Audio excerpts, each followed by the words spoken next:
ready?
Hello, hello, hello. Welcome to IMNerd Futures. So today we have a very special tournament. This was basically organized, or not organized, but this idea to do this tournament was by our mod, Dominic Roberts.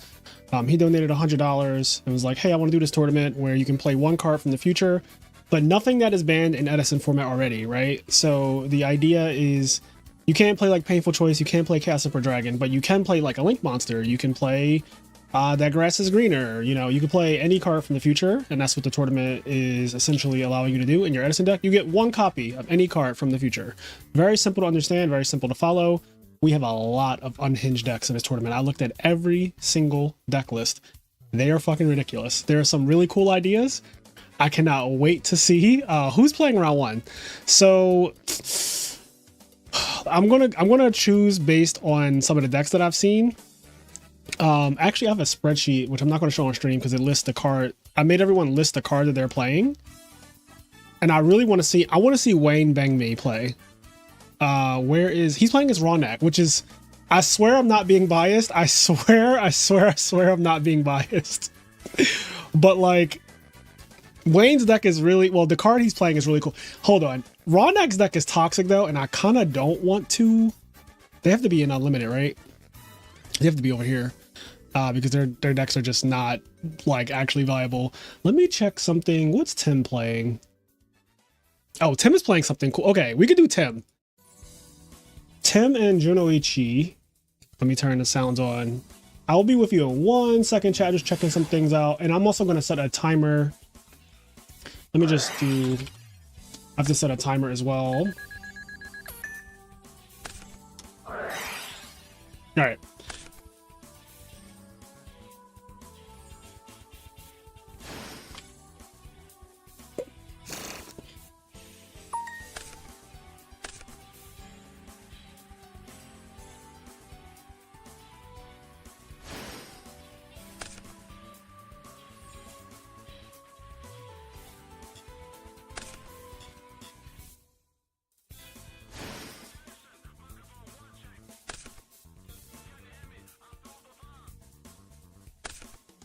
All right, where is my chat? Hold on.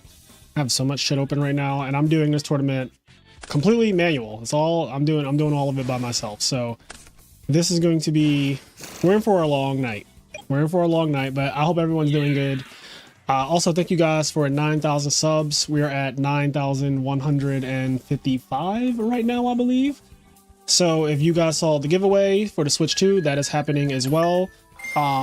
You need to comment on that video, Anita Switch 2, and some of you, most of you did it right? Like if you're listening to this, most people did it right. Most people, you know, they wrote nice things and then they put Anita Switch 2 in there.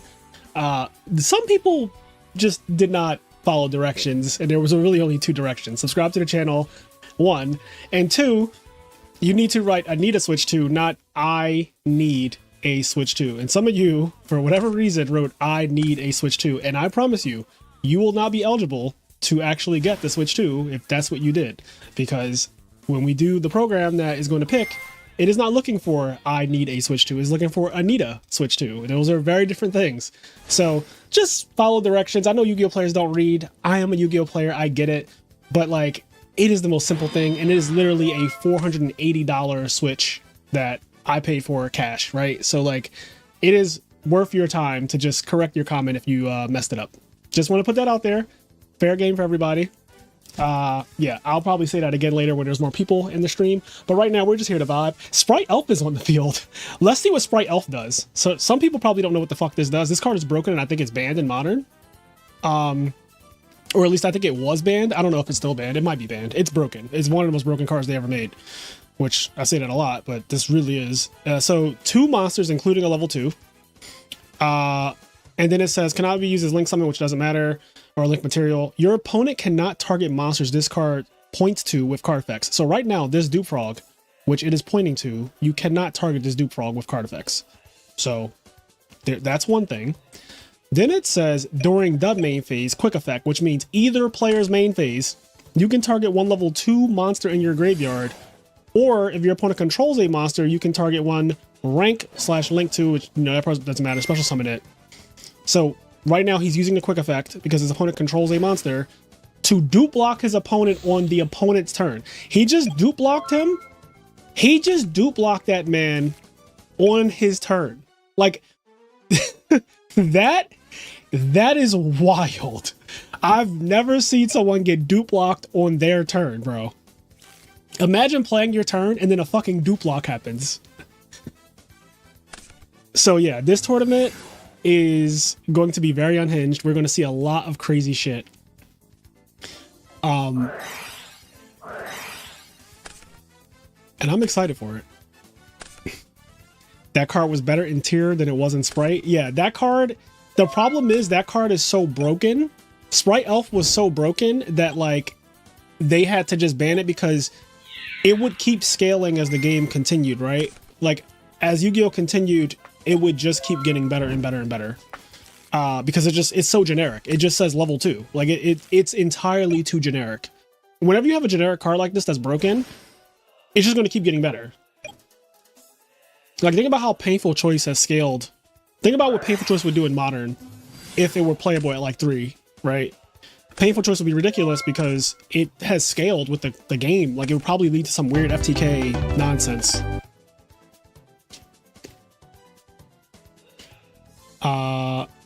Okay, so yeah, Tem1 game 1 with Sprite Elf. I'm definitely going to pull up a second account here because we want to watch. We want to catch like as much duels as we can, I think, right, chat? Like, that's the mission today, is to just catch as many duels as possible and just vibe out. You know, we're going to try to have a good time. I am going to be doing all of like the things, so bear with me because I have to report. So here's the bracket. There's 30 people, by the way. There's 30 people. We have $100 in the prize pool. And we're doing Swiss and all that. So there's a lot going on. Oh dear. OG has a Red Eyes Dark Dragoon out with Masker Restrict. Well, yikes. So this thing comes out and it activates, right? If this card special summon, activate. Send all of our face-up monsters on the field. Oh, did he already negate something? Oh, he must have negated. Oh, wow, he actually cleared it. Because it sends, right? So it doesn't send all of our face-up monsters on the field to the graveyard. And this guy cannot be destroyed by card effects, but he can be sent to the graveyard. That's interesting. Cyber Eltanin. Getting rid of one of the most powerful cards in Yu-Gi-Oh! Okay, so we're back to Tim's duel, because I'm excited for this. Can you say how many people chose extra deck cards versus main deck cards for their future cards? So there's 30 people. Where is my... I didn't close the spreadsheet, did I? I think it's here.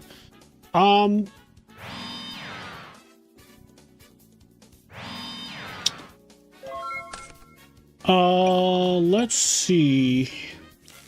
So this is extra deck 1, 2, 3, 4, 5, 6, 7, 8, 9, 10, 11, 12, 13, 14, 15, 16,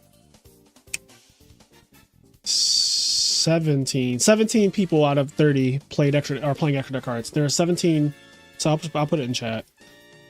17 out of 30 are using extra deck cards, and the other 13 are obviously using main deck cards. And no one's using side deck cards. So yeah, 17 people are using. Well, hold on now. Some of the people who are using a main deck card, I actually think that they cooked. There's this one card that's being used, and I think it's actually fucking broken in the main deck. It is highly searchable and is very broken in my opinion. And if I were going to play a main deck card, I do think that it probably is one of them ones. It's one of them ones. It's highly searchable, so it's not like, for example, you could not fault somebody for playing Ronin Totem. Ronin Totem is outrageous. You could not fault somebody for playing Ronin Totem. Ronin Totem's ridiculous. It's also highly searchable. Like, you know that Frog FTK is possible just because of Ronin Totem with no other cards needed for... Like, if Edison had Ronin Totem, you could just play Frog FTK, excuse me. You could play Frog FTK with literally nothing else. You don't need any other cards in the future to play it. Like, it's completely legal and possible to do the entire thing with just Ronin Totem. So just to be clear, Ronin Totem is actually a really strong pick.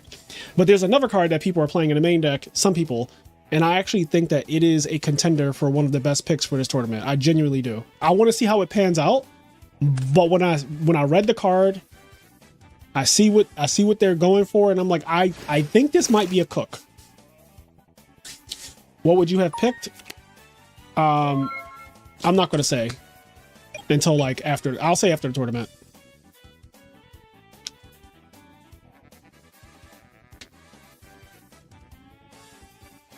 But yeah, some people are cooking. Like, people are actually cooking.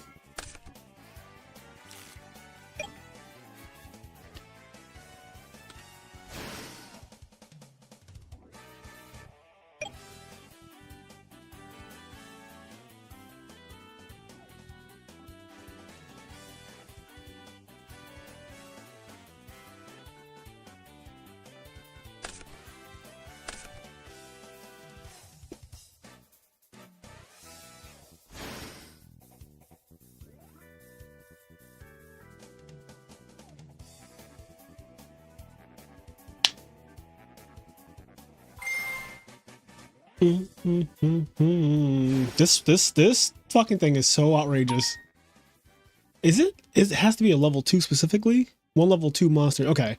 At least it's not level 2 or lower. Because I was going to say, if he can bring back Substitute, I'm walking off stream. Like, I'm walking off stream, bro.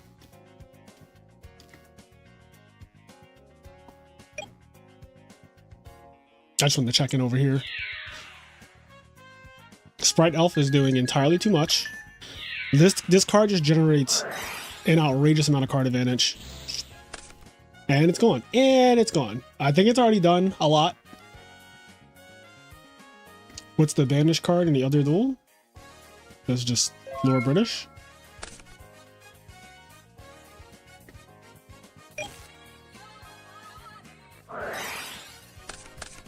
Allure.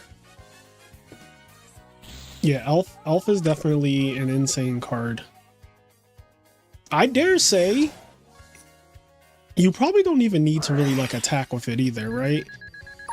Like now seeing that, you know, I got Deep Prison and now I'm thinking about it because I have not played in this format, so I don't really think about how to play correctly in this made up format, right? But now that I'm thinking about like how Edison with all the Deep Prisons and Mirror Force shit like that, like you probably can just like swap send level 2 to the grave, you know, resurrect it with this thing and just like use this as an engine, have it under a dupe block and just attack with everything else. And if they have Mirror Force specifically, they're like, sure. But if they don't have Mirror Force specifically, you just keep bringing your shit back.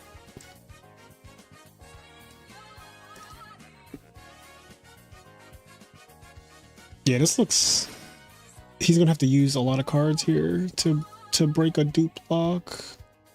He's gonna have to discard a card just to be able to attack a dupe frog, or he's gonna have to discard 2 cards to fully break it. And attack over Swap Frog. So it's like, whenever my opponent has to brio my dupe block and I'm up in life and I'm not in danger of dying at all, not saying that Tim can't die right here, I don't know what the zombie player has, but whenever my opponent is forced to brio my dupe block, a very good feeling as a frog player when you know that like they're just doing this so that they can play the game again and they're not killing you, because you most likely will win from this position with just the amount of cards that you have over your opponent.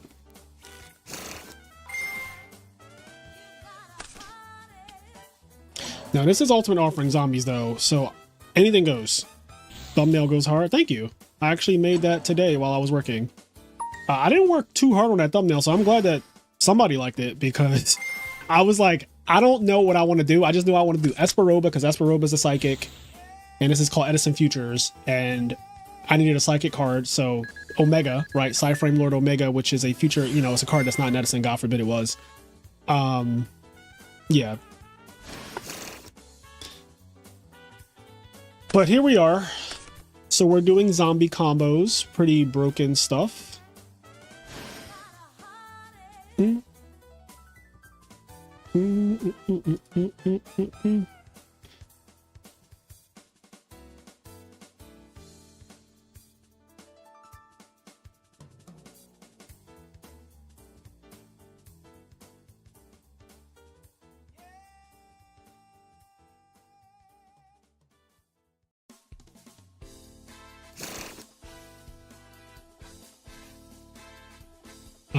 I'm going to report some matches to keep things moving along. So, Chaos lost to JTL.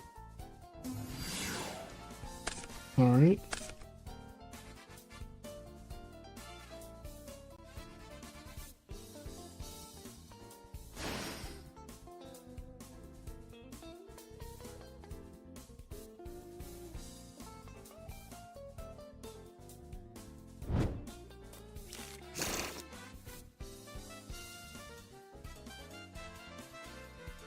Red Eyes Dark Dragoon is too strong. It is very, very strong. If you're not prepared for that card, if you don't have like Volcanic Queen or something, you are just going to get like run over completely by it. It is very, very strong. It's definitely one of the strongest picks for this tournament, 100%.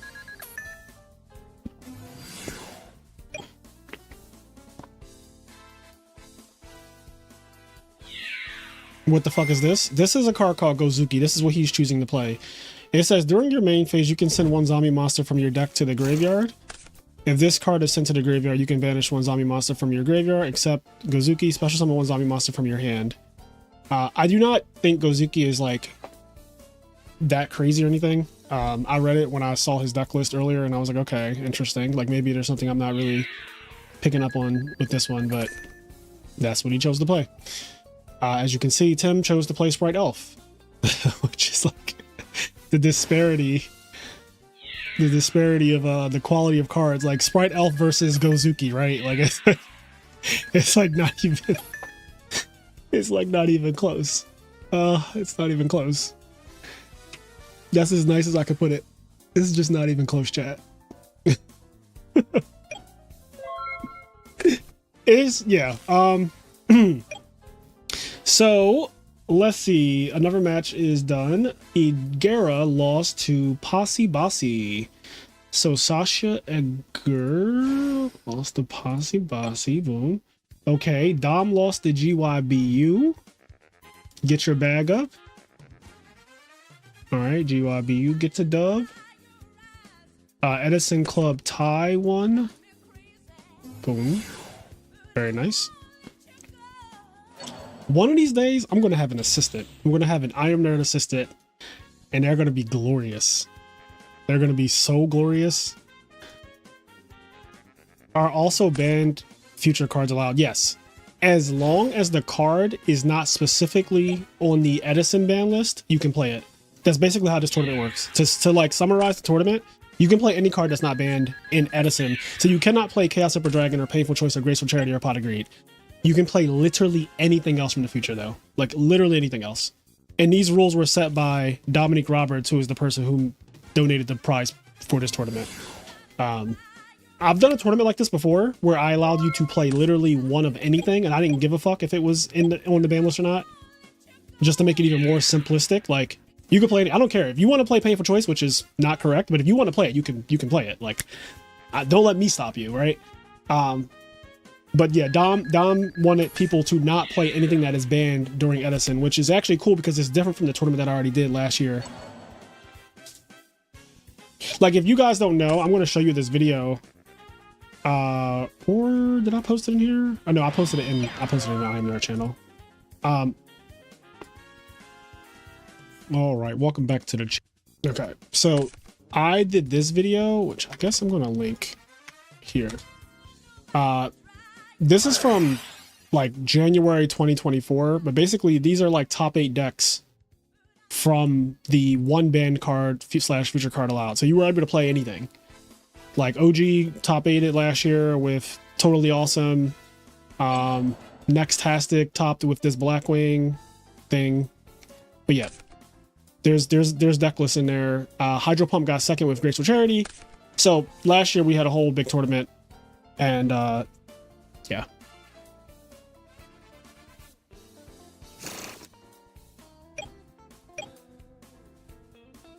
Fraser, does this event give me an excuse to have some Coronas this fine Tuesday? Yes, it does.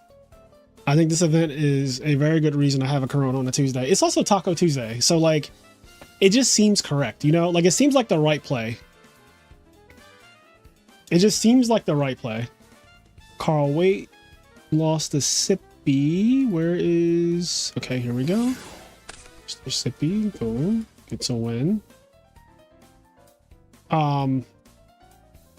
Yeah, extra deck monsters are typically better than main deck cards, but that's not like just true across the board. Like, do I think extra deck monsters are generally better than main deck cards? Yes, no question. Playing an extra deck card is probably a better idea most of the time, but there are some exceptions. I think Ronin Tonin is outrageous. I think this other card that I'm going to be showing on stream soon, like, you know, you guys can go to the other duels and watch and see. You will see it probably immediately what I'm talking about. There's other main deck cards that I'm like, okay, I get it. Like, that card is broken. But Ronin Tone is one of the absolute most broken main deck cards you could possibly pick because, guys, when we did this tournament last year in January, so this tournament is almost 2 years old now when we did this last time, we didn't know that Froggo TK was Froggo TK in Edison. So What I'm saying is there's potential to play Frog OTK with a Rodent Totem in it. And I don't know if your brain is doing what my frog brain is doing right now, but that is not okay. Like, that is just not okay. So, like, yeah. Frog FTK is legal. Yeah, triple. I do think that if you're going to play in this tournament, you need to be siding Triple Crow. Some people might even want to main Triple Crow. But Crow is a very good card for tournaments like this where you know somebody's going to be... Somebody or multiple people will be bringing a deck like Frog FTK because you can just play Ronin Totem. And Ronin Totem is out. It literally, like the power level of Frogs in Edison is already really high. I think it's literally among the highest possible power level in the entire format. And like, without question, right? Results-wise... Substitute as a card is just out of control. It gets banned the same year as Edison. Like, Substitute does not make it out this year alive, right? Like, Substitute is banned in 2010. Like, it does not make it out of this year because it is so fucking ridiculous. Ronin Totem makes Substitute more of a god card than it already is. Like, it makes it so broken because you start going plus with nothing. You literally go Substitute, tribute a thing, summon swap, send Ronin Totem to the graveyard, tribute swap frog, summon a frog, banish swap frog, summon Ronin Totem. Tribute Ronin Totem for substitute, summon another swap frog, send a thing. Tribute swap frog for thing, summon another dupe frog. Banish, summon Ronin Totem again. You're going plus. You're literally plussing. You're fucking plussing across the field. Off of nothing. It's actually outrageous. Like, it's absolutely outrageous what happens if you just have one Ronin Totem. Now, granted, Frog FTK, the format after this one, had 2 Ronin Totems. Technically 3, but you didn't need to play more than that. You didn't play because you feel like you weren't creative enough? I mean, that's fair. Like,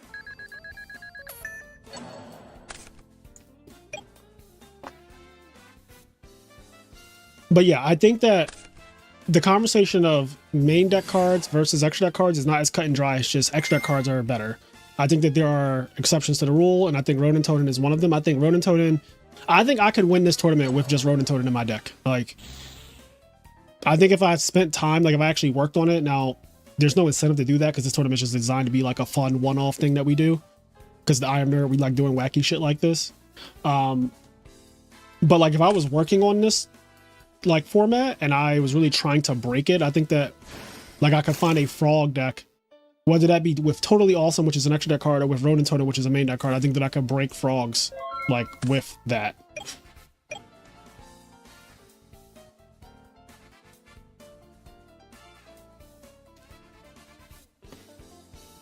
Ben, I don't know how you're getting DDV off if you are literally fucking dead. Like, you're talking about DDV. Like, DDV is a trap card. Good luck. Like, absolutely good luck. DDV does not check it. DDV doesn't even currently check Frog OTK now. Like, it doesn't even check it now. Have you ever seen the list from the OCG no ban list tourney? Like, every card at 3? No, I have not.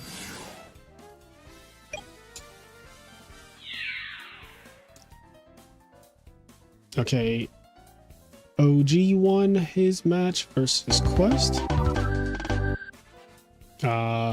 Tim just won his match. All right, I'm gonna do this. So we're doing pretty good. Where is...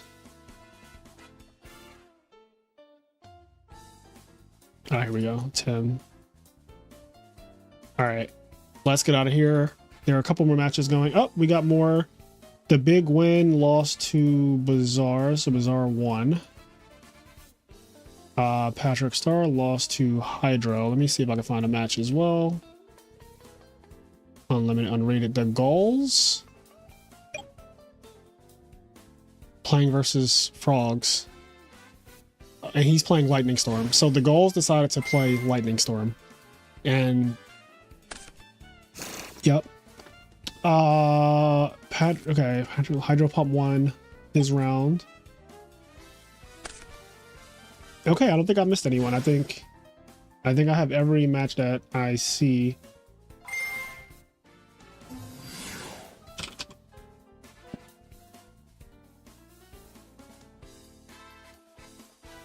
Oh, Jonoichi wants to drop.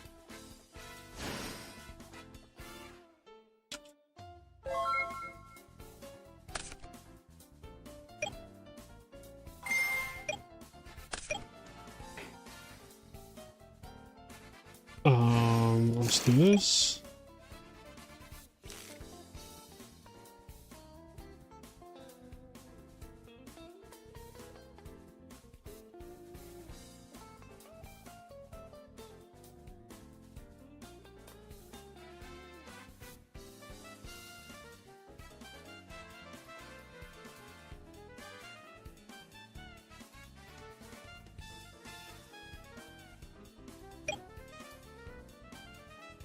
Yep. All right. John Marucci got dropped. There we go. Oh, totally awesome. Look at that. I turned my head and there's a totally awesome on the field. So we got Black Wings with Lightning Storm, and we have totally awesome in Fishborg Frogs, maybe Frog OTK. Not quite sure.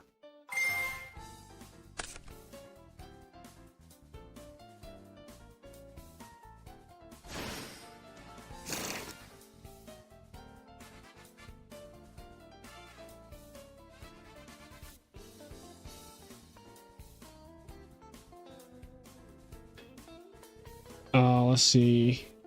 Agree. Quest drop turn 1 versus me game 1 and game 3. Speaking of how broken frogs are in Edison, how long do you think it would take a below average player to learn to pilot forgs cohesively? I don't know, because that's not like a question that I could really answer. Everyone learns differently and at different paces, and like a below average player is not a real descriptor for how someone is going to learn. Like, I have no way to know that. That is like a case-by-case basis based completely on a different human being's brain and how they function.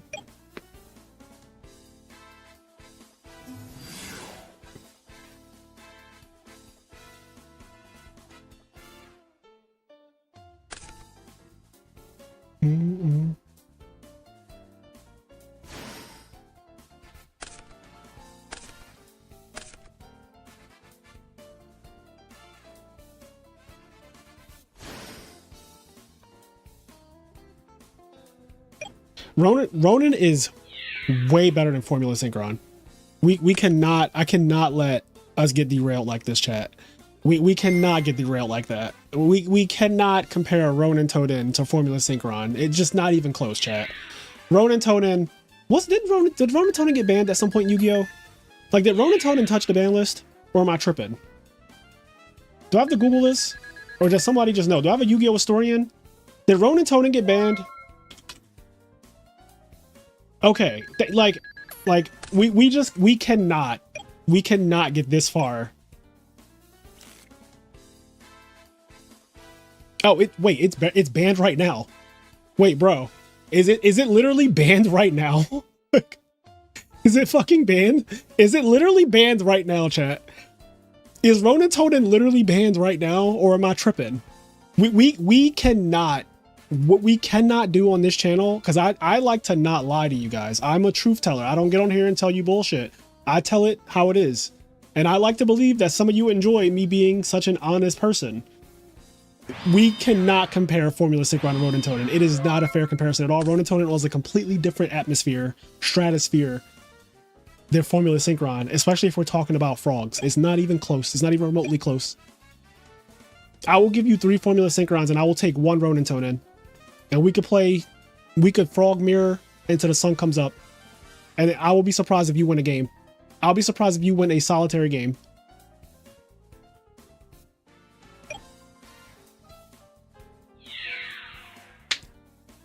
It got perma banned. It's crazy. Oh. All right. So QT with totally awesome won against the Gulls. So a cool thing about this tournament I also like is that people are going to be sniping like what other people are playing, obviously, right? Because right now the players are in a moment of discovery. They don't know what everyone is playing. 1 sec, where's that match? Okay. So that was 1. All right. Okay, DeMarco is dropping. Okay, so it looks like Rawnak is still playing. Black Sanji still playing as well. We can watch Black Sanji. Rawnak's deck is just not good for stream today. Actually, Enrage is playing. Where is... Blue Bandit, I think this is that him? Is that him? I don't know. I think Blue Bandit is Black Sanji. I'm like pretty sure. Hold it.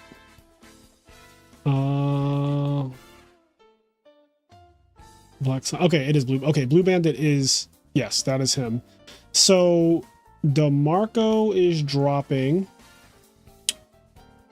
Let's see. Boom. Drop this person. Okay, lost a Froggo. Did I miss any more?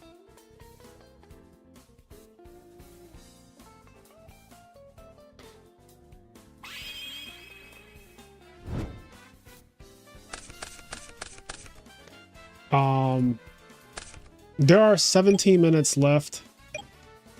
So I'm just gonna do a little.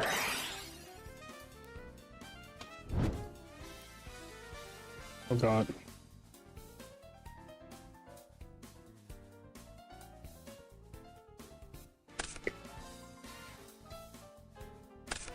My timer, just by FYI chat, my timer is gonna go off like out loud. What the fuck is happening? Just so we know when time is, because like this tournament is being done not through Retrobot, which normally handles like a lot of that stuff for me, but because this tournament is like so specific in the way the decks are, Retrobot cannot, like players cannot submit a deck list like the ones they're playing today. What is this? What is this deck? And he's going first, which means that he won game one?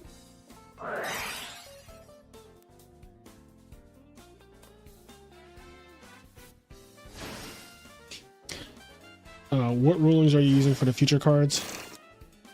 What? I don't know. I don't know how to answer that. Like, what do you mean, what rulings? Every card has a different ruling.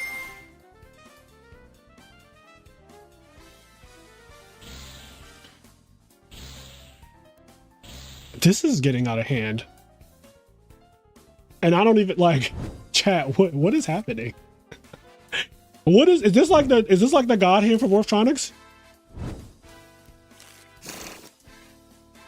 They're playing the current, like whatever the most recent version of a future card is. We're not like picking like I'm playing the 2014 version of this card. Like no, you just keep it consistent. Like if you're playing a future card, it is whatever the 2025 version of it is.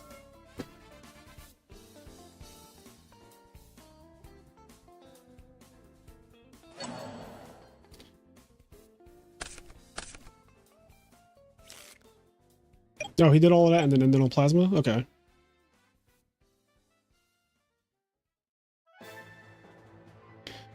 Wait, what is this deck? I don't know. I've never seen Morphotronics. I've never seen Morphotronics played in Edison, really.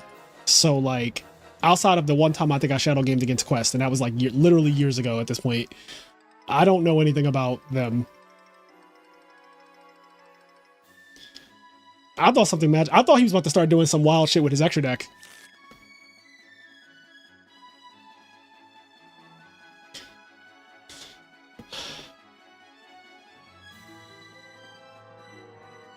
I'm so excited. Yeah, this card is out of control though. This card is banned right now. This card has been a menace since 2010 when it got printed. This card came out in 2010 and it literally came out a month after Edison. Edison is April. This came out the next month and it has been a problem ever since.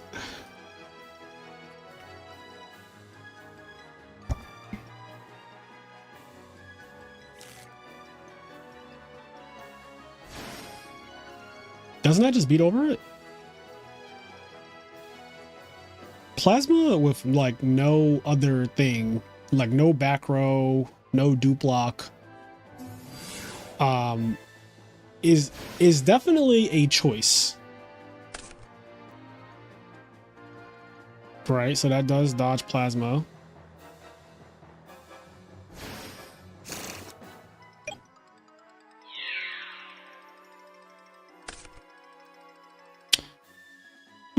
I don't know if this has effect. Does this actually have an effect?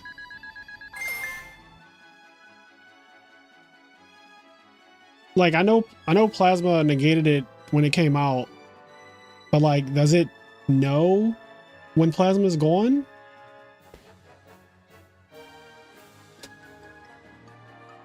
It remembers how it was summoned. I know, yeah, all cards remember how they were summoned. So I guess, okay, if that's the case, then sure.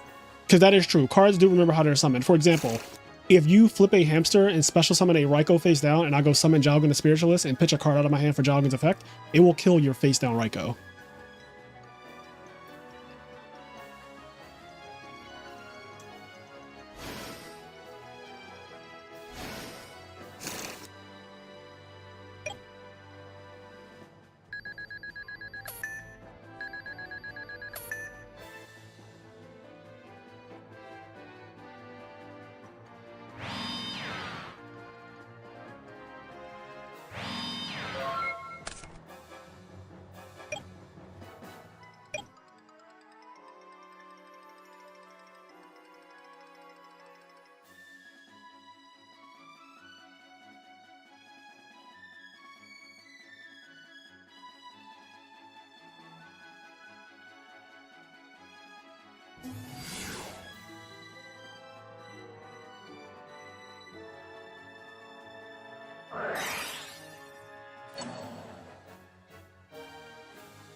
Erasure, he got cooked. I need to report some matches. So Tamer won.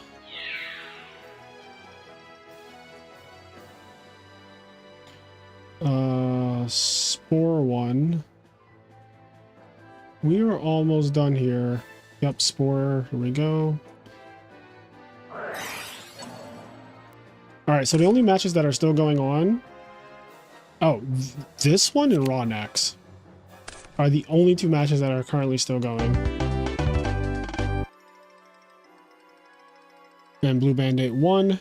Okay, well. Alright. Black Sanji. It's that one. Alright, so now we have no choice but to watch Rodnak. He is the only match still playing. Ladies and gentlemen, welcome to Toxicity. Any spicy tech so far? Yes, the entire tournament is just spicy tech, honestly.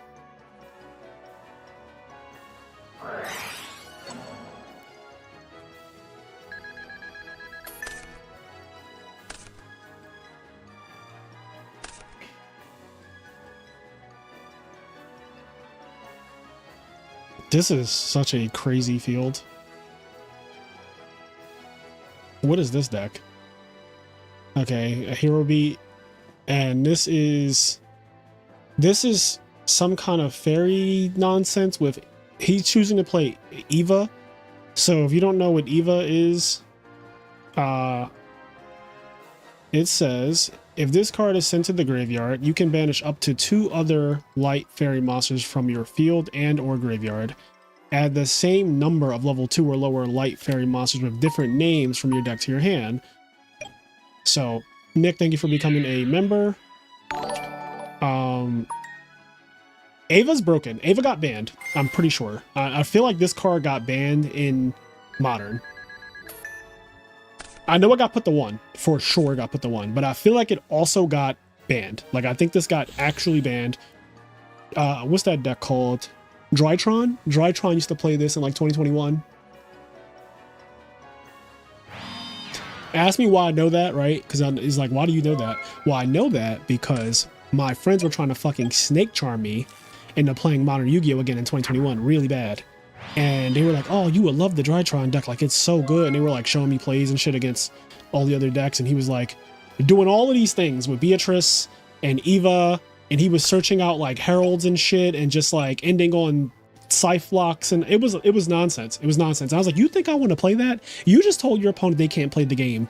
And you searched out Herald of Orange Light and something else. And you're going to look that man in the face and tell him go.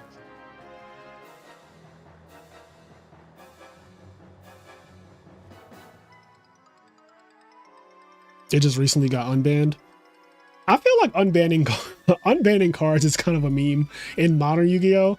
Is like the modern cards are so ridiculous that unbanning them usually leads to them being immediately a problem again. For example, Protoss or whatever that thing is called.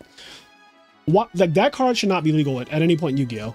It should have had one format and it should never have seen the light of day ever again until they errata it. Inevitably.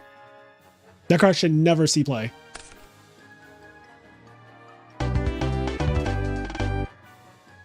Now what happened? How'd he lose? Okay. I don't know what I wasn't paying attention, so I really don't know what happened. Chat, do you know what happened just now?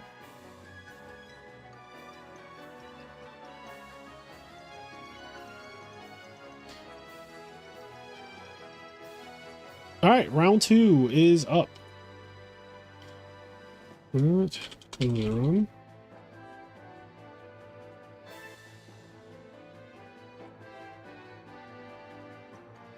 Copy link. All right, round 2. Who do we got? So let me switch over here, refresh. So who won round 1? Tim won, OG won. I kind of want to watch OG. OG's my boy, as you know. He's a member of the house. He's won 2 RBETs, one in person, one online. He is a devout value player, although he has topped multiple times with Dragon Turbo, and he has a random top with Christia Sworn, I think. I might be missing some other ones too, but all right. So I'm just gonna wait. This is the Gary Yu lobby. Who is he playing against? First off, who is Gary playing against? JTL. Gary versus JTL. Here we go. OG99. He sure is fucking playing Value today. No, he is not. No, he is not playing Value today. There is no reason to play Value Turbo today. And I don't think anyone is playing Value Turbo, honestly. Like I did go through every deck list, but I don't remember. But I feel like was anyone playing Value Turbo? I don't think anyone was playing Value Turbo. There are Blackwing players though. I don't think anyone was playing Value Turbo. I don't think so. I could be wrong.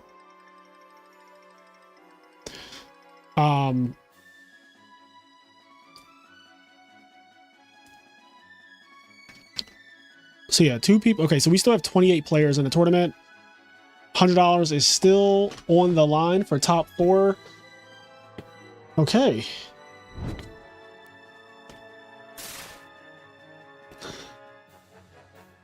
What would people add as a single to Value? I'm a noob. I don't even know.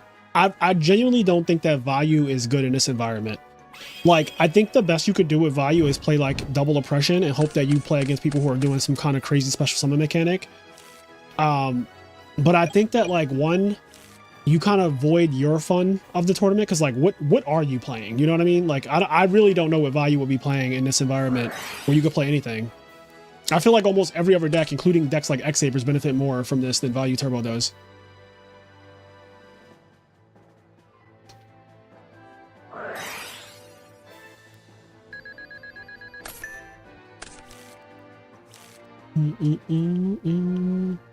Sixth Sense. Sixth Sense is kind of cheeks though. You have to draw it. That's so bad. It's not highly searchable. If you're gonna play a main deck card, it has to be highly searchable. That's the only way I can vouch for a main deck card.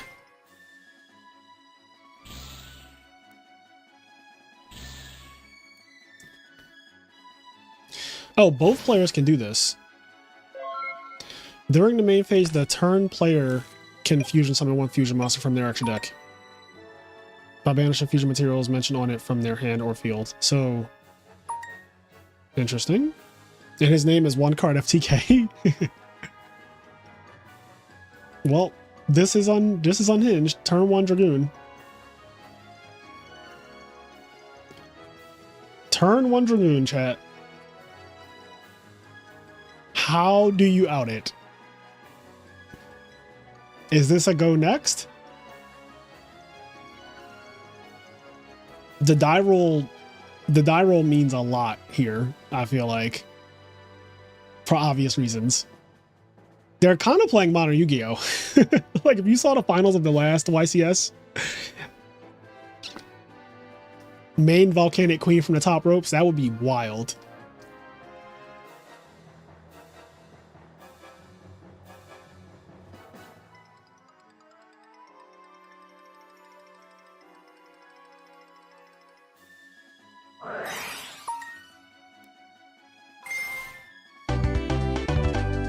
Interesting. That was okay. Okay. So that was an FTK, right? Win the die roll, win the game. Modern Yu-Gi-Oh! And people really be like, yo, you should play Modern. People are making fucking think pieces right now about how bad Modern Yu-Gi-Oh! Is. Like, there's the entire Yugi-tube in the Modern sphere is currently talking about how fucking awful Modern Yu-Gi-Oh! Is, and how the finals of the last YCS was just ridiculous. And how this is just an inherent problem with Yu-Gi-Oh! That's been like this for years, which is why I don't play it.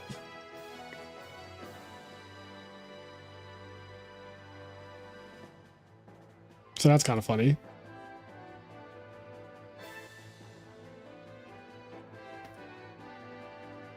Genesis is literally Modern Junior. Yes, I call it Modern 2. Modern Junior, Modern 2, like same, like you know, you name it. OG didn't realize he could use the fusion gate. I think he did know he could use the fusion gate. I think the actual problem is that once the other guy's Dragoon got to 4,000 attack power, you can't do anything.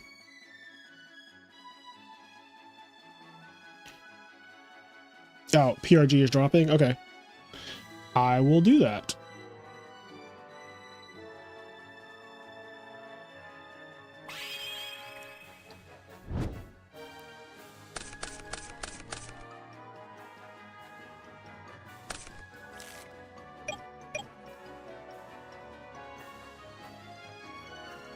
All right. Here we go. OG is now going first. E-call.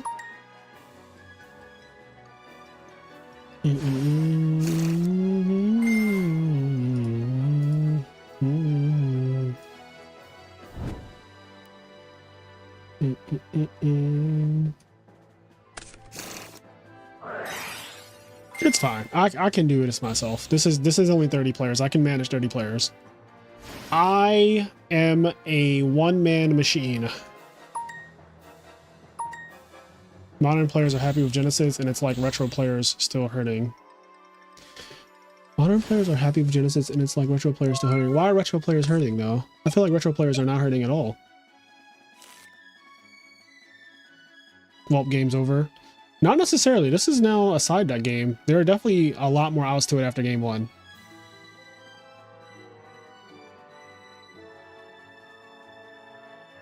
This is a mirror match. Our knees hurt. Our knees do be hurting. I went to the gym today, and I was on the leg press machine, and my left knee felt a little strange at one point, and I was like, oh, fuck. Where is that coming from? Oh, this one. Okay. My left knee felt a little strange, and I was like, let me slow down, you know? I was like, let me just slow my ass down because I'm doing too much. Yeah.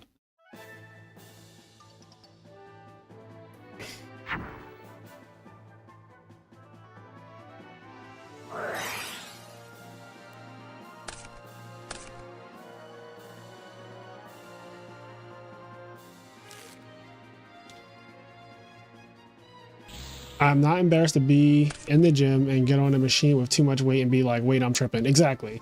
Because in the gym, you're kind of trying out what your limit is, right? That's kind of like what the gym is designed to do to you, is you're stress testing yourself. Oh, he did Volcanic Queen it. You can't normal summon the turn that you do Volcanic Queen. Frogs with Totally Awesome is definitely very strong. Only one queen, and that's me, the HBIC. What's up, Vexicus? Cordero, how you doing, buddy? How you doing? How you doing?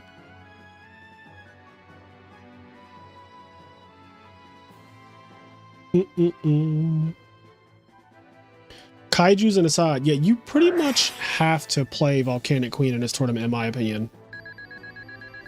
When I did this tournament almost 2 years ago, people didn't know, like not everyone knew that Volcanic Queen was like a staple in your side deck.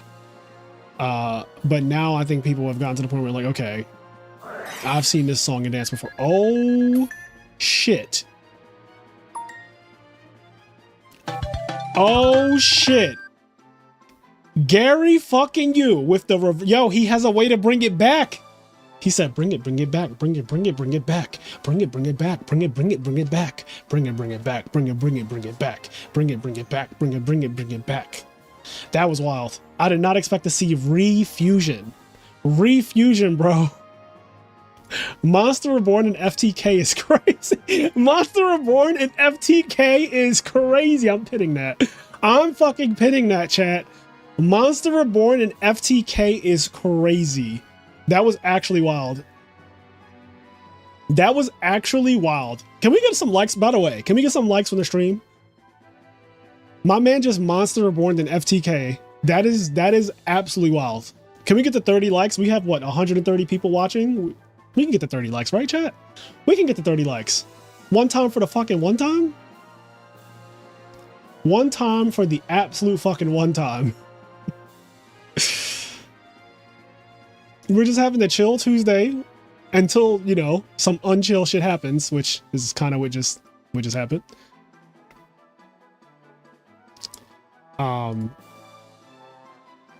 I see Pumpkin because shit's getting spooky. Shit is definitely getting spooky out here. Who else is playing? Chaos Hexer versus Carl Waite. Johnson Balls versus The Big Win. Ty Payne versus Spore. So this is Frogs. And this is another Dragoon deck. A Dragoon deck versus a Frog deck.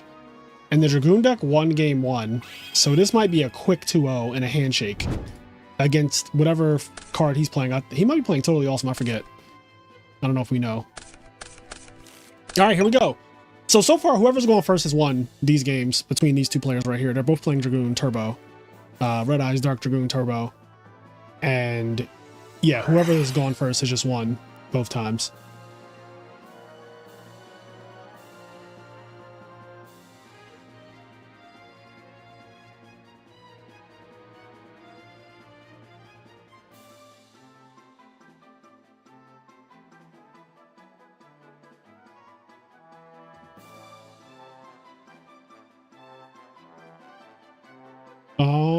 Let me find that. I can consolidate this into one spot.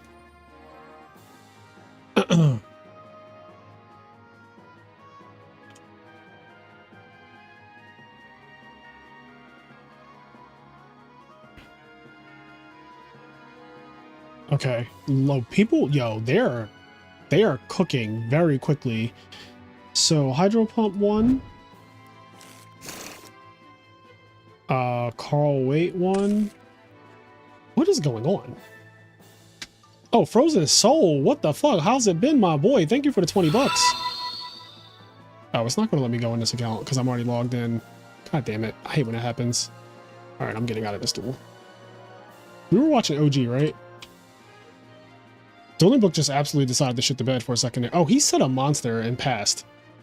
Hope you have a wonderful stream, chat. Like the stream and subscribe if you haven't. Thank you, Frozen Soul. We are trying to get to 10K. We're trying to get to 10K so we can give away this thing. When we get to 10K, we are giving this away. This is a brand new unopened Switch 2, and hopefully I can give this to somebody before Christmas. I really want somebody to get this by Christmas is the goal. So somebody can like give it to their child or themselves. Like if you don't have children, which, you know, I don't, you can just have a Switch 2. You can resell it. You can do what it's yours. You can do whatever you want with this thing. You can do whatever you want with it. It is $480. I paid $480 for this. I paid $480 cash for this thing. You can do whatever you want with it. It is yours once you win it. Anywho, so OG. Oh, he's going for it. He is going for Dragoon. Stratos Dragoon is crazy. Pop do you take damage? Oh, you also take damage? You can destroy one monster your opponent controls, and if you do, inflict damage to the opponent equal to that monster's original attack. Oh my god. Oh my god. All right, he has the volcanic, he has the lava golem or volcanic queen to just to start. Honestly, lava golem into polymerization, into summoning your own dragoon, into popping the lava golem to deal 3000 burn damage is crazy.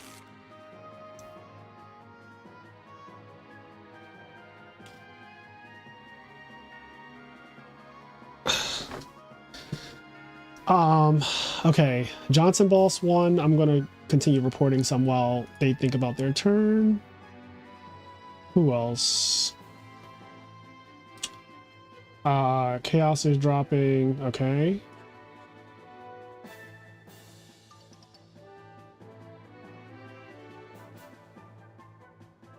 Tournament chat.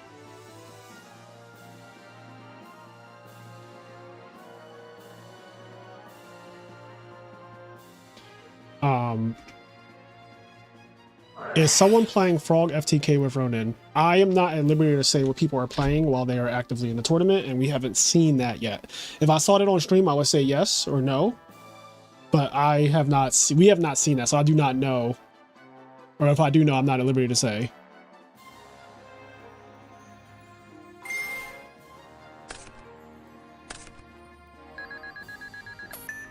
So they just negated Fusion Gate, which means that this guy is 4,000 permanently. This card is ridiculous. I'm going to read this card for people who don't know what it does. It cannot be destroyed by effects. So, full stop. Cannot be destroyed by effects. Neither player can target this card with card effects, so it can't be targeted either. During your main phase, you can destroy one monster your opponent controls, and if you do, inflict damage to your opponent equal to that monster's original attack, so Ring of Destruction. You can use this effect a number of times per turn up to the number of normal monsters used as fusion material for this card. Well, Gary used 2, so he could use that effect twice. So he could pop 2 monsters and Ring of Destruction you twice. And that's not where it stops. Let's see, where is the next part? Once per turn, when a card or effect is activated, quick effect, you can discard one card, negate the activation, and if you do, destroy that card. And if you do that, this card gains 1000 attack. So, yeah. Oh, and apparently the popping is not target. It doesn't target. I didn't know that, but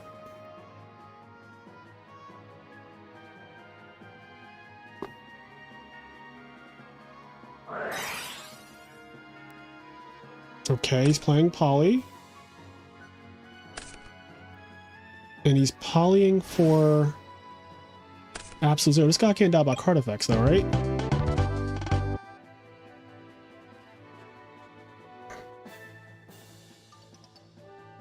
Okay, yeah, Absolute Zero does not fuck with this. All right, OG wins. So OG lost game 1, turn 1, and then game 2 was the Pharaoh because he decided to bring back his Dragoon with Refusion. For people who don't know what Refusion is, where's the card search at? Because that is actually like a wild thing to play. Refusion. So here's what Gary used to win game 2. Activate this card by paying 800 life points, then target one fusion monster in your graveyard, special summon it, and equip it with this card. When this card is destroyed, to banish the equipped monster. So it's basically just premature burial for a fusion. Very, very powerful card. I don't know why I keep trying to do that. Anywho, games are going very quick.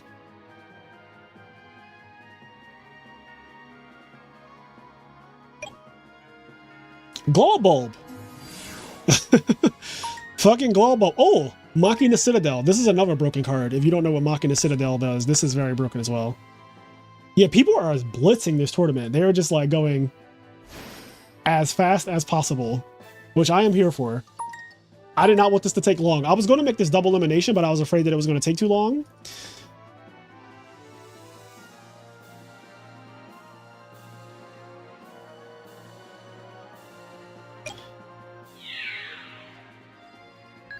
One card can make all the difference. One card definitely can make all the difference. Return from a different dimension. The baby didn't cooperate, so you didn't get a chance to enter. Mississippi wins with Glow Bulb. Oh, they're playing Value Turbo with Glow Bulb. So here's a Value Turbo deck. Here you go. All right, let me record this win. Mississippi 1, right? Mississippi 1, right? Okay, yeah.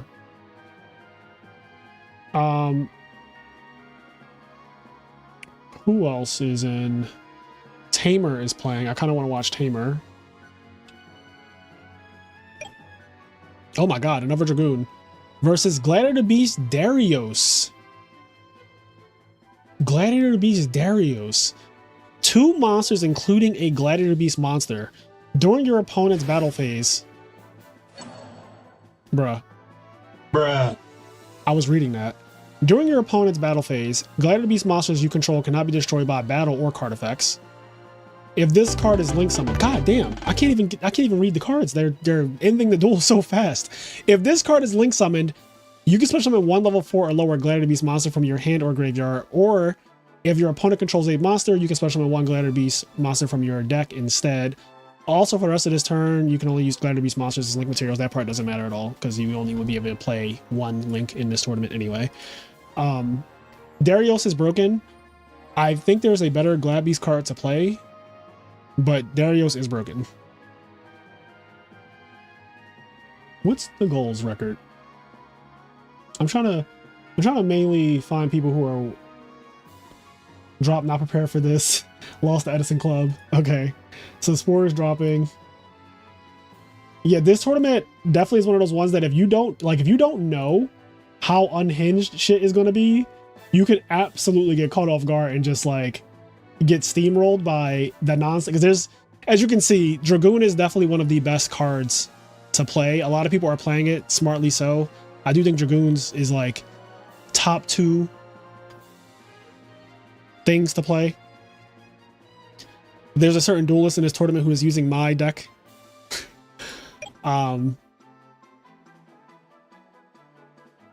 Yeah, Dragoon is broken.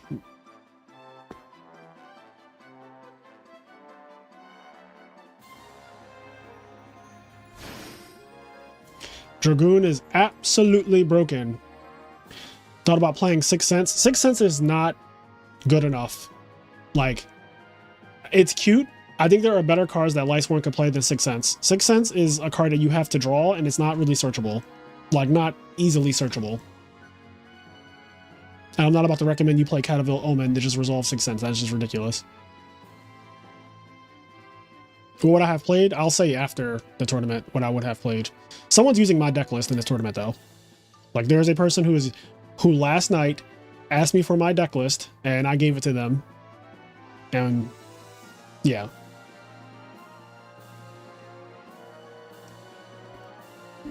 Oh, Sprite Elf again. What's up with the zones? Yeah, they're supposed to host in, you know, the regular Yu-Gi-Oh thing.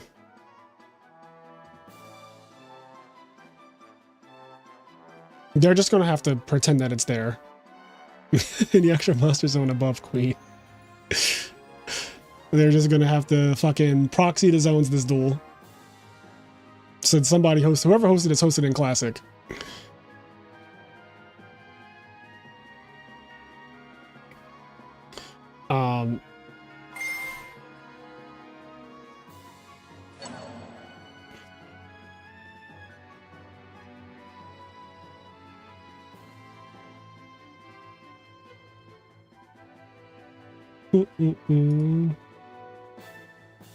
Tamer lost versus Posse. Posse Bossy won. Okay. Igara's playing GYBU. I'm going to move this over here and log into IMNerd. What's happening over here? Torrential Tribute. Wipe it down.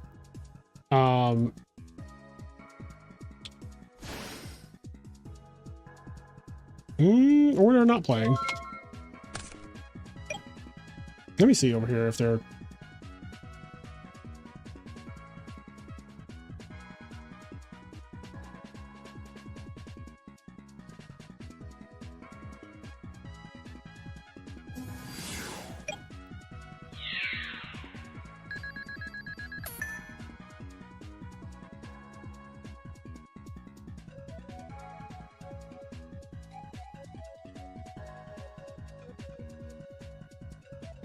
There really are not many people playing right now.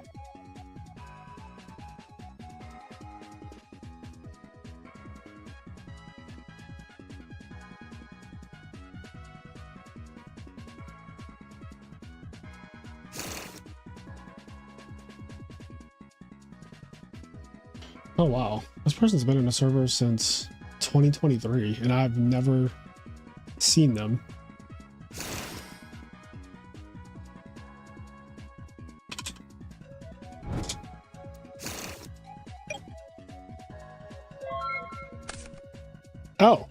Oh, Glider the Beast Gistel.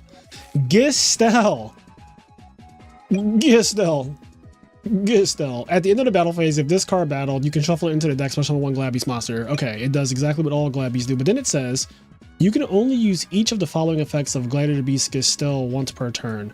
You can reveal this card and one Glider the Beast monster in your hand, special summon both.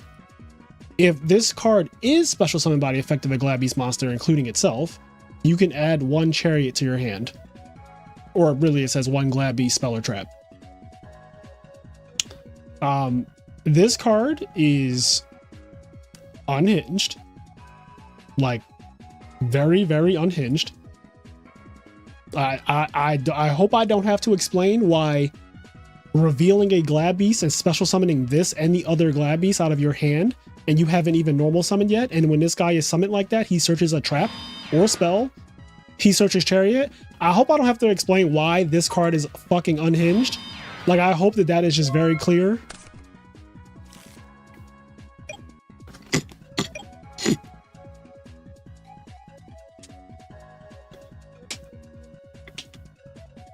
I want a refund for my buy-ins. This is also wild. People brought the wildest shit to this tournament, and I'm here for it. Like, if you want to be unhinged, come to IMNerd. We like the loony over here. We like the absolutely loony. Because why does it... Wait one fucking moment. Why does this thing have 2,000 defense? What is going on?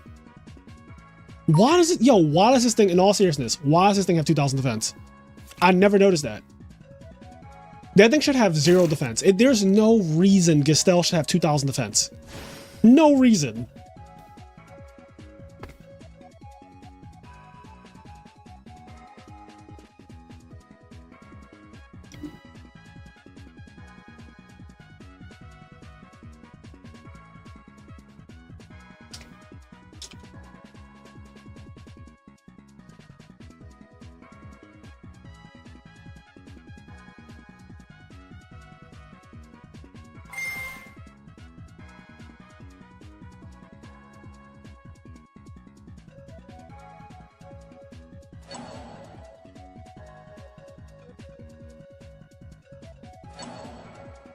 Oh, Gistel's a beast too? What level was it? It's a 4-star, right? It has to be. It's 1,200, 2,000. It has to be a 4-star, I assume. Just has to be. I refuse to accept anything other than a 4-star. It's a 4-star. I'm not doing this with you, chat. Stop lying. No, it's not a 3. I don't believe you. I don't fucking believe you. Stop trying to gaslight me. I don't believe you. Haha. You're not getting me. It's not a 3. It's not a 3-star beast. La la la la la la la la la. You can't make me believe that. You can't make me read that. I don't see it. I don't believe you. None of you are telling the truth. You're all lying. My whole chat is lying. It's not a 3-star beast. You're all fucking gaslighting me because that's what you like to do. Stop typing 3. Please stop typing 3. I don't believe you. Frozen Soul, thank you for the 20 bucks. They're trying to gaslight me, bro.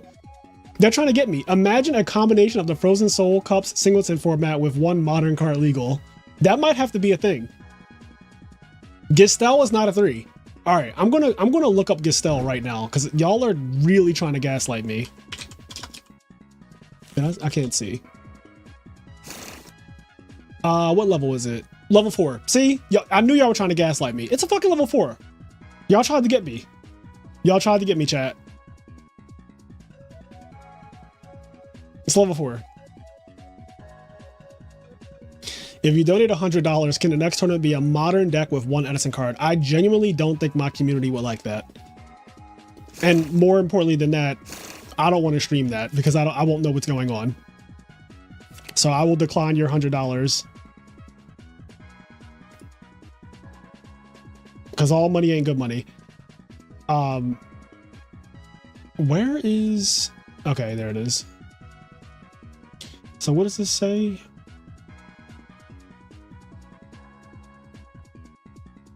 Okay, Wayne lost.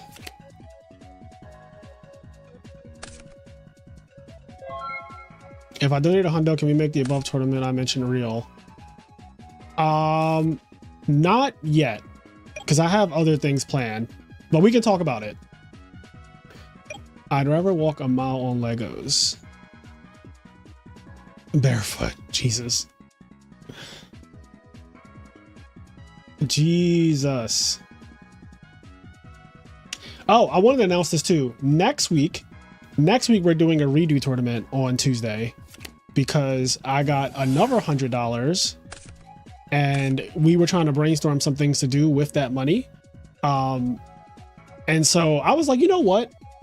How's redo doing? I don't hear anyone talking about redo anymore. It kind of just like, you know, how are the redo people doing? So we're going to do a redo tournament next Tuesday. Same, it's going to be $100. There's no special rules. It's just redo. It's literally just redo, regular redo, September 2012. But that will be next Tuesday. So next Tuesday's tournament is a redo tournament.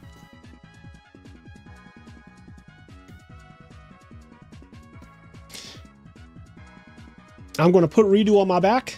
I'm going to strap it real tight, pull my straps real tight, and I'm going to carry it up. I'm going to carry redo up. I'm going to do it. I'm going to carry redo. I'm going to Marcus and Pudding. I'm going to reach out to them too and see if they want to see if at least one of them wants to do comms with me that next week if they have time. But yeah, I'm going to be doing a redo tournament next Tuesday. So tell a friend to tell a friend. There will be a redo tournament in the IMNerd server next week, and it has a $100 prize pool just like this tournament does. Just like this tournament does. Who won that last match, by the way, chat?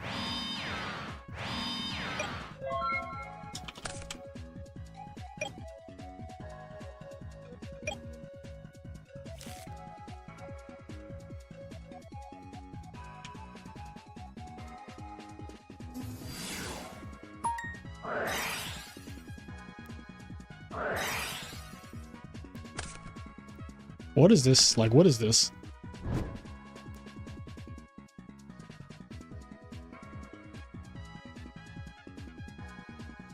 We're not doing a Genesis tournament anytime soon, bro.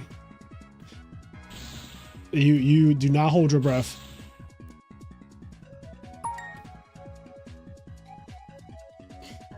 Do not hold your breath for Genesis on this channel.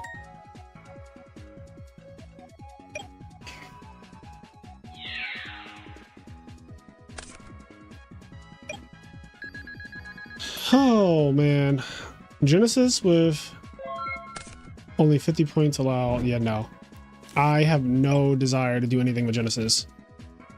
That format is not for like me and my channel is not it's just not a modern channel. Like doing a full-on modern tournament is not going to work, especially because I genuinely don't know majority of the cards. Like literally majority of the cards I could not tell you. If you start summoning Vanquish Soul things or Malice things or whatever the fuck people play in that format, I really wouldn't be able to tell you like what is going on. I can handle Edison with one card because the cards that people are playing, I actually know what they are. But like a full deck of modern, no. A full deck of modern is just like absolutely not. It is modern. It is absolutely modern, and you're fucking lying to yourself if you think it's not. The deck that won the first Genesis Major is Vanquish Soul. That is a modern Yu-Gi-Oh deck. That is a deck that came out in the last year. It is blatantly a modern deck. It's not even like pretending to not be a modern deck. The guy won with a fucking straight up modern deck that got printed in the last year of Yu-Gi-Oh. If that's not modern, I don't know what modern is.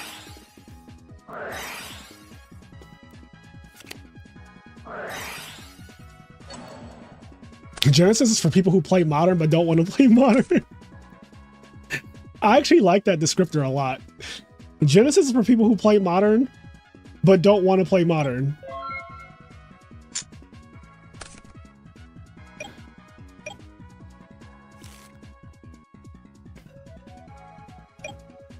That's so real.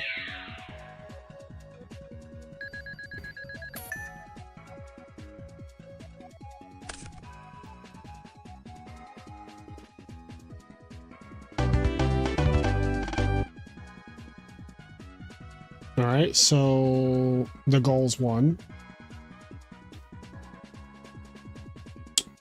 The goals. So Ronak is still playing.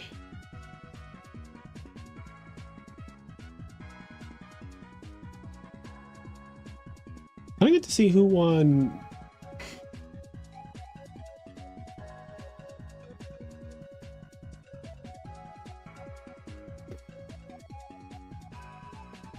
Whoa.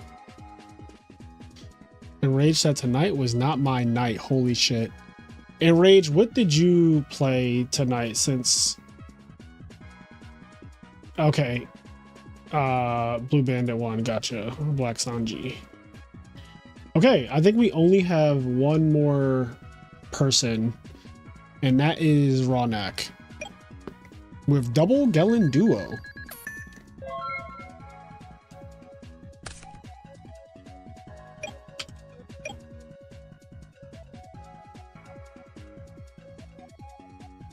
Right, Patrick. I gotcha. Patrick.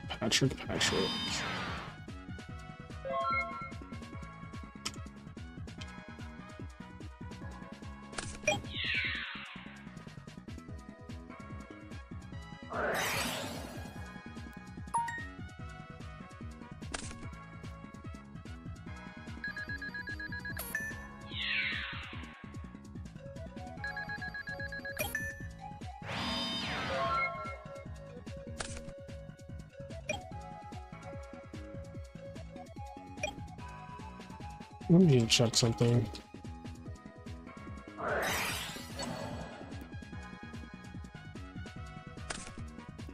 Yeah, it's definitely top 4.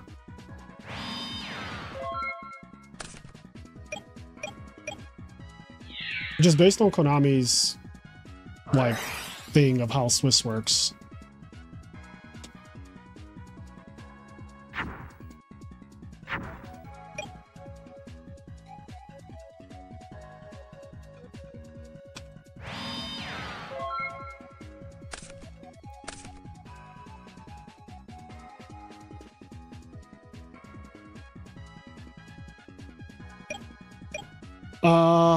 Is this hat format?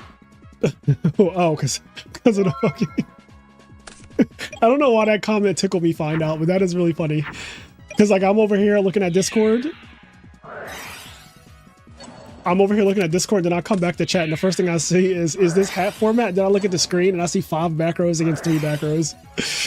That actually is just so accurate. Is this hat format? Like it's so petty, but it's so... It's like just the right amount of petty. Alright, Ronak won that round. Okay, next round is going up. Ronak wins. I think that, yep, Jesus Christ, round 3 went up instantly. Okay. Yeah, round 3. I'm going to refresh. So we have 5 rounds, then it's cut the top 4. And top 4 does get prizing. Top 4 gets prizing. They split the $100. Well, I shouldn't say split, but first is 50, second is 25, and then third and fourth is 1250 each, or 1250 each. Is that how the math? Yeah, that's math. Quick math too. All right.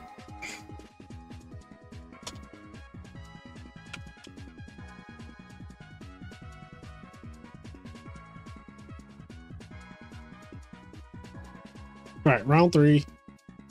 Round 3. OG's undefeated, Mr. Sippy's undefeated, Black Sanji, Posse Bossy, Hydro Pump, Behind the Duel Disc, Ty, and Dennis B. All are undefeated. I want to watch Hydro Pump this round, so we're going to watch Hydro Pump this round. We have not seen Hydro Pump, and he's been winning really fast, so I'm curious of what he's playing, even though technically I could just take a look, but I kind of want to be surprised. Because I forgot. It's been hours since I looked at all the deck lists, so I don't remember what he's playing anymore.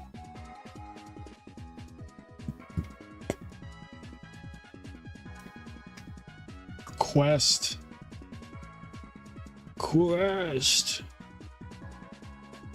right.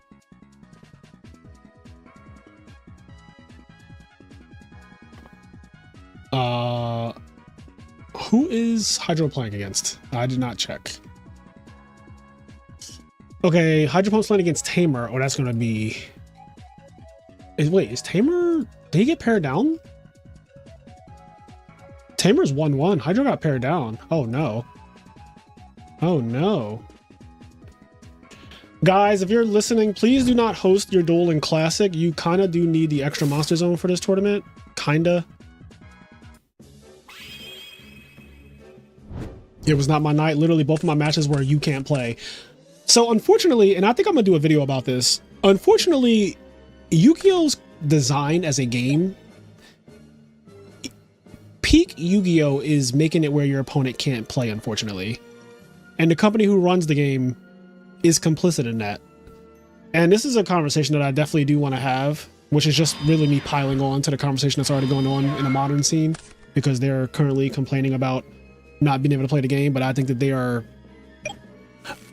correct, but I also think they're being ridiculous because they haven't been able to play the game for a very long time.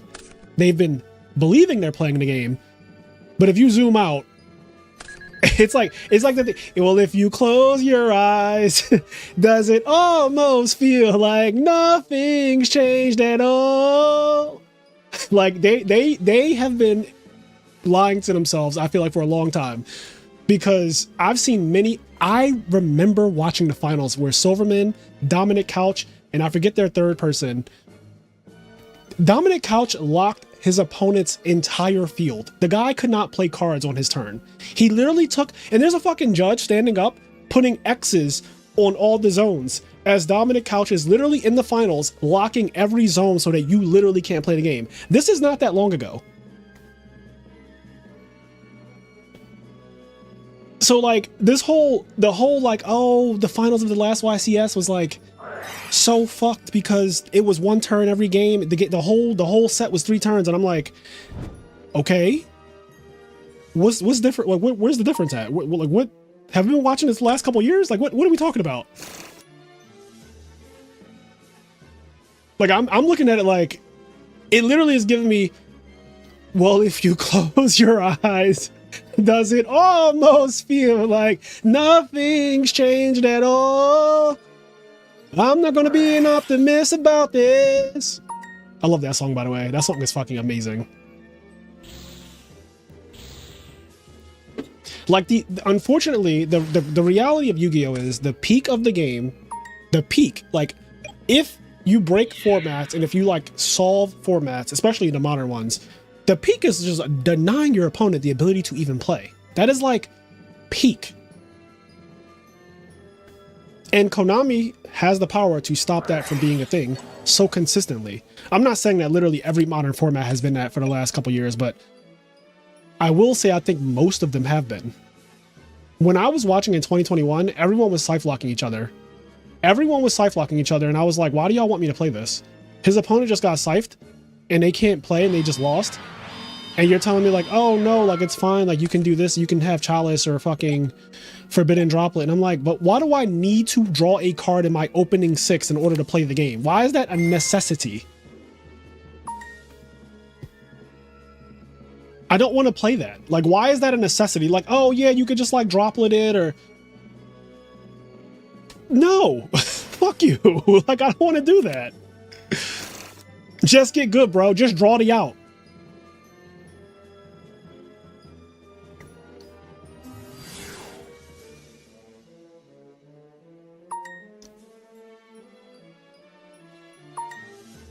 What the Edison Club say? A guy in my locals threatened to break someone's arm over scythe. Jeez.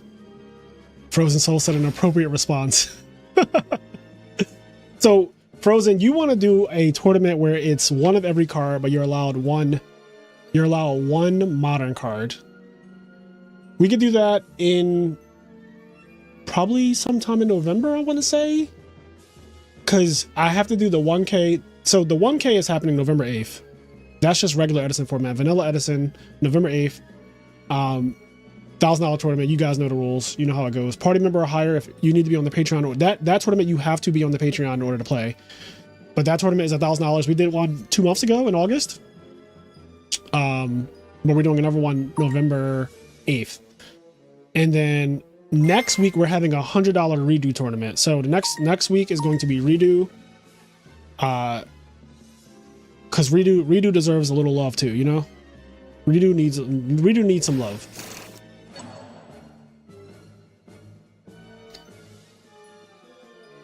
2021 was the Wild Wild West at North Carolina locals.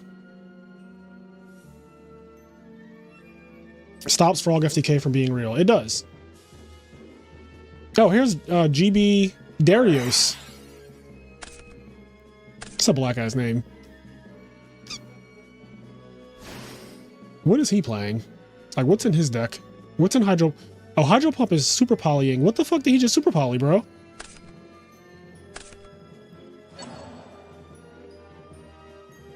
During your opponent's battle phase, Glad Beast monsters you control cannot be destroyed by battle or card effects. Oh. Okay. Did Absolute Zero just leave the field? I'm confused. Are you going to cast the Edison World Finals? I'm going to be casting Edison Worlds, yes, if that's what your question. Not just the finals, the whole tournament.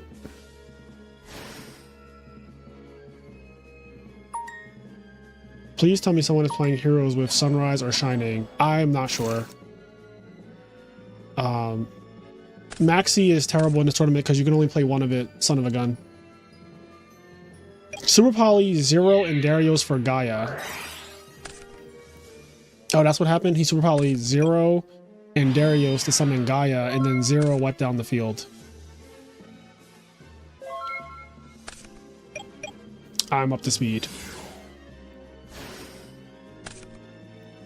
There are some GBs in this tournament. My man has Glad Beast Darius. If this card is link summoned, you can special summon one level 4 or lower Glad Beast monster from your hand or graveyard. But if your opponent controls a monster, you can special summon one Glad Beast from your deck.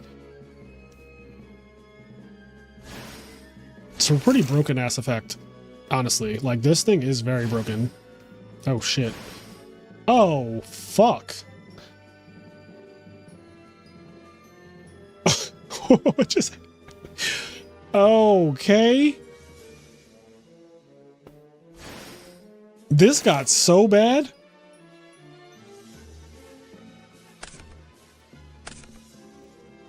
Oh no, he gets to bring it back out. Oh, this is crazy. Oh, this is crazy, bro. This is crazy. What the fuck? Yo, that is broken. Swallowed up. Have you ever been swallowed up? Have you gone through a time of swallowing where everything was overwhelming and you... Chat, what the fuck just happened, bro? That was so outrageous. I will never play Modern Yu-Gi-Oh! Again. Like, that was so outrageous, bro. The crazy part is, like, GBs are terrible in Modern Yu-Gi-Oh! That's the crazy part. The crazy part is GBs are unplayable trash in Modern Yu-Gi-Oh! Think about that.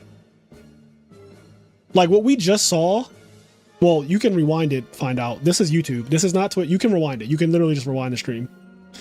But GBs are not playable in Modern. And I find that to be so funny because they're ridiculous. He said you didn't miss anything. Oh my god. Hydro is getting tamed right now. Yo, getting tamed is crazy. Getting tamed is crazy.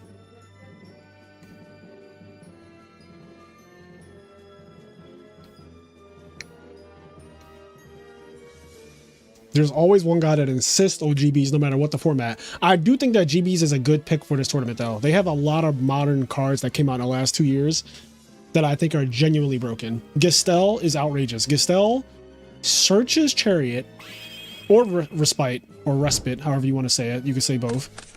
But it searches Chariot, it special summons 2 GBs from your hand, and it gives them their effect too, by the way, because it's summoned by a GB monster. And then you haven't used your normal summon yet.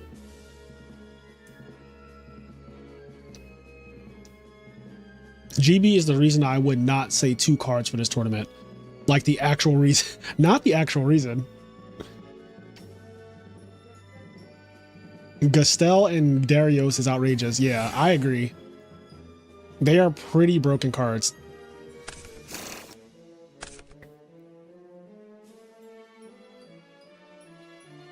Ryan I said, okay, yeah, I'm pinning that. I'm fucking pinning that, bro. You're getting pinned. And I was thinking about putting you in timeout. That shit's getting pinned for sure. Chat, why y'all got me up here and it says round 1 on the stream? Y'all know damn well it's not round 1. Why y'all like this?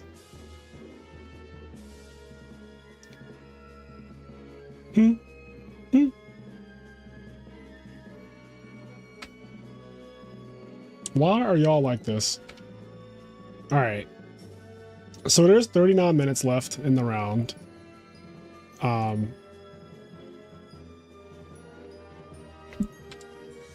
Let me just start get my timer started.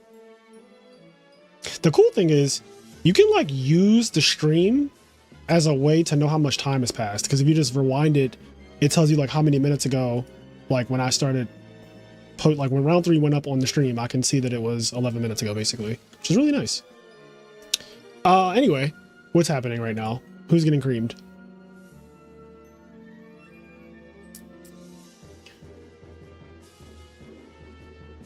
Okay, I gotta report some more losses. So JTL 1.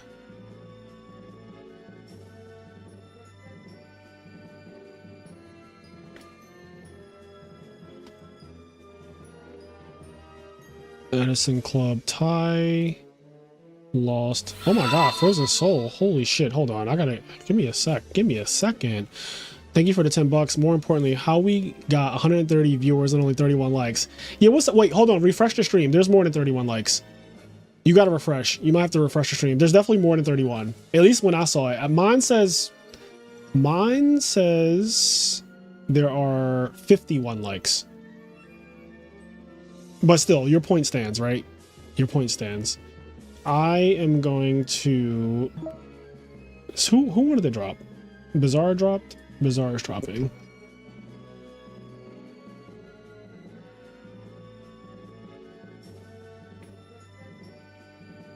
$51. Can you do something for me? OG lagging hard. DB down got DC'd.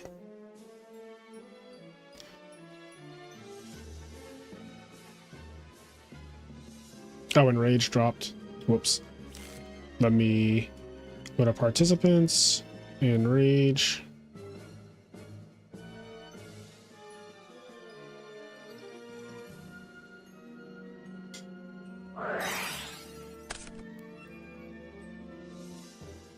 A 6-year-old would need to drop out of elementary school to learn modern Yu-Gi-Oh! You know, the crazy part is a lot of players have actually dropped out of school for Yu-Gi-Oh!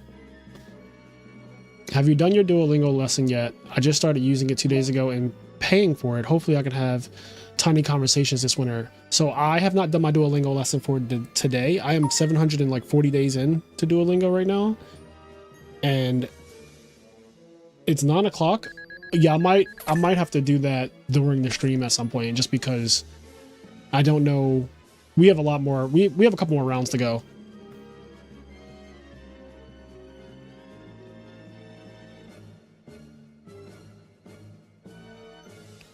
We have a couple more rounds to go. Vincent, let me tell you, if you're starting out, Duo is cool as long as it's free. If you're willing to pay, you should use Busu. You get private lessons included and group lessons. Interesting. I don't know if it started in tier, but I'm just tired of the 1 card equals full combo plus 8 advantage, triple negate, and all decks having 12 plus hand traps. At some point, this shit is just boring. Snake eye shit and all. Yeah, I agree. Like, it is... Modern Yu-Gi-Oh! Has so many different problems. Like, so it went through a phase where it was just like everybody was setting up a bunch of negates, and that was the problem. And then they made a bunch of board breakers, like the one... something Dark Ruler No More, Forbidden Droplet, Evenly Matched, Lightning Storm, a bunch of... You get it. A bunch of board breakers, Nibiru. So that was like, okay...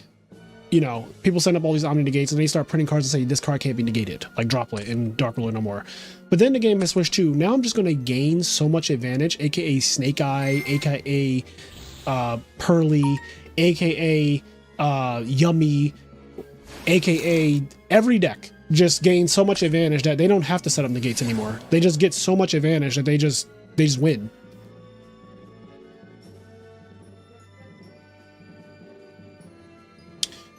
So yeah, I'll pass. Like I will pass on Modern. Modern is pretty shit to me. Lost the Johnson balls. Okay. Let's log that in. Log it in. Log it in. Log it in. Let me flex an air fryer that you can't afford, but you can eat every day comfortably.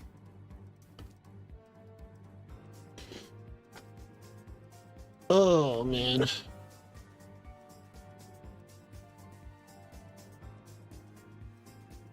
Oh, we're going to game 3.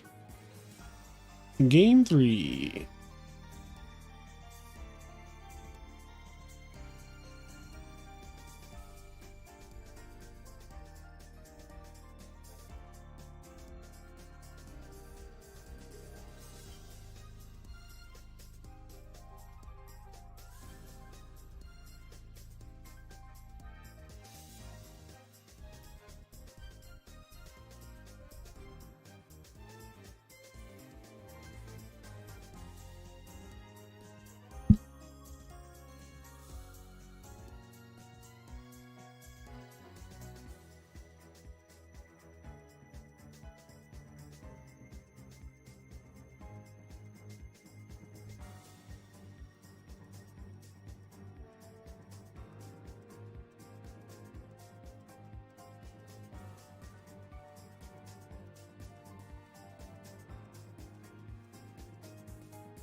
One second.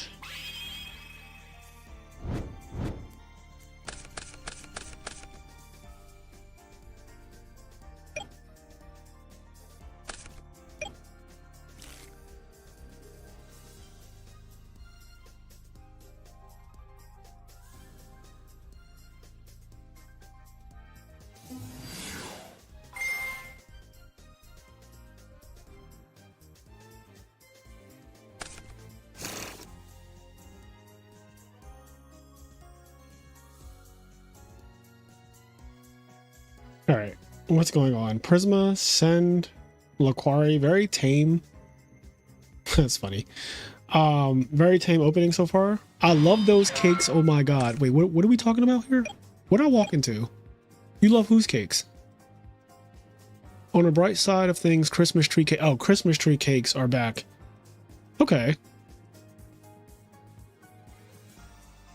By the way, it's a staple here in Brazil that people will buy air fryers and never use them. I have an air fryer and I used it for a while when I first bought it years ago, and I will not lie, I have not used it in probably like 2 years. Huh? What?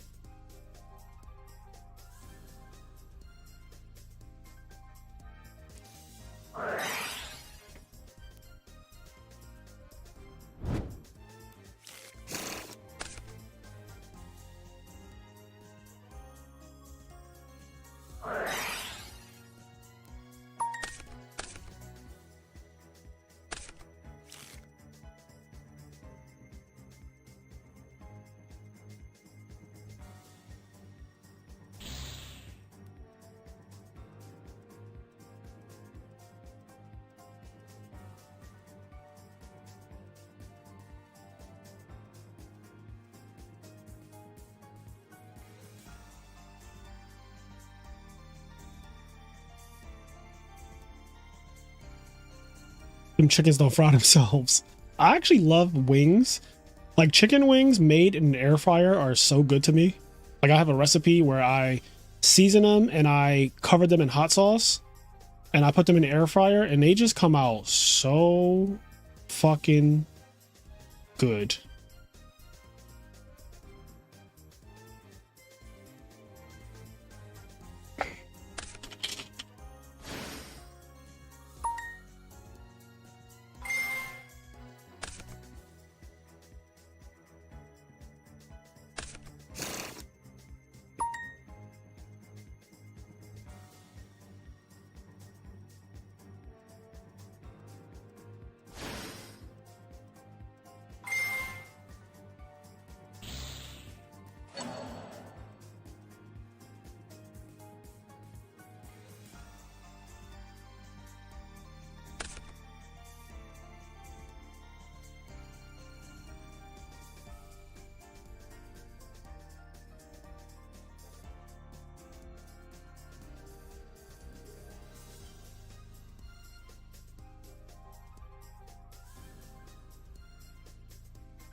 The goals.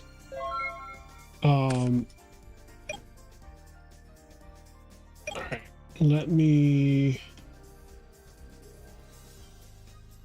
And Gara won this round. Oh.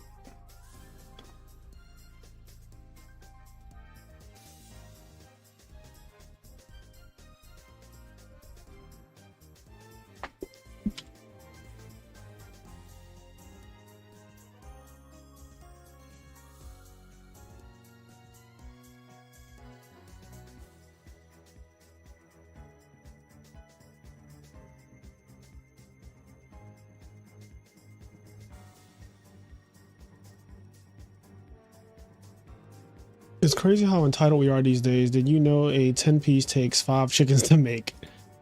Ooh. Let me be honest, I didn't really think about that, but I had Wingstop All Flats Louisiana dry rub the other weekend while drunk, and I've never had better food with the corn rounds, bruh. Yo, I love Wingstop, by the way. Like, at least once a month, I'll order like 40 wings from Wingstop, fried hard. Like extra, they call it extra cook time, but fried hard. If you know, you know. All lemon pepper, because I'm a fiend for lemon pepper wings, and I just bust those shits down for like the next 2 days. Like just give me 40 wings, and I'm gonna just bust them down for the next 2 days. I'm eating all Wingstop.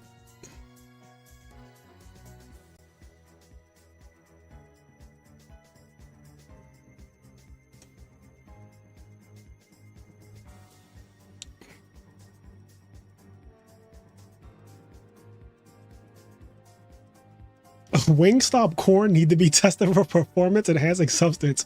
Wait, what are we talking about? Because I've never had anything from Wingstop that's not the wing. So are you guys putting me on to something right now? Like what is the conversation here?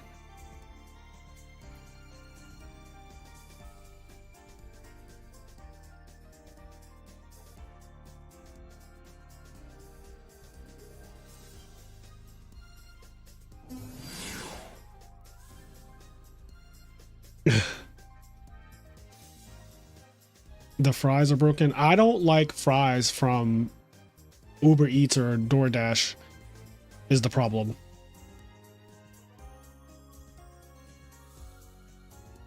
Like, I talked about this on the channel before, but every time I get fries delivered, because of just condensation, they never show up the way that I'll, you know, fries are good when they're like crunchy, crispy. Like I don't want a fucking soggy fry, and I find that they're never transported in a way that makes them like stay crunchy. The corn keeps its faculties. Not its fucking faculties. Why does the corn have faculties? Why does the corn have faculties, bro? And why does it keep them? Next Tuesday tournament, can we look up the corn size? We can do that next week.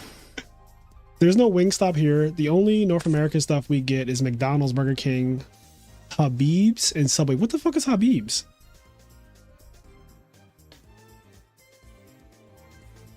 I just learned about lemon pepper fries not too long ago. Also a game changer, but usually get them if I'm not getting lemon pepper fries. Huh? Oh, lemon pepper wings. Okay, I was like, this sentence does not make sense. You have to order them without salt. Then they are fresher. Wingstop has corn on the cob, and that shit gotta have that coca straight from Pablo Escobar's private reserve on it. Yo, TJ is wildin'. Oh no. Them fries be bending it over when they come from DoorDash. The corn still... Bruh. The corn still stands for something. Yo, I can't. I can't, bro. The corn still stands for something. It's crazy. I can barely see my eyes. All right. I remember because I was having fries for my son delivered, and Uber Eats said the courier was on a fucking mongoose bicycle in a snowstorm.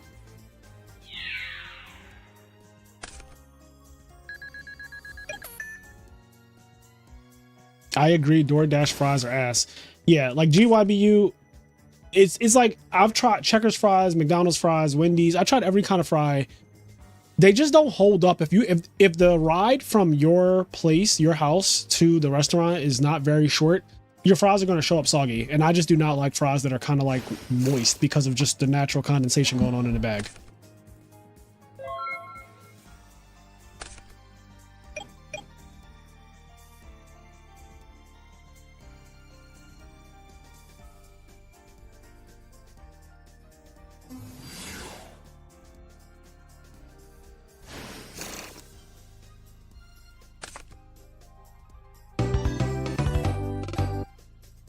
Hydro Pump won. Hydro Pump remains undefeated.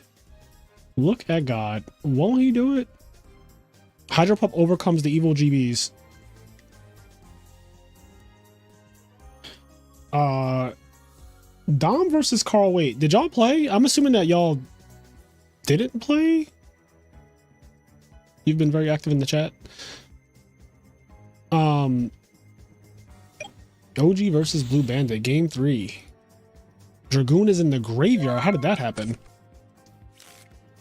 Volcanic Queen.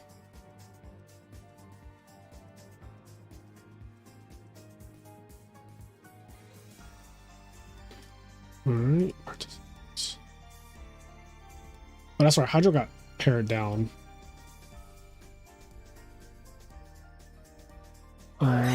Tamer.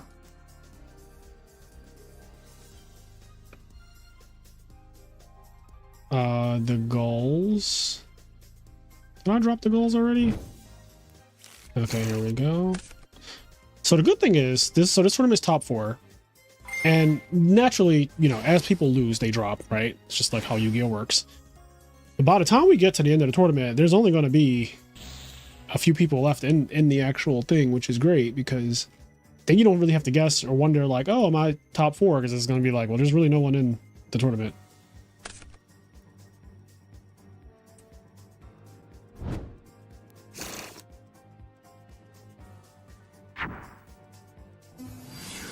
Strawberry habanero slaps even harder. The mango habanero from Wingstop made me have to rinse them damn things. It was so spicy. Blue Bandit wins with Gestel.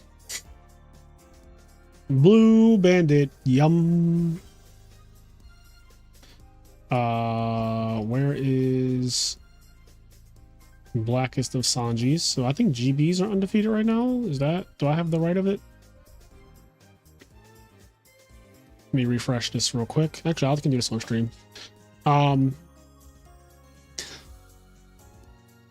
So Hydro with his hero deck, Black Sanji with his GB deck, Posse Bossy, I don't remember what they were playing. I feel like they were playing Dragoon, but that might just be wrong. I don't remember. Mr. Sippy, is he playing Frogs?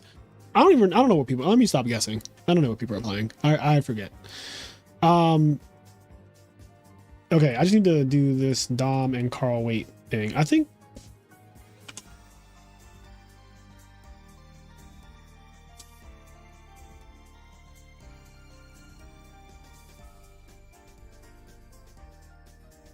Carl dropped. I think, yeah, I'm pretty okay. Let me drop Carl. Carl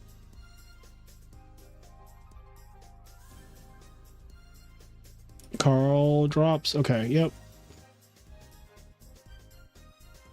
Which now causes round 4 to generate. So round 4 is now up. I'm going to change this on the stream to say round 4. Black Sanji versus Mr. Sippy are both undefeated. So we could watch that.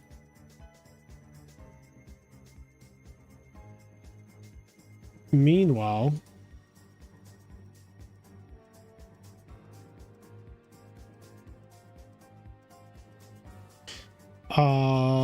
let's go here.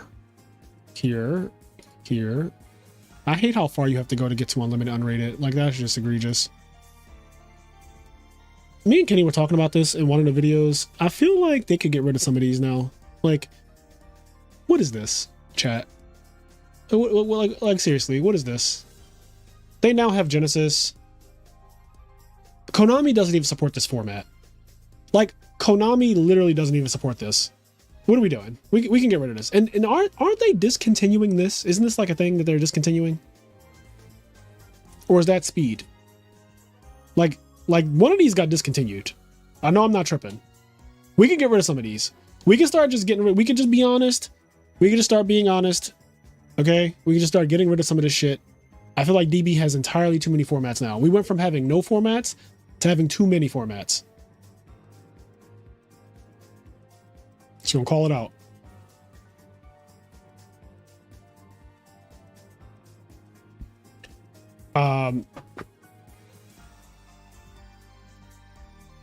Yeah, Johnson Balls versus OG. Higuera versus Dennis. Who did I say I wanted to watch? I wanted to watch Blue Bandit. She wore blue velvet. All right, fuck it. OG 99.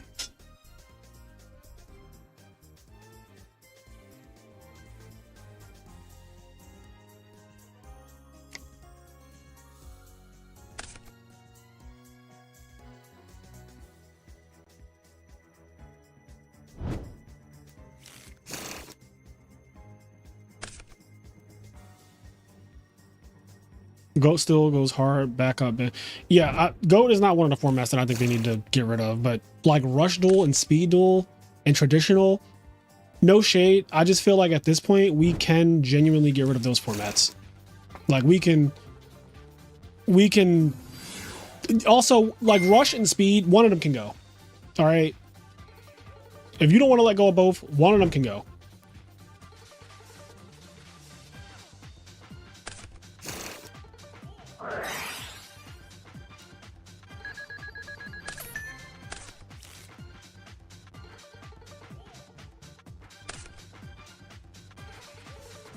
This man is doing a lot and not summoning Dragoon. Okay.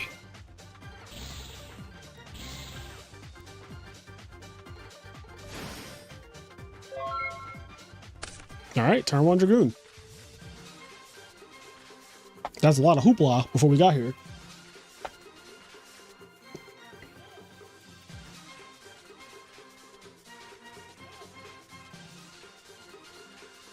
This is a really cool looking card art wise. I always say that this seems like a custom card. The effect and the art give me custom card maker. FTK. I'm going to call this Dragoon FTK. I think that's I think that's a fair name for this deck, like Dragoon FTK. Do you agree, chat? That it should be called Dragoon FTK? Or am I overstepping there?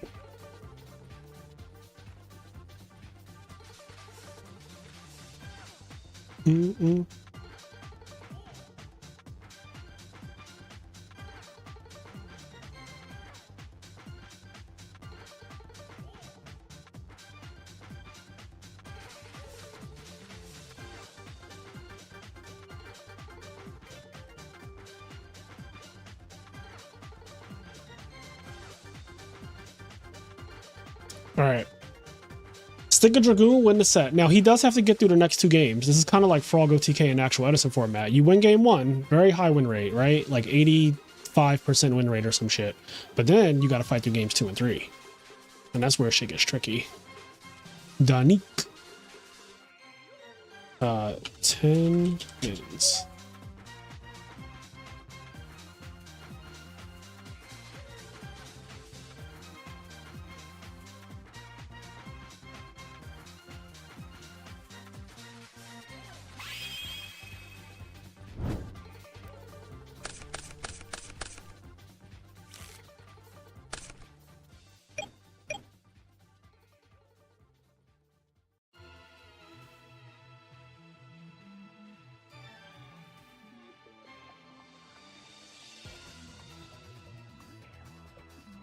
It's whoever can stick a Dragoon on the field wins. You got to stick a Dragoon, but then you also need to not get Volcanic Queened. Oh, Prisma. Yo, Prisma is probably the most played card in this format. Prisma is probably the actual most played card in this like little format. It's being used and abused. You hope Johnson is playing a modern GB card? He is. He absolutely is playing a... Oh no. Oh no. No follow-up?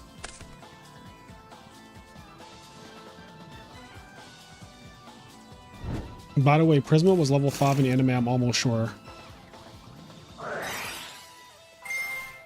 Prisma is getting a lot of attention in actual Edison, you're right.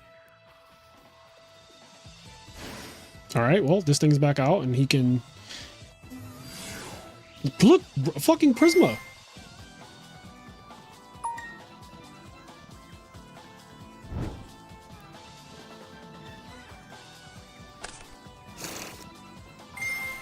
Pop. Why can he attack as well as Pop? Alright, Johnson Bosch just needs a Volcanic Queen, and he should be fine. Well, alright, well, that was the fastest FTK, like, that wasn't even... Also, to be clear, like...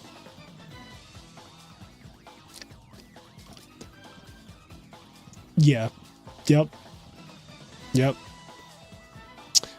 So that was a round of Yu-Gi-Oh! That was played. That was a duel of all time. I think the next time we do this type of tournament, we do have to ban Dragoon. I genuinely think that it is actually too powerful. Like, I'm not about to argue this. I think the evidence is very clear. Dragoon is, like, entirely too powerful, and whether it wins or not is not the point. I think that just the ability to deny your opponent from playing the game and forcing them to have an out, like, is unhinged. It is way too powerful. Like, Edison format cannot really handle that card. You need DD Warrior Lady plus Honest, Volcanic Queen, like these really obscure things to happen for you to out it. Game one is like no shot. Like no shot.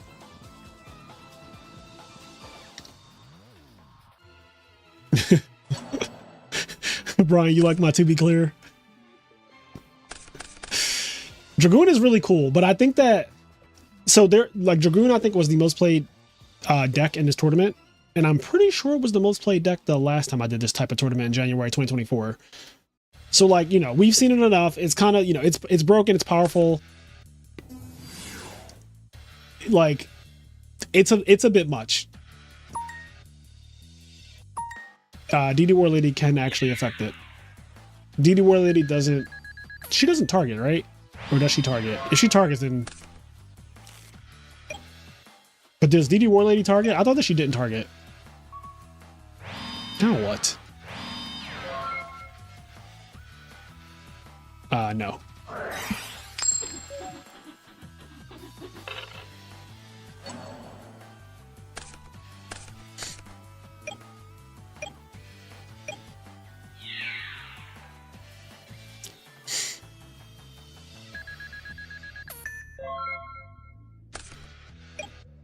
Why is he asking you? Because I'm the TO, Duck. Damn, Duck. Duck is like, why is he asking you? I need you as a bodyguard. Oh, man. Duck is like, why is he asking you? Yeah, so DD War Lady can be used on Dragoon. Dragoon can negate it, but then if you have Honest, so you can be like, DD War Lady attack Dragoon. I'll use Honest. You negate Honest, and then I just banish, right? So that's an out. But, like, my point in saying this is, think about how fucking obscure that is. First of all, who's playing DD War Lady and Honest in this tournament? No one.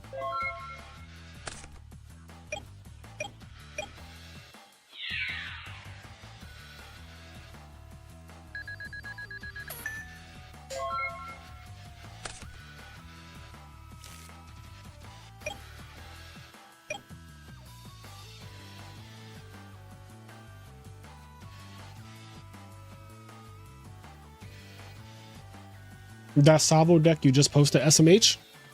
The SMH deck? Salvo, Machina Hero? That deck is randomly good. I don't...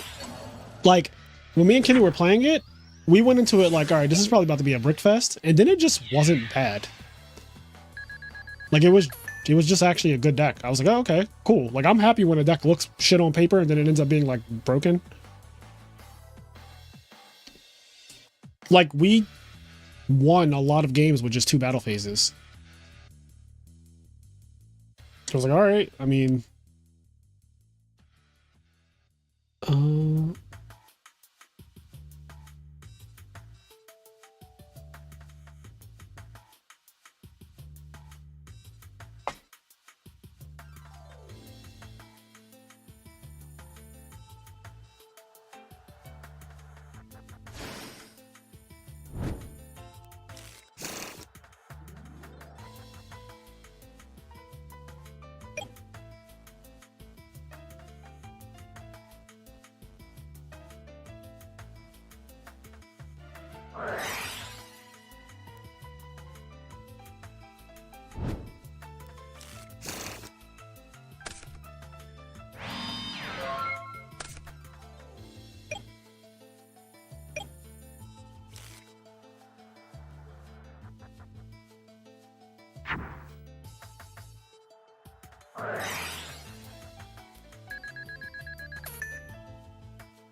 you try to have a little fun, you end up needing a custom ban list for your custom ban list. Exactly. That is wild when you think about it. Like when it gets so bad that you just like, I need a custom ban list for my custom ban list tournament.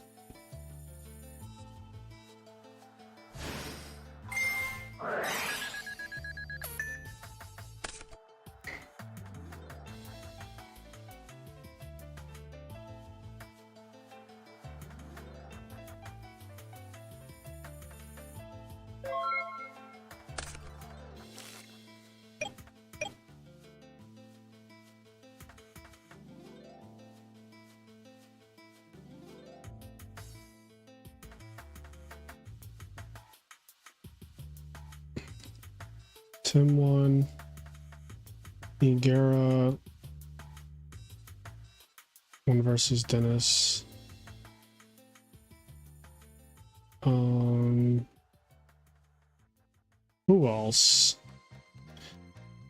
We'll refund you, Dom. Just call HR.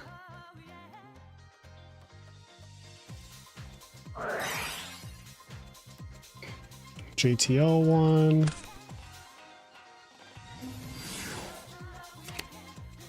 There's only a few people left in the tournament.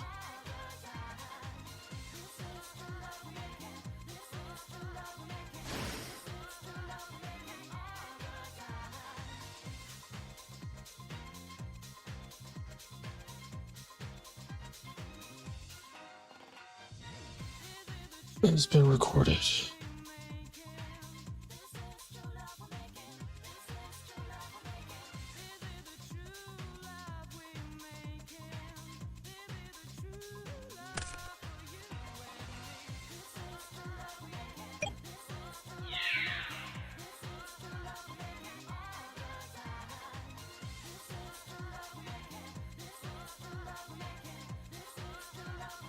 I've never drawn Wolf too many times in my life. It just wasn't meant to be tonight. I would not be playing a deck with Wolf in it personally. In a tournament where you could play any modern card, that's just me. But you know, if you want to run it, by all means.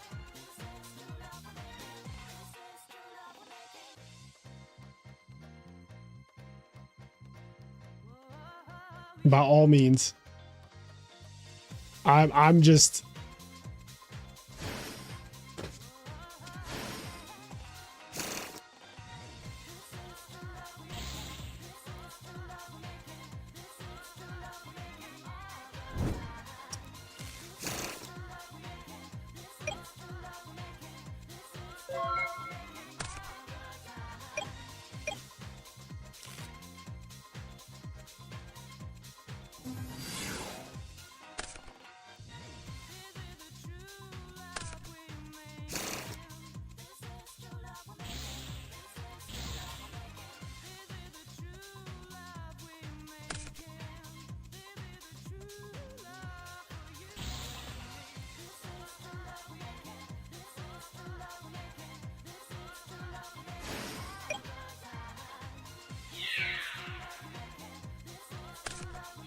Abyss Keeper didn't summon it once, never got the chance to. Yeah, Abyss Keeper is ass, Dom. I'm gonna be honest. I think the card that you showed me earlier in the week is better than Abyss Keeper. Abyss Keeper is fucking just not even playable. When I saw your deck list this morning at like 7 a.m., I was like, I don't know what the vision is here, but that was not a good pick. Abyss Keeper, for people who don't know, because I didn't know what it was until this morning. This is what Dom played today. 2 water monsters cannot be used as link material. The turn it is link summoned. If this card is link summoned, you can special summon 1 fish monster from your hand to a zone that this card points to, and then it says you can target 1 other fish monster you control and 1 card your opponent controls. Banish those cards. You can only use this once per turn. Yeah, this card's terrible. So basically, like, if you can make this, you can make totally awesome, and your deck is just not playing terrible fish cards that are not Fishboard Blaster, basically, right?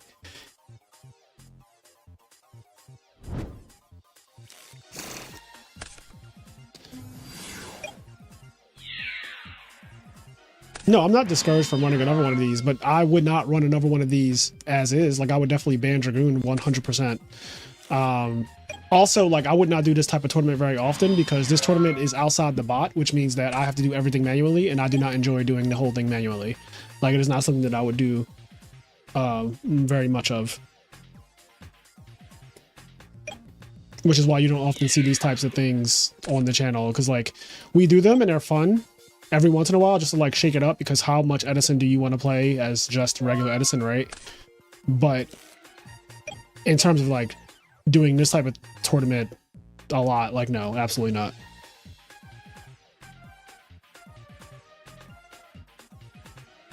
I think there's no reason to play Fish now that Frog OTK is a deck. Like, Frog OTK does exactly what the Fish OTK deck does, but better. Like, intrinsically better. And you could play Frog OTK with Totally Awesome, which is broken, or Ronin Totem, and make it Frog OTK FTK.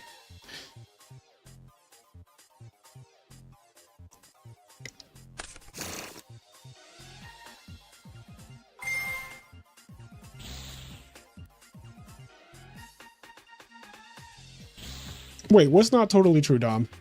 Are you talking about something I said?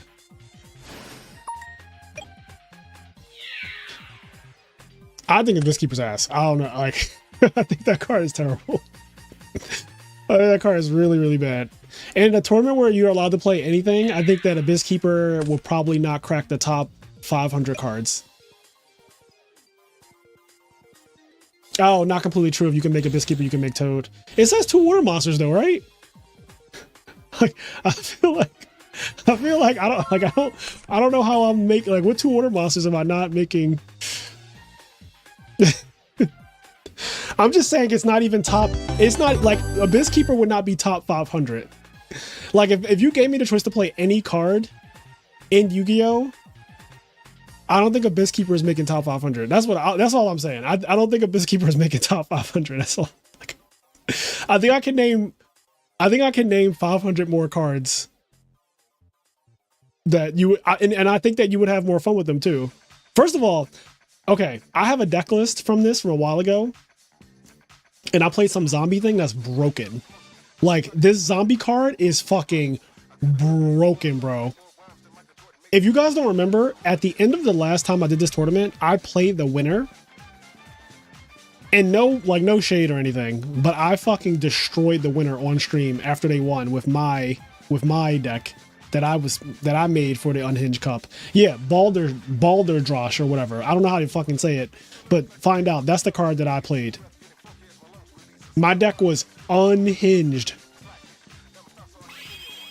Is it called Doom King? Let me see if I can type in Doom King. Oh, here it is. I played this. This card, it's a main deck card, so in order for me to play a main deck card, you know it has to be outrageous. During the standby phase, if a face-up card is in a field zone and this card is in the graveyard, you can just summon it in defense. So, like, if there's a field spell, if there's a face-up card in the field spell zone, you can just summon it in defense. During the standby phase, not your standby phase, during the standby phase. So you know what that means. Then it says, once per chain, when a zombie monster except this guy activates its effect, quick effect, you can apply one of these effects, and it says negate something or banish a monster from the field or graveyard that does not target. once per chain, not once per, like once per chain. This guy, he doesn't, you might not like immediately understand like what is so ridiculous about this in Edison, but I promise you, playing against this, the deck that I made for it was so, like, it's so unhinged and so unfair. Yeah, zombie world makes everything trigger it. Nice Dragoon, idiot. Yeah, the card is absolutely cracked. Zombie world turns everything into a zombie, which means that everything triggers it, and he doesn't target, and he banishes. The GK Fusion, I did make a GK deck as well with the GK Fusion.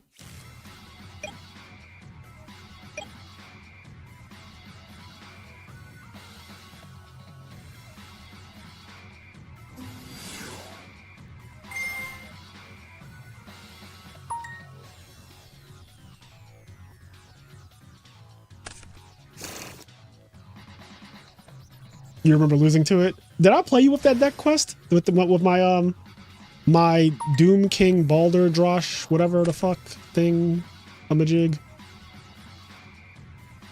By the way, who's getting creamed here? What game are we in? Mississippi won game 1. Let me check what Mississippi's playing. I'm confused.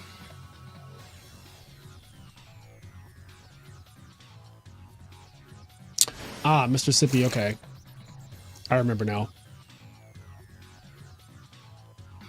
They're playing Glow Bulb. We saw that earlier on stream.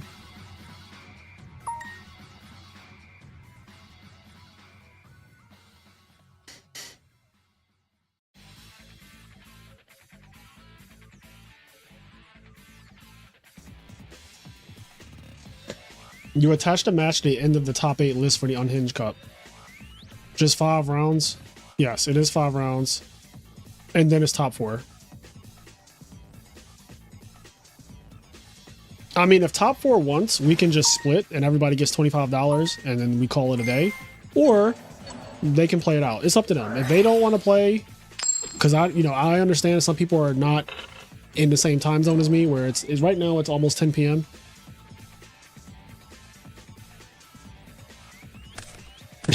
Explain the zombie world thing again and then read the pinned comment. Monty, it was a mistake. I just love how blunt that comment is. It's really funny.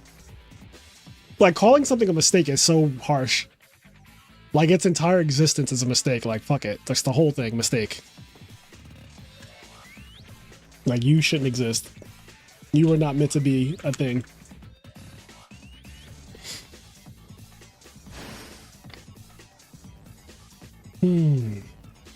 Oh, Gastel. Darius.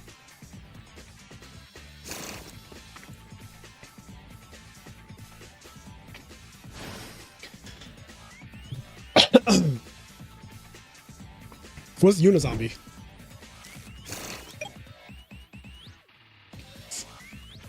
Do I need water? I feel like my throat just got really dry.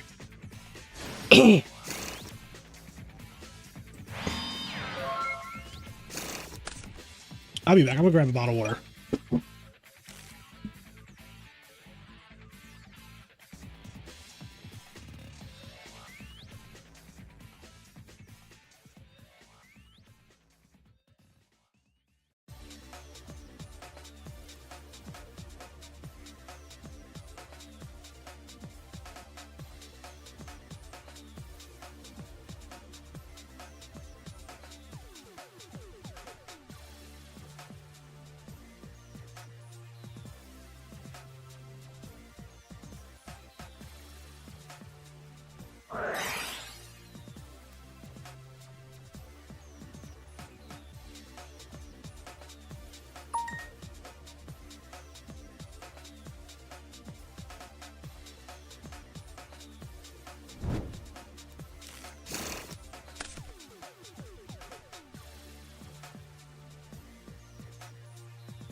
All right. Ooh.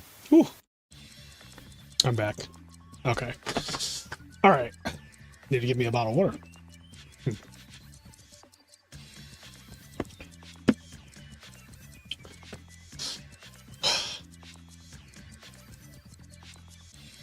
Gundam. Shout out to the modern players. Thanks for the 20 bucks, Gundam.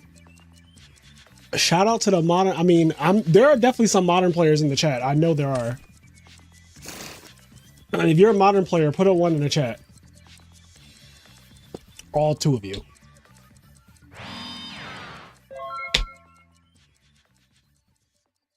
Essentially is good at water. I do like Essential water. Billy put a fucking 0, bro.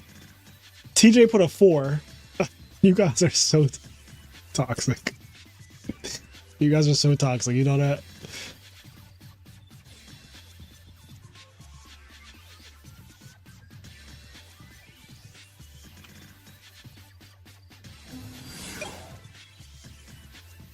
$17.38.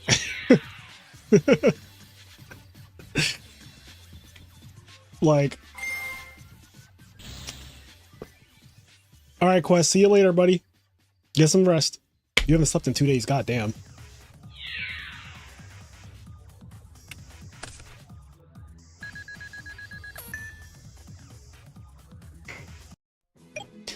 The like condensation from how cold that water is. Oh, you can tell that the water is cold, right? Like, cause you can see how fucking, look at how fogged up this bottle is.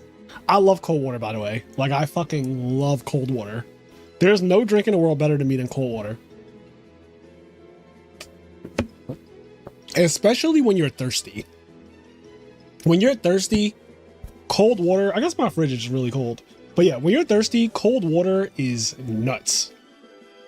I do not do room temperature water. You know what? As I've gotten older, now I'm a middle-aged man. Room temperature water, I gave it a lot of shit when I was in my 20s. I'm starting to understand why people don't like ice cold water. Like, I get it. There are times when I'm like, okay, I don't want my water to be freezing. When I was younger, I always wanted it freezing. I'm not going to say that I like room temperature water, but I can drink water that is not freezing cold or ice cold now. Like, I can drink not ice cold water now, but I used to only drink ice cold water before. I'm just now joining. What's the most powerful card people are throwing in for this tournament so far? Dragoon, and it's not close. Red Eyes Dark Dragoon, and it's not close. Whether Red Eyes wins the tournament or not, no clue. But Red Eyes Dark Dragoon has ended games on turn 1. We've seen multiple FTKs now from Red Eyes Dark Dragoon.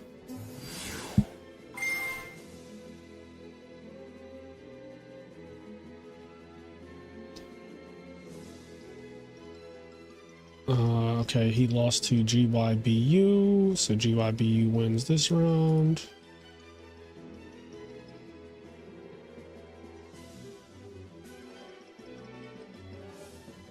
Okay, so the only matches that are being played are this one right here and Rodnak, of course, because he's playing his like fairy deck. Love ice cold water. Same. Ice cold water is just crack. If I drink only ice cold water, I'll get a sore throat, and I'm just 30, no matter how hot it is outside. You get a sore throat from drinking ice cold water? Is that a thing?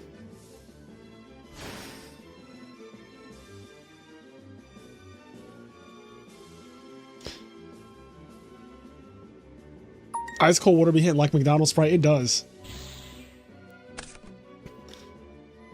Yeah, I don't like ice cold water giving you a sore throat. I don't know if I follow. He said, I don't like it either, but there are no side effects. Telling someone there are no side effects is like a little unhinged to me. You just gonna tell that man there are no side effects? You know his body? How they bringing out Dragoon? Probably because I work with fridges the whole day. Oh boy. After this, I'm gonna get a nice hot shower. I'm gonna stand in that bitch for like 30 minutes. Sometimes I just stand there.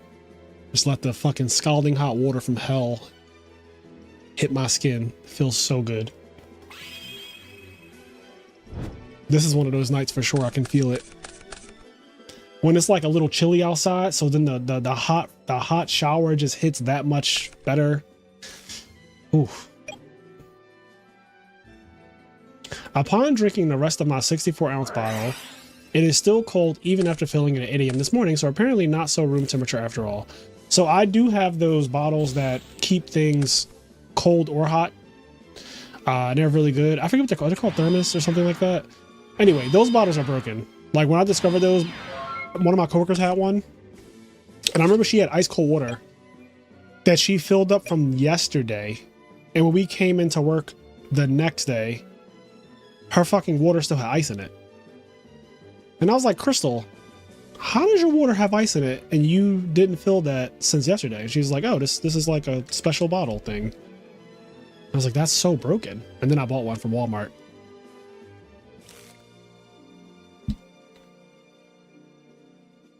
You have a Stanley Cup and it has the same ice from 2 days ago? Yeah, that's broken. Bro, where do you work? Like, you're asking me like literally like what is the name of the company that I work for, and like you want to know like where, like literally where I work, like my place of employment.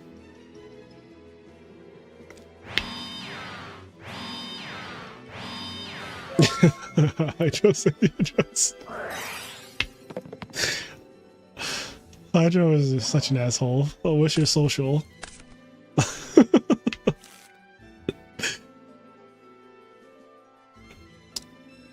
Oh, you want to know what my job is? Okay, because when you said where do you work, I'm like that's an unhinged question. I am an accountant. That is what I do for a living. That's what I've been doing for a living since 2011. Yeah, I do accounting, specifically financial reporting.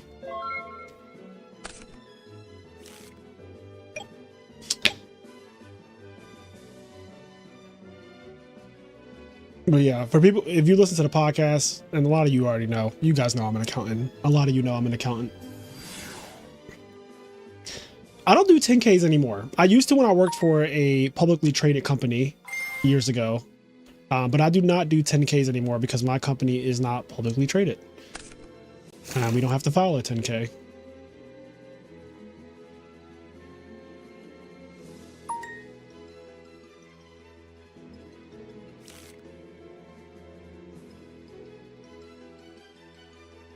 Filing 10Ks by day and hosting 10Ks by night.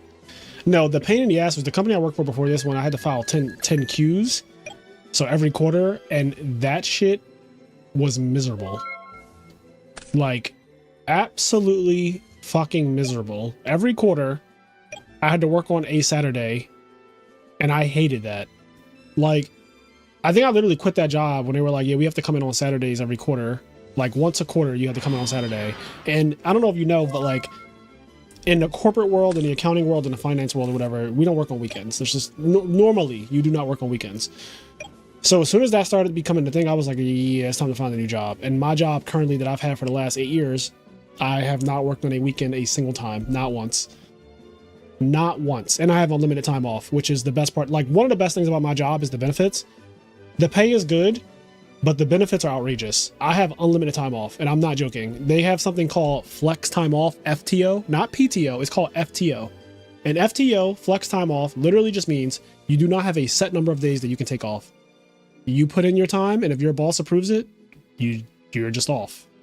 So at my job, people put in a week oh, I'm just taking a week off. And me, I go to Japan for 2 weeks. You guys know I went to Japan this year for 2 weeks, May 1st to May 16th. 2 weeks. Let me just take off. I took off a week, when I did that streaming. Remember when I was doing all that streaming where I was like streaming video games and I was playing like Final Fantasy and Duel Set of Roses and all that shit. And it was like a week of me streaming. I took a week off there. I'm taking a week off soon for my birthday. We have a lot of days off just for holidays. But yeah, we have unlimited time off. And honestly, that has kept me at my job like almost above all else.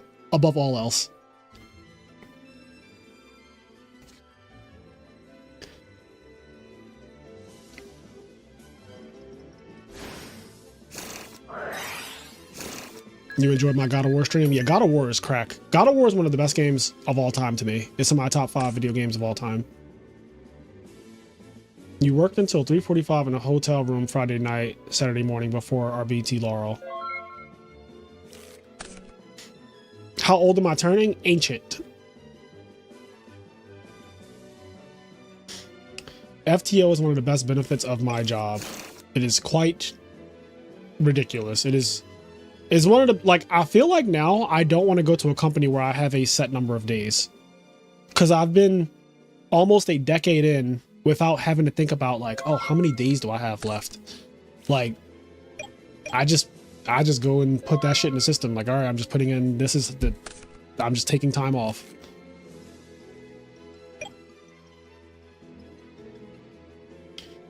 You offer unlimited time off for your employees. What I found is that they actually take less time off over the year. That might be true for some people. It is absolutely not true for me. So I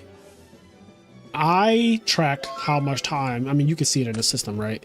Like, I can see how much time I've taken off. And when I get to July 1st, I always check, like, I'm a half year in, how many weeks have I taken off? And I think by July 1st, I had already taken 4 weeks off. So I was like, okay, I'm going to take at least another 4 before the end of the year. But yeah, usually I do somewhere around like 8 to 9 weeks a year.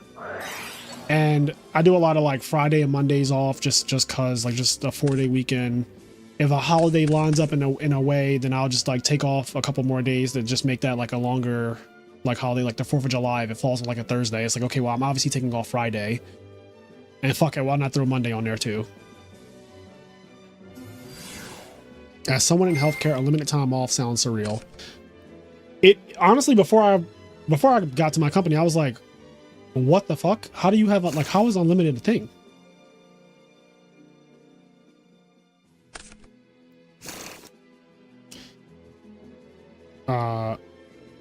God said, let there be light, and push Fraser out the way to give you an idea of how old he is. Damn. God of War was goated before 2018 came out, and somehow it got even better. Yes, I fully agree.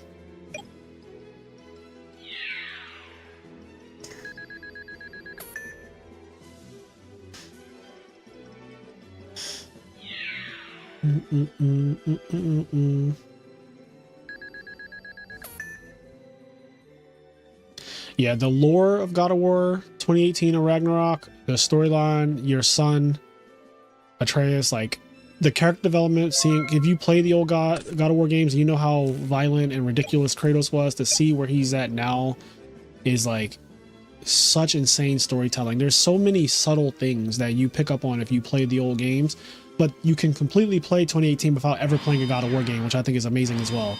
Like, it is an independent story that you can just play without any context of the past. Obviously, it's a lot better if you have, but the fact that it just is such a good story, and the gameplay is fucking insane. Like,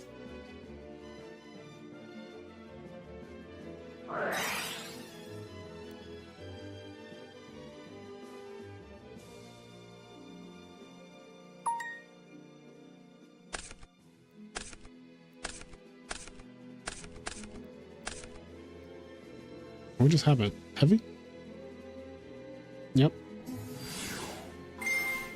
My man has game. Heavy summon, so that's 4,000, 54, 56. He has burial, dark arm. Ah, yes. All right, well, unless there's a DD Crow, I do not see GBs. There's the DD Crow. The problem is there's a Gardner, and that's going to be really fucking hard to deal with still. I've never played Minecraft before. Minecraft. I've never played Minecraft before.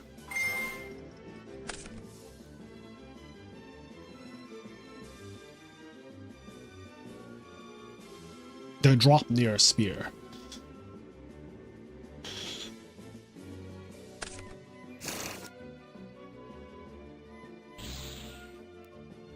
Oh, he didn't even pitch with Greffer yet.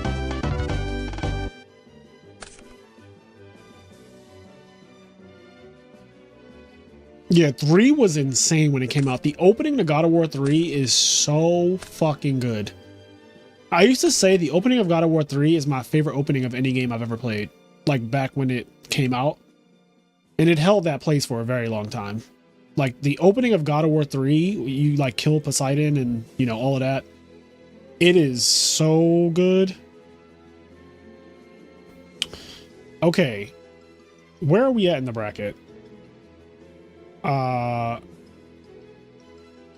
So Mr. Sippy just won. And Ronak is where we are now. Or maybe not. Ronak versus Froggo. Maybe they dropped and I didn't see that.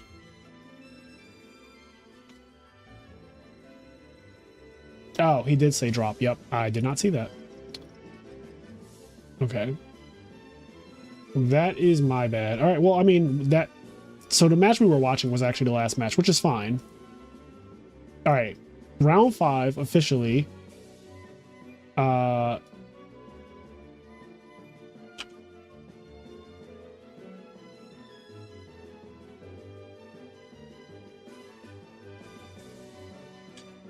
Let me restart my timer. And this is going to be the final round of Swiss, and then it's top 4. And I'll give the players the option if they want to split and they all get $25, or if they want to play it out where first gets 50, second gets 25, third and fourth get $12.50 each. They'll have that option.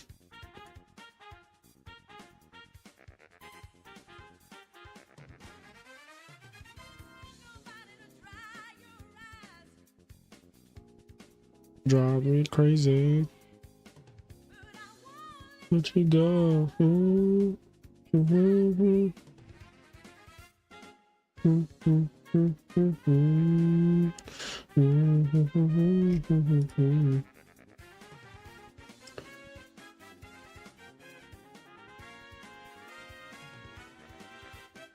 don't know. Is this enough rounds? Why do I feel like there's not enough? I feel like there needs to be a 6th round. If I have to do a 6th round now, I'm gonna force a split at that point.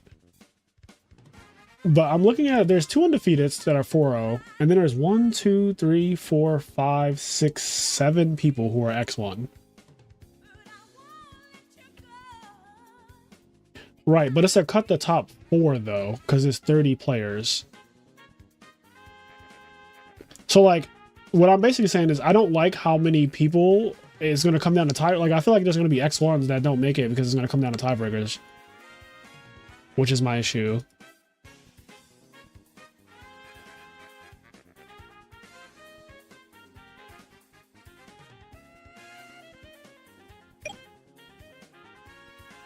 Are you waiting till the current One Piece arc concludes to start reading again, or just when you get the itch? Whenever I get the itch. That's how I always do it with One Piece. Are there any other TCGs you've played and enjoyed? I played Duel Masters as a kid for a little while, and I enjoyed it when I played it, but I don't really have desire now. I played Magic the Gathering for a brief period. I enjoyed it for a small time, and then I quickly realized that game is terrible. Like, I know Yu-Gi-Oh is bad, but like Magic is worse. Like, Magic is straight up a worse game. Like, intrinsically worse. It also came out before Yu-Gi-Oh! And I feel like the creators or whatever decided that they were not going to fix Magic the Gathering because it has design flaws, because it's just so fucking old, and naturally, like, you're not going to get it right when you're one of the first trading card games ever created. And that's okay. Like, I'm not faulting them for not getting it right, being one of the pioneers of trading card games, but like, god damn, that game is flawed.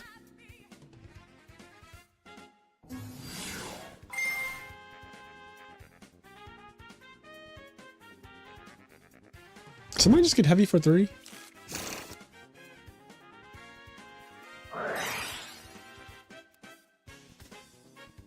Why worse? What makes you say that? First of all, have you ever played Magic? That's my question for your question. For the people who are asking me what is wrong with Magic, have y'all played Magic? Because I feel like this is not a real question. Magic is strictly worse. Not up for debate. Like, way worse.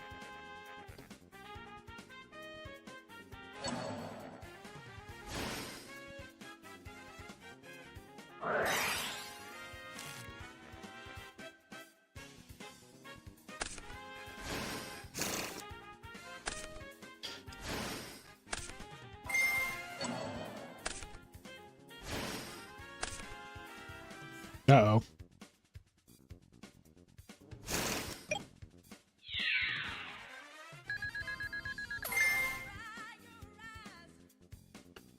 Magic is so much fun outside of competitive, whereas Yu-Gi-Oh doesn't really have that kind of scene. Commander with buddies is insane fun. I agree that Magic has really cool formats. That is a fact. I 100% agree. If you are a casual player, you can have a lot of fun with that. But you are not talking to someone who's a casual player in card games. So I don't really care about the casual scene of a card game. That does not interest me at all.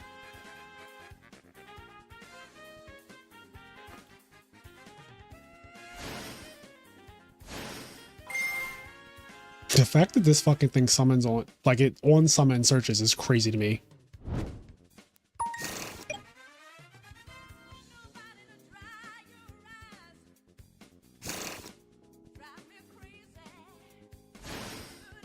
I just feel like every card game that came out after Magic that has a resource system just did a better version of the resource system, because Magic's is inherently flawed. Like having land be the you need to specifically draw cards that are land. That is so bad from a design perspective. The game came out in like what, 1989? So like they didn't know that their game was going to end up being terrible, but like it ended up being terrible. And games came out after it that just corrected the problem, that one of the problems that it has naturally, like just a natural design flaw. The fact that you just have land as your resource system. Land is fucking awful. Like Kaijudo / Duel Masters did it better. Hearthstone did it better. Lorcana, like you name it. Like name a card game that came out after Magic, and they basically, if they use a resource system, all of them are better. Like all of their resource systems are just better than Magic. What Magic has that keeps people playing it is, one, nostalgia. Two, it is a iconic game, right? Just like Yu-Gi-Oh. Like Yu-Gi-Oh, modern Yu-Gi-Oh is not in a good place. It just isn't. But like thousands of people show up to every YCS, bro. Like every single one. And if you're wondering like why do they do that, is because one, they consider like the game is fun for people still, and people have nostalgia of something that they've sunk so much time into. But like if you actually think about the design of a game, if no one is designing a game where you need to specifically draw land to play, and if you don't draw land, you fucking just lose the game.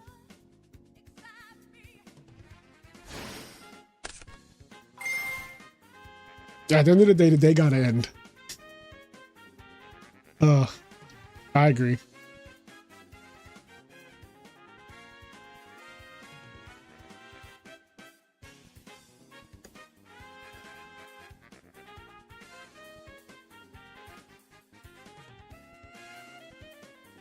Like they should literally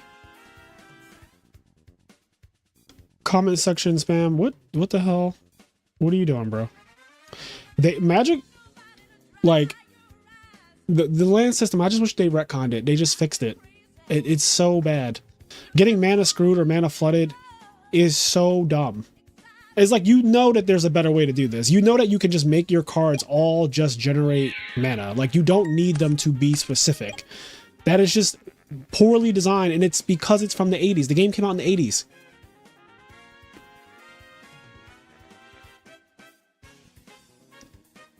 Lambros, I'm not debating with you. Like, I think you're wrong. The end. You can say whatever you want. You will not convince me otherwise, because you're not really saying anything either. Sorry, I'm also 4 minutes behind my internet's ass. Oh, you love Magic when you played it? I liked it I played it in 2010. So I played during the Jace the Mind Sculptor, Jund, What were the other deck? Blue white control. Path to Exile was out. I think Day of Judgment was legal. Bloodbraid Elf was legal at a time. What else was? Brixis, I think, was a deck, maybe? Or Grixis, or whatever, however you say that shit. I think I combined Brexit with Grixis, but there were some good times. Like when I was playing, Primeval Titan came out, Sun Titan came out, Tectonic Edge was a really good card, Celestial Colonnade, Planeswalkers. I enjoyed it for a while, and then after you play too many tournaments where like, oh, I drew all lands, and oh, I drew no lands, let me mulligan, and oh, look at that, I still don't have enough lands to play the game and I'm down a card. If I mulligan again, I go down another card, which is also fucking stupid because now the odds of me drawing a playable hand get worse and worse and worse. It's like this game is just bad. Like, it's just a bad game. And also, the worst part about Magic are the people that play it. Like, I've never met a more unfun group of human beings in my entire life. Like, I've never met a group of, like, a less fun group of people, of humans.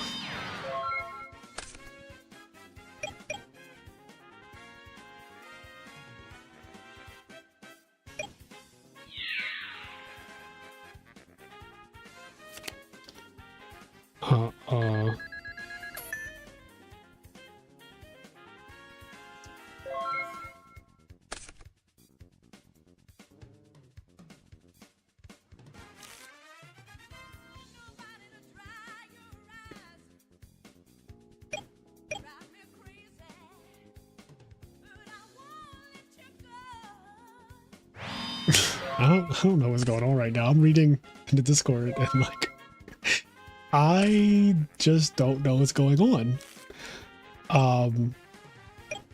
But okay, that is a thing that's happening. Anyway, so wins are coming in. Dragoon Turbo is undefeated at 5-0 so far. OG is X and 1 with Dragoon Turbo. So there are 2 Dragoon Turbo decks that are basically guaranteed to be in top 4 at this point.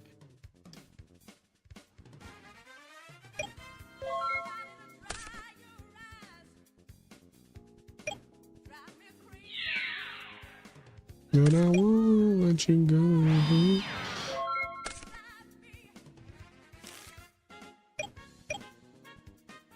Do you think tournament organizers have the right to steal from players in the tournaments? I do. Why would tournament organizers need to steal from players in the tournament? Oh, thank you. Yes, round 5. Thank you so much, Pumpy Heart. Also, Pumpy Heart, I don't know your name in the Discord server, so you said you won your round, right? But like, I don't know what your name is in Discord because it's definitely not Pumpy Heart. Will these deck lists be posted somewhere? Yes, the deck list will be posted somewhere. Oh, that wasn't you?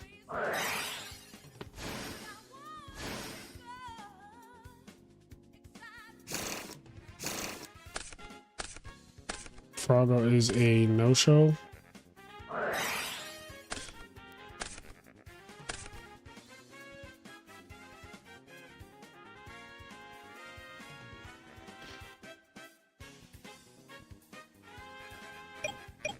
All right. Chill out.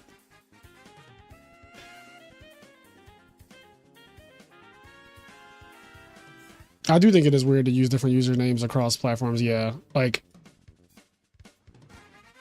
it's like, why? Like, I understand, like, if your Dueling Book account name is like different from your username, that's one thing. But like having multiple different usernames is like, all right, what are we doing?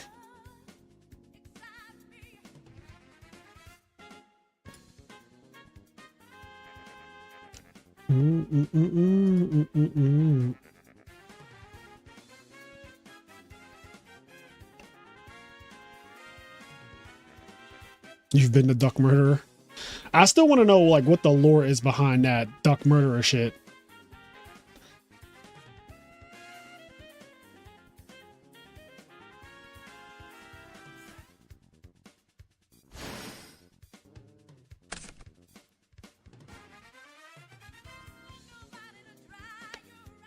My Twitter account is literally not linked to me at all because my Twitter account is disgusting. Like, it's just, well, I don't post anything on Twitter, but it's just me following a bunch of like terrible pages.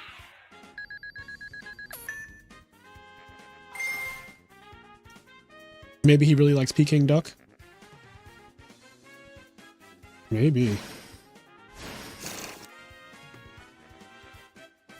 Buff dudes with no clothes is my guess. I don't know why you think I like buff dudes. I do not like the word buff. I just think about like Zangief or like The Rock, and I'll pass. Like I do not like if you're buff, like if that's the word we're using as a descriptor, I'll pass.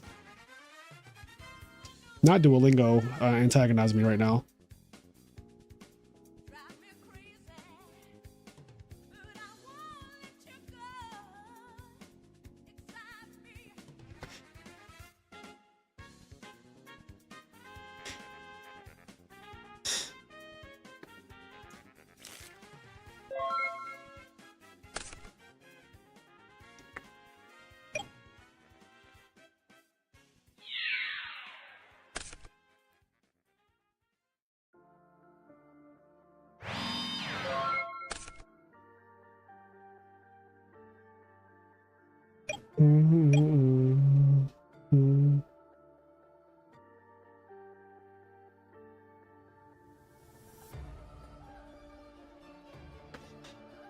Okay, chat, what's up? At the end of the day, Edison is strictly better than every other TCG. I mean, I can't make that claim. Like I'm all for letting people enjoy what they enjoy. Like if you enjoy Magic and you enjoy Hearthstone or you enjoy Lorcana or Riftbound or whatever you want, like don't let my opinion of those things, you know, deter you or make you feel any kind of way about it, because I am just one random black guy on YouTube who plays Yu-Gi-Oh! And that is it. Like, enjoy what you're going to enjoy. I enjoy Yu-Gi-Oh! To a fault. Okay? There are so many better things that I could be doing with my life than Yu-Gi-Oh! But I absolutely love this game. I basically grew up with it at this point.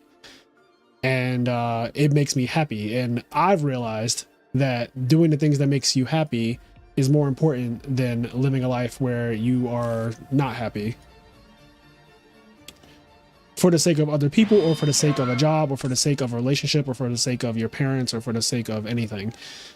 So if Yu-Gi-Oh! Brings you happiness, or if another card game brings you happiness, or whatever, I'm all for it. Do the things that make you happy.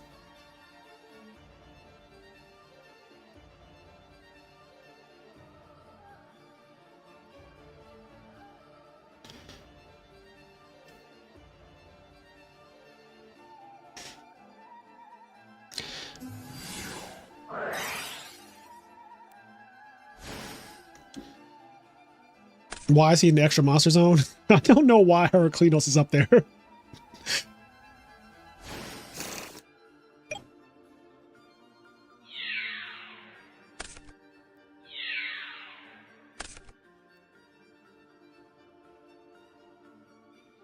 You enjoy Modern to a fault? Guilty pleasure?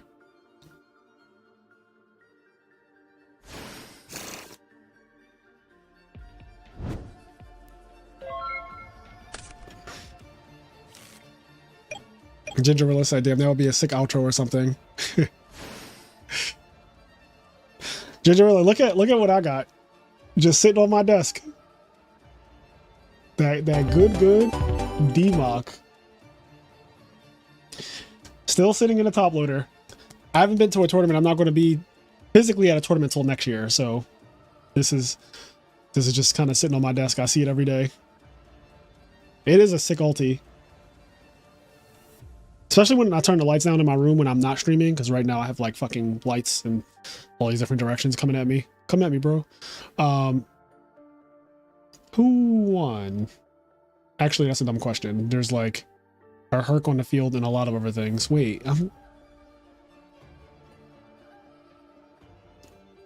Oh, no. Did he fucking hurt? He gave him a lava golem to kill him? Oh, he gave him a lava golem to kill him. I am now seeing the folly of my assumption. I saw Herc and I was like, oh yeah, surely he won. Like Herc's up in the extra monster zone. And then I looked at the field again and it revealed something very sinister under the... Oof. Okay, so Ty is going to have a win here.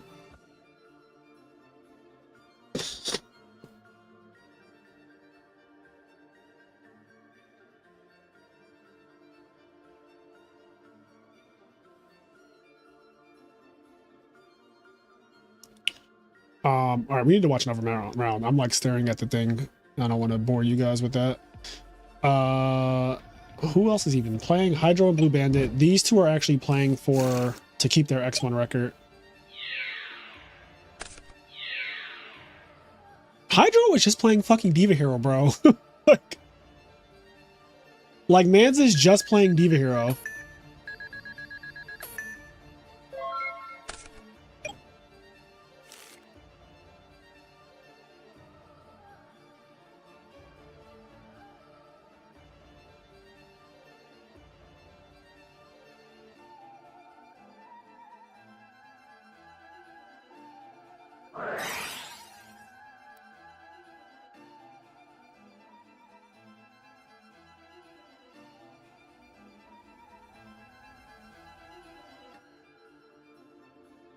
Let me check something.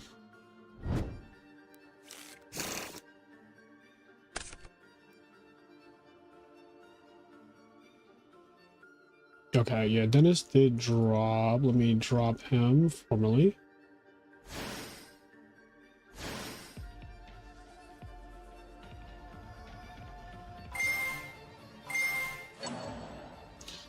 This is the only match going on. This is the last match right here. Are they both mandatory? Marmillo is mandatory, so this is chain link 1, but if this guy...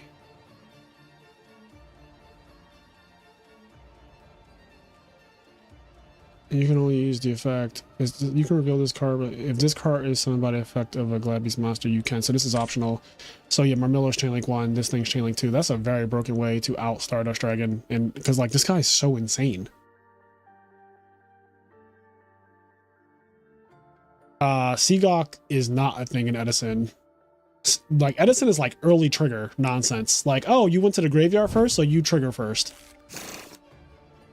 Like if you tribute a Absolute Zero for Caius, you can't be like chain link 1 Caius, chain link 2 Absolute Zero.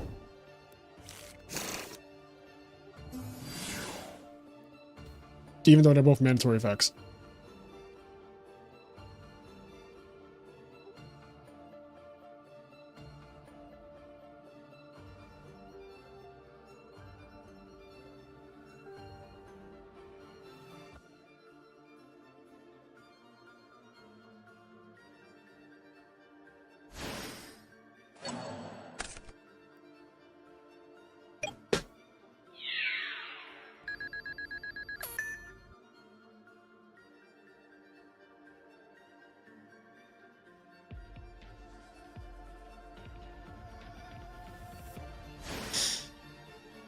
I once paid off a judge to go to my calls at an event and rule for me.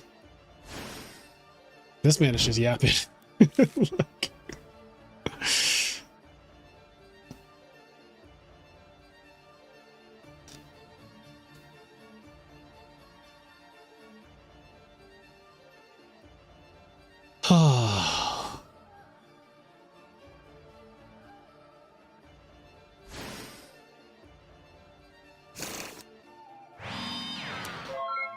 Flamer, isn't Rediari not mandatory?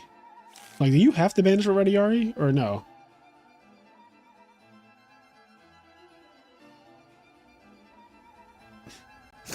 Y'all make me want Wingstop.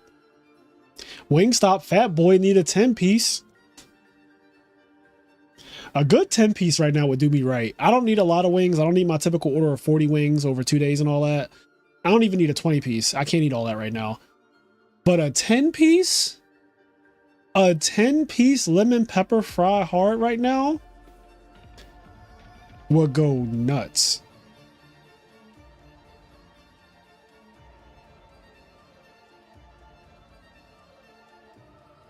You need the corn and you don't even be knowing how bad. The next time I order Wingstop, I'm definitely ordering the corn, but I don't even recall seeing corn on the fucking menu. So like, am I being gaslit?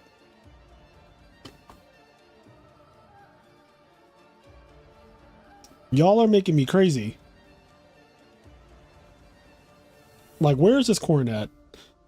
I've only ever seen wings and fries, tenders. I don't know why they have tenders. Chicken sandwiches. I don't know why they have chicken sandwiches. Then there's like veggie sticks. And now it says Cajun fried corn, which I swear was never there. Wingstop spin on corn on the cob, served with fried seasoning and our signature Cajun seasoning. And so y'all swear by this corn. Y'all saying that this corn is like, I'll be honest, I fucking love corn on the cob. I fucking love corn on the cob.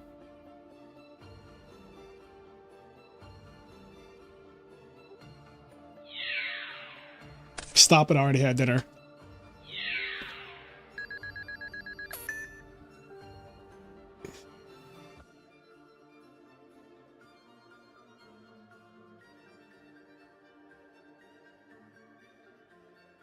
You be eating corn on the cob the long way. I do eat corn on the cob the long way. First of all, I didn't know that there was like mini corn on the cobs. That just wasn't a thing until today, apparently. So, you know.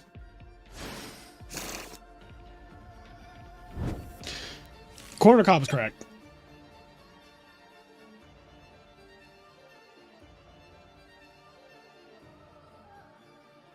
Do y'all have elote street vendors in Philly?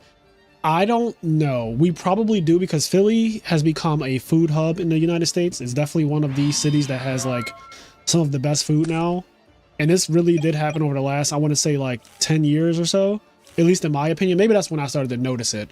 But Philly is like known for food, having really fucking good food. And one of the things that we do have a rich culture of is Mexican food in general. In fact, there's a place called Mon that won the best restaurant award this year. The chef at Mon recently, like in the summertime, won best chef in the country or some shit. So like some really prestigious award this restaurant just won, and it is impossible to get a reservation at that restaurant. The reservations, this is how it works: the first of the month, every month, the reservations open up at 12 p.m.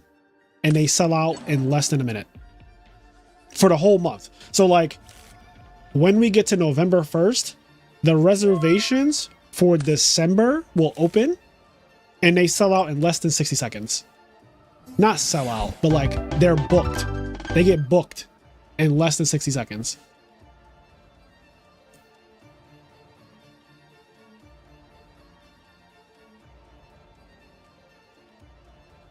Black Sanji won there.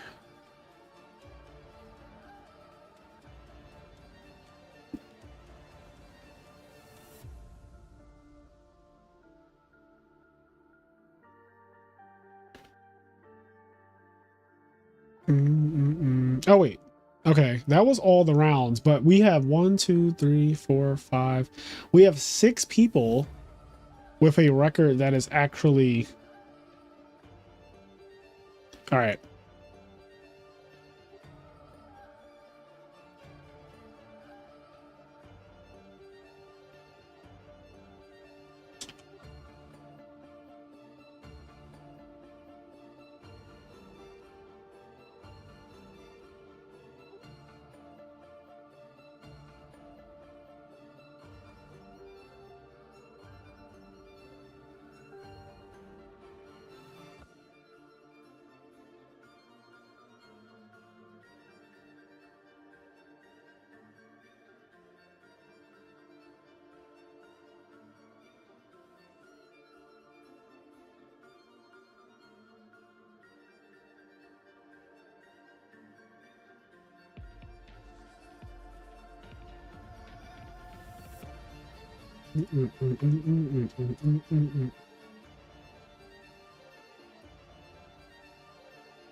All right. right, let me just check one thing real quick.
That looks pretty good. Yep, that checks out.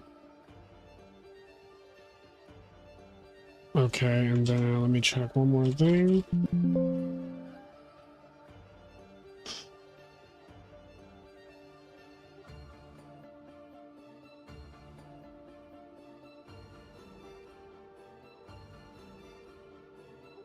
Okay, yeah. So our top 4 is accurate.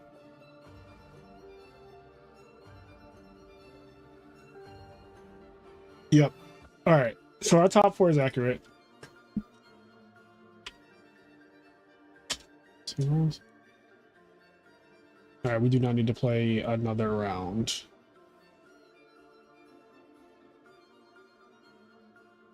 Oops.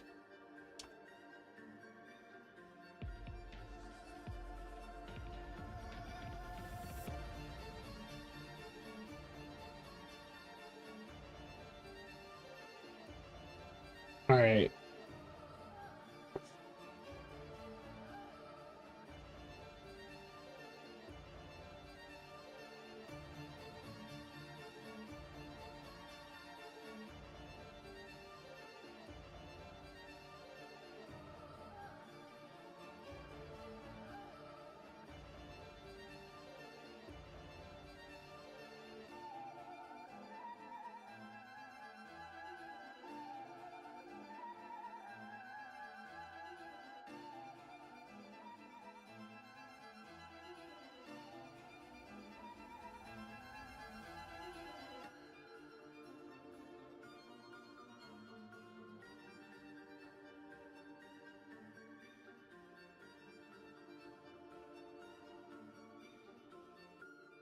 All right. I'm giving them the option, the top 4, I'm giving them the option to split or to play it out. It's completely up to them.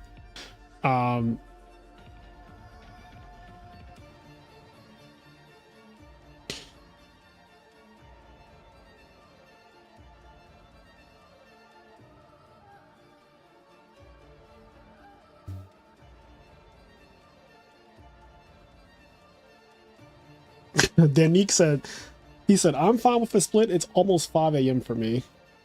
JTL says play. All right. Well, who wants to play?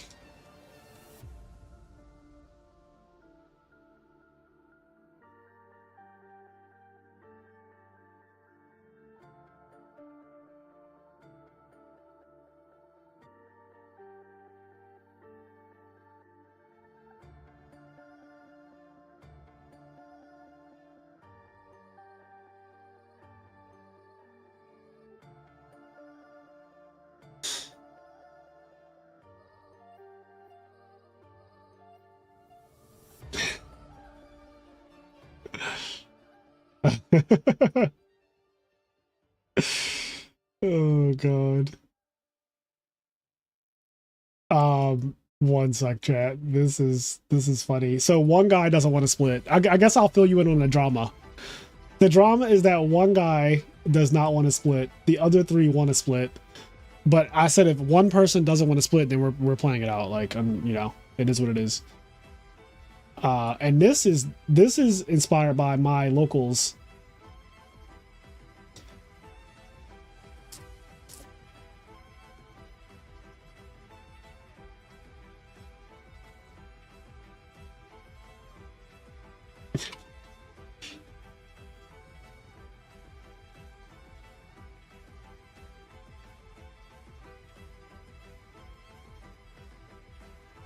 This is hilarious. JTL standing his ground.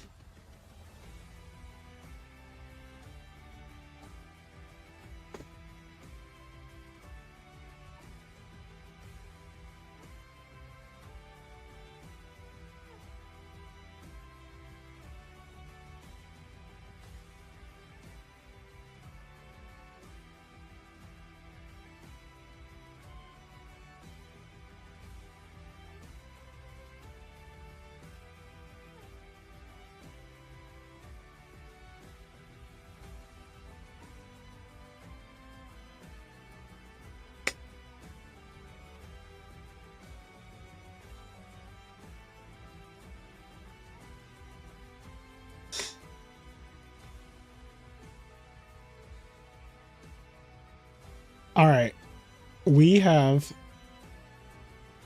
top four.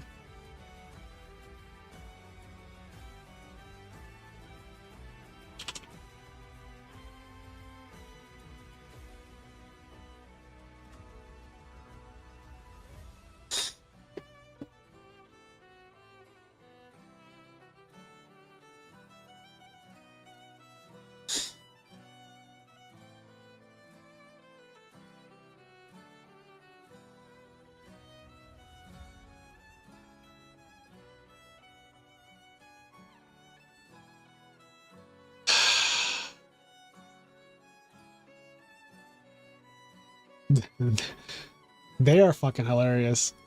I love my Discord.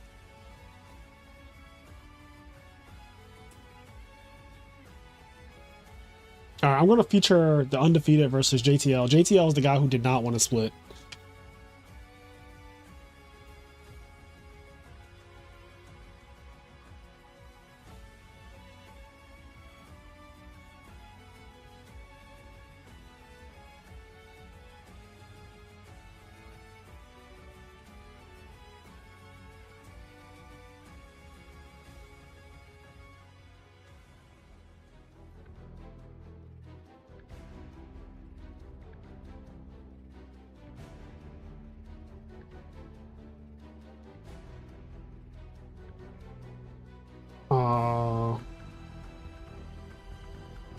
Is one card FTK? Is that?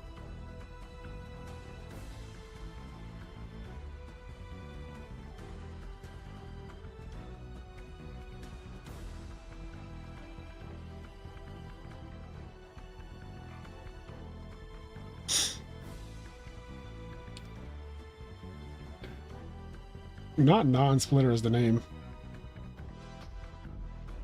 I guess I should change this to say top four. All right.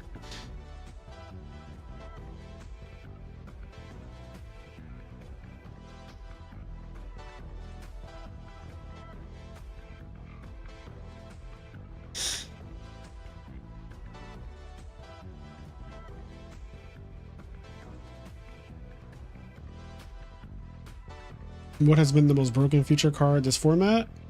I mean, Dragoon is ridiculous. Totally Awesome is ridiculous. Ronin Totem's ridiculous. I will say this. You know, this tournament is just a fun Tuesday night. You know, Dom came up with the idea, donated $100 for the prize. Great. A lot of people lost at the character select screen this tournament, though. I gotta say, like, there were 30 people, and a lot of people lost at the character select screen. And that's okay. Maybe this is your first time like getting this much power. But like yeah, a lot of people lost the character select screen. That's really all I got for you.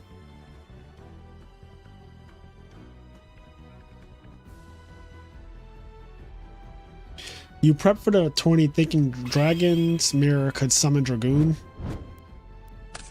Oh, can it not? It's a spellcaster, right? So it can, right? I actually don't really know what Dragon's Mirror does. Like, I think I do, but like, if you ask me the exact text of it, I couldn't tell you.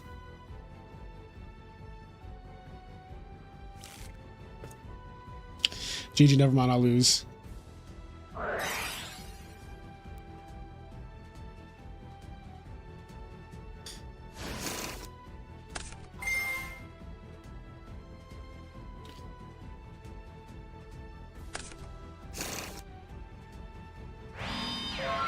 Oh, he actually does lose.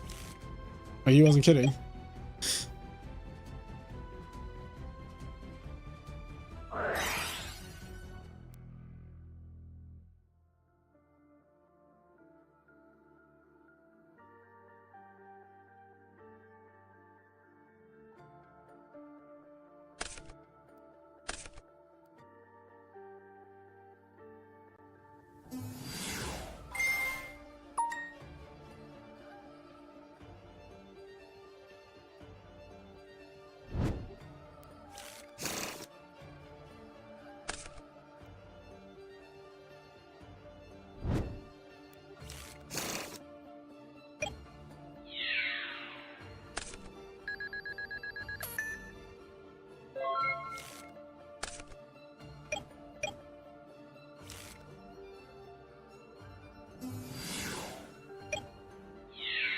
Not them both not summoning Dragoon. What is going on? Why are they dueling?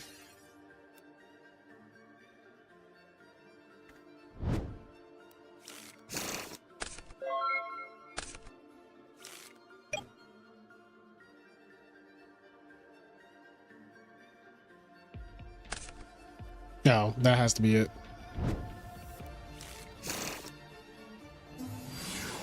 All right, yeah, I was like, we gotta be.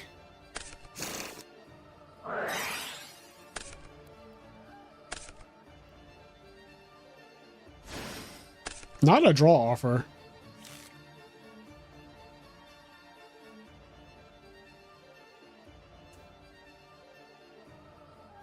Should have taken the split. So to be clear, one car FTK did not take the split. They're the one person in top 4 who said, I want to play it out. They went first and did not open up Dragoon. And now they are getting Dragooned. If such a thing could be understood.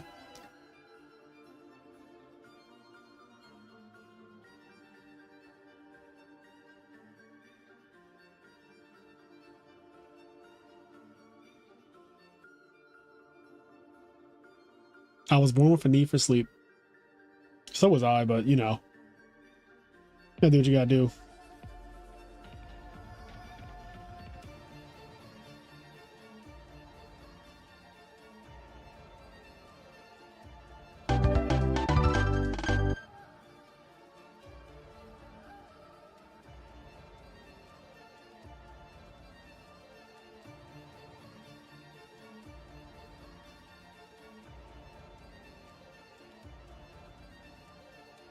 All right, game 1 goes to Danique. Yeah, so this is an interesting turn of events. The one guy who's like, I'm not splitting is now down a game in top 4.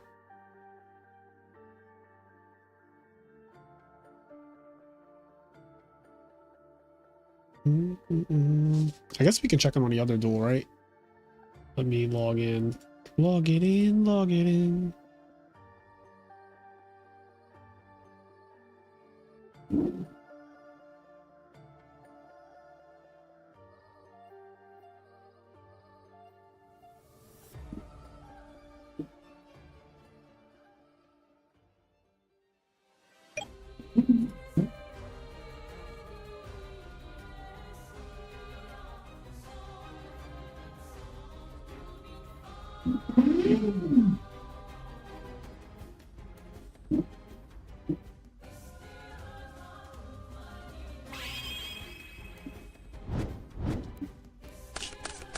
Oh, I don't know if I finished my statement earlier, but this is inspired by my locals. Back in the day, I grew up going to a locals called Alternate Universes, and at Alternate Universes, you know, they would do like top 8 or top four cut. And a lot of times, depending on how people were feeling, depending on who topped or whatever that week, some people were like, oh, I want to split, you know, let's just go to Friendlies, let's go to Applebee's, let's go to TGI Fridays, you know, whatever. And let's just have a good time. Let's split, let's all get our store credit and leave. And there would be certain people though who would be like, they look around and they'd be like, I don't want to split with y'all.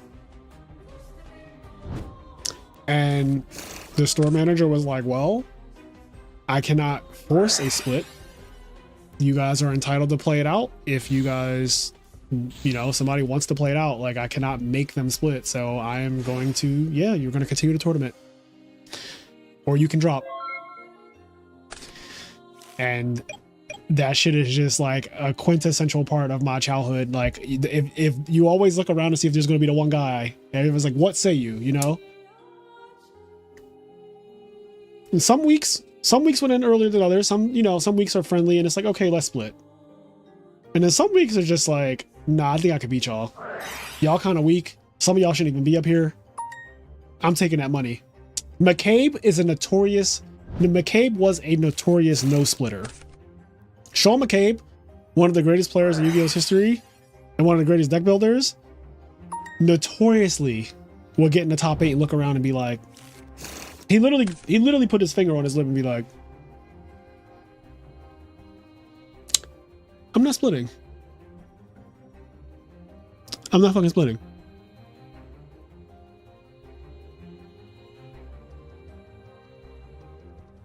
So in the spirit of alternate universes in my childhood, my rules are the same in my Discord server.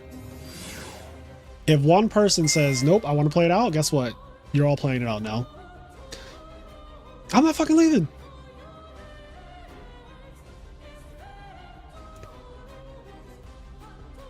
Oh, he has his own out now.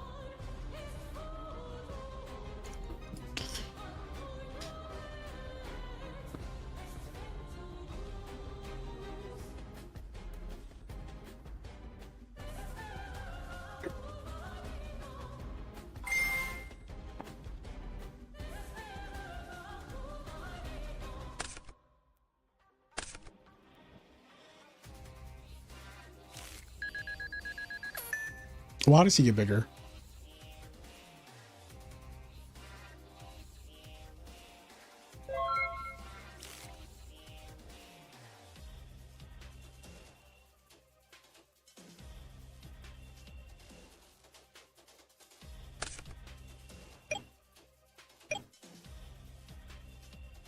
One card FTK said call an ambulance, but not for me.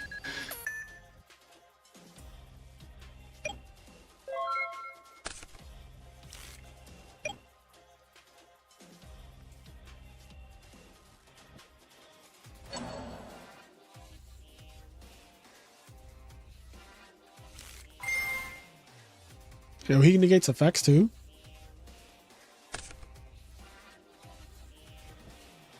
Oh, when a card or effect is activated. Wow. He gets bigger again, right?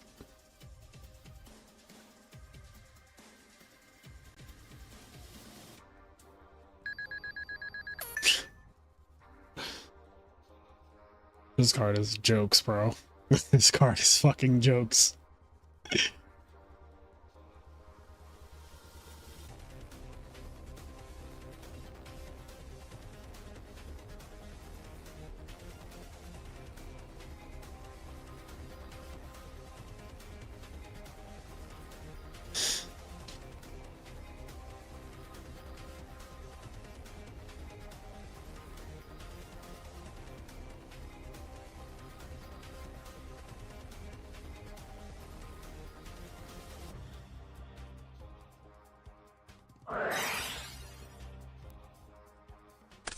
Yeah, fuck it, why not, right?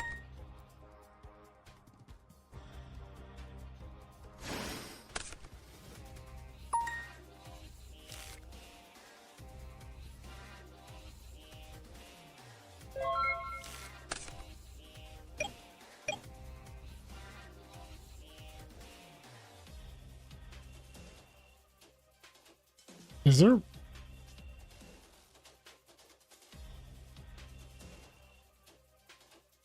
Is there a point? Okay. It's, you know, it's late.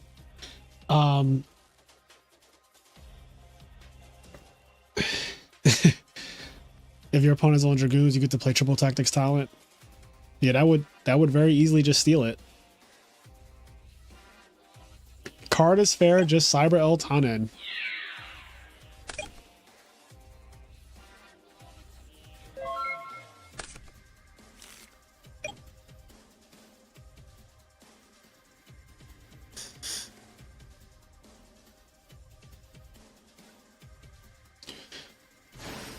Oh, he fucking drew it.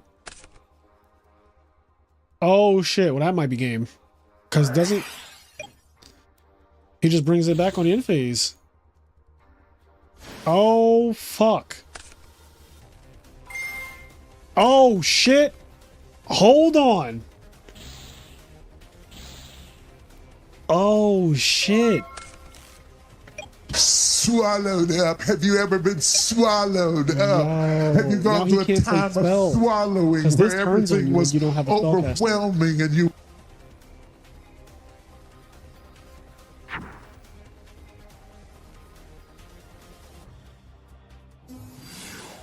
Watch this game. Okay. That was a little scary. That was a little bit scary. I was concerned for a split sec there.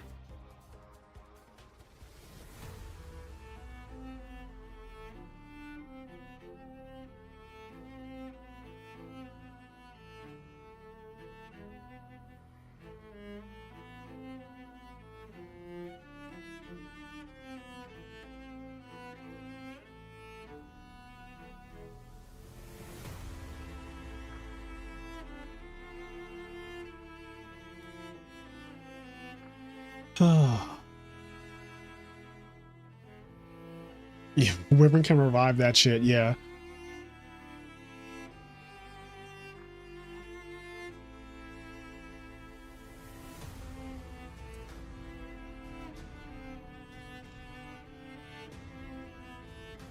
I have enough nicotine to not shake, don't worry. That might be a bigger problem if you have enough nicotine to not shake. I am concerned. Oh, the music is... This is Claire Obscura music. This is some of the best music ever from a video game. It also seems very fitting for what's happening right now, right? Like, doesn't it feel like the atmosphere of this music just... It feels fitting.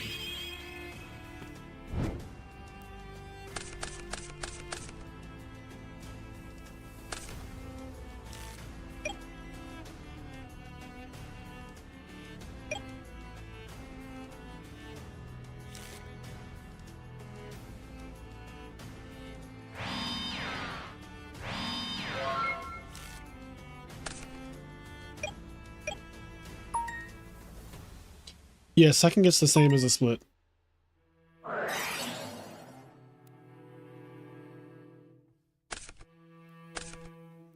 Ooh, that stops Fusion Gate.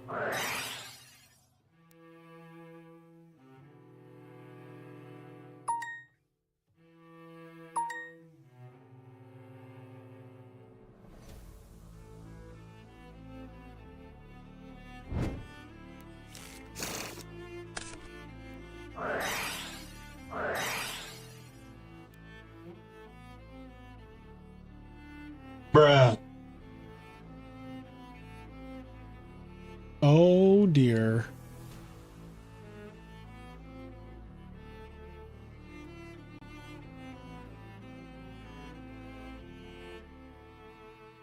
Ocean restrict red eyes. Oh dear. He waited.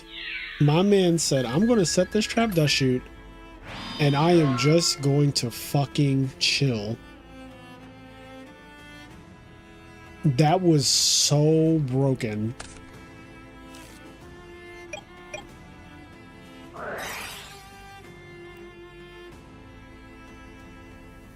Oh my god. The Neek might be him, bro. Danique might be him.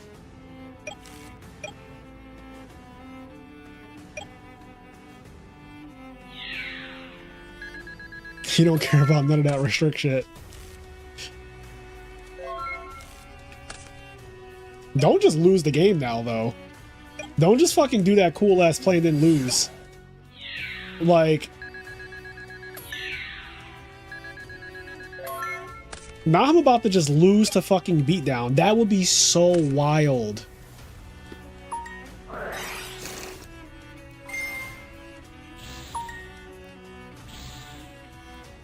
Oh, he's about to take big damage right now.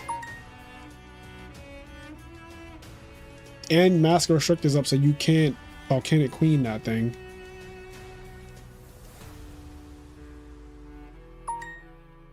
Yeah, he popped 2 of your guys. You take 33. And then 3,000. And all of a sudden, you guys are equal in life. All of a sudden, in one fucking turn, after all the hard work, you guys are equal in life. Because that's how outrageous this card is. And then he gets rid of it and says, I don't want you to play spells either. So no tributing and no spells. And there you have it. Danique. Danique defeats JTL. And moves on to the finals with Dragoon Turbo. Danique has not lost this tournament, by the way. He's undefeated. He is currently 6-0. 6-0. Meanwhile, at the same time,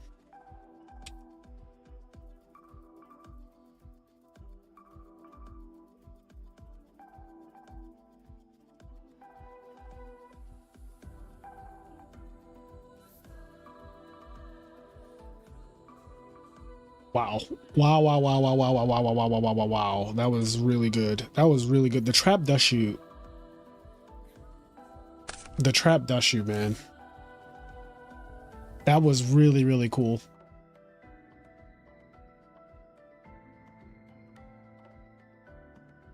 Chat. How we doing, chat? Those are some fucking golly mills.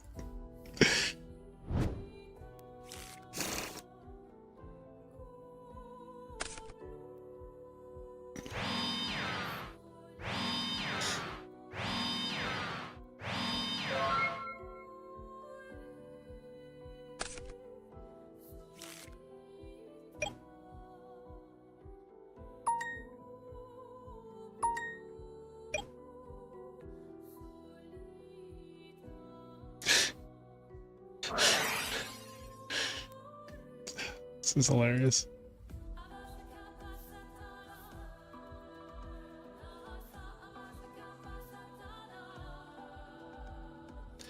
He's gonna have nightmares about that dust shoot. Dust shoot is a hell of a card. Oh wait, I'm on the wrong duel, chat. I can actually close this. I only need one window open now.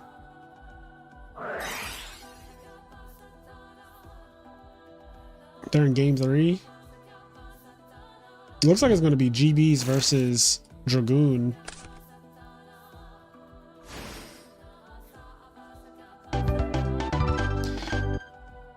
Yeah, he has to reveal a GB to do this. Alright, well, I guess. Does he have a GB? I guess we'll never know. We don't need to know. Honestly, I don't give a fuck. Finals. Chat. Finals. Honestly, this is probably going to end really quick. I like this tournament if it was automated. If I could have a bot. Like, I need to talk to Jazz about getting some. Oh, True Heroes playing. I have ADHD.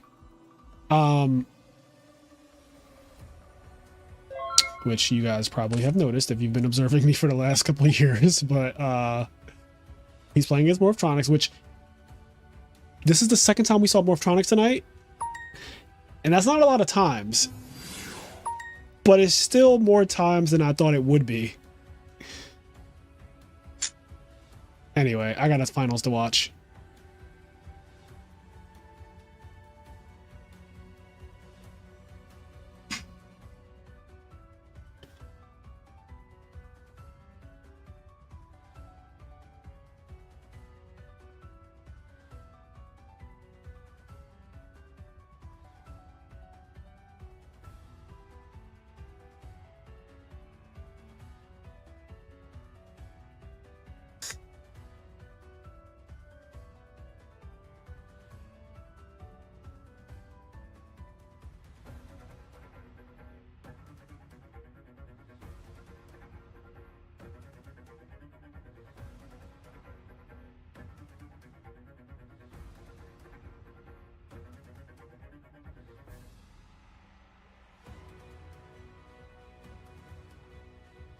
Players, the floor is yours. Let's do the finals. This is it. This is for all the fucking marbles, chat. The winner of the IMNerd Unhinged Cup 2025 is...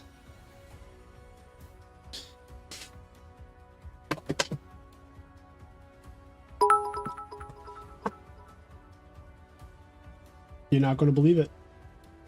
You're a winner, baby.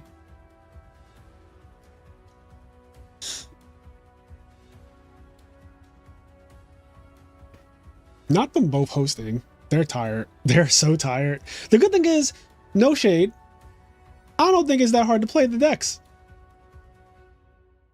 Like, clearly they're both skilled because Danik is clearly very skilled after what he did last round.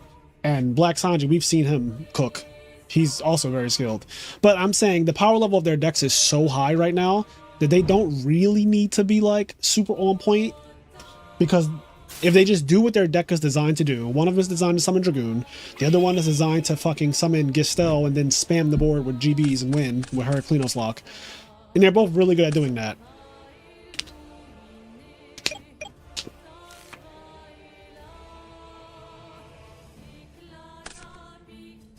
Oh, this music, bro. Hold on, I gotta turn the music up a little bit. I hope y'all don't mind.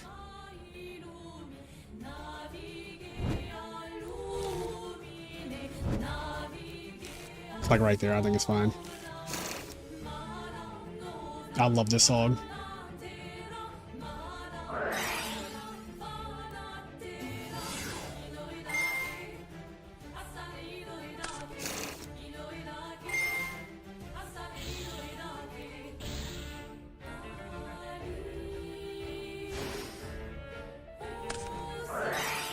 Oh no.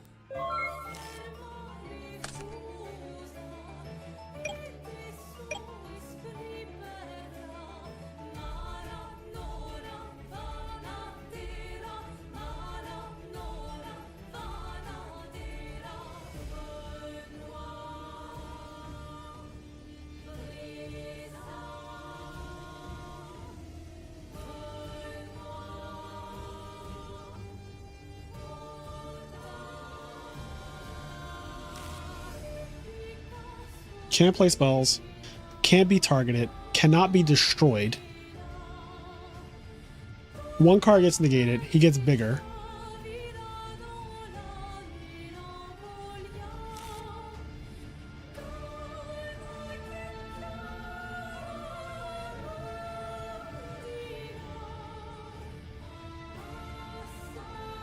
Just for clarity, I wanted to split.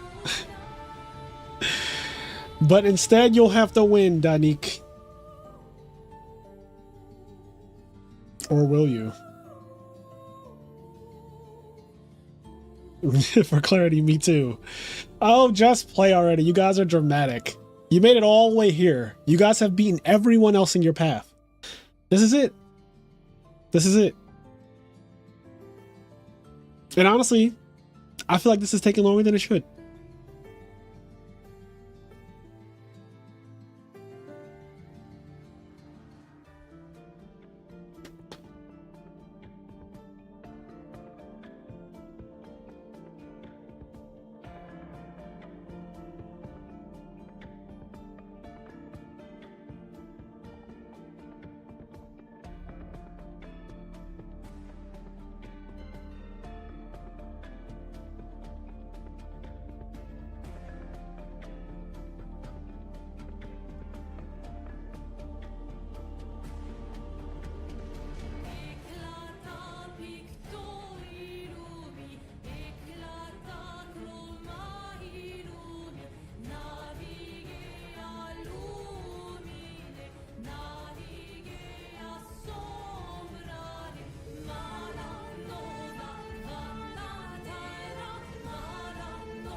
wasn't winning that game anyway.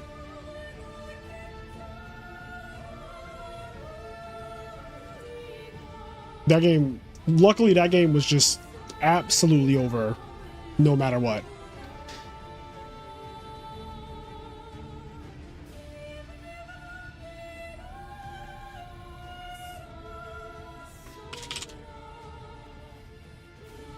All right.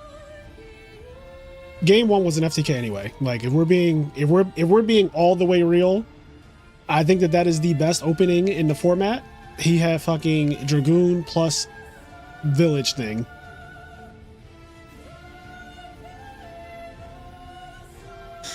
All right. Game 2, host up.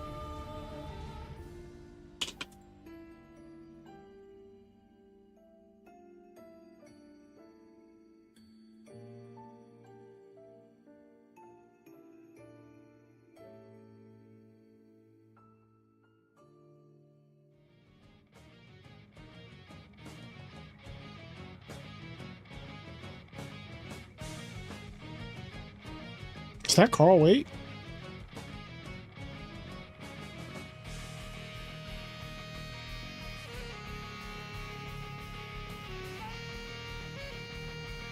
His computer couldn't handle Dragoon's power. I mean, honestly.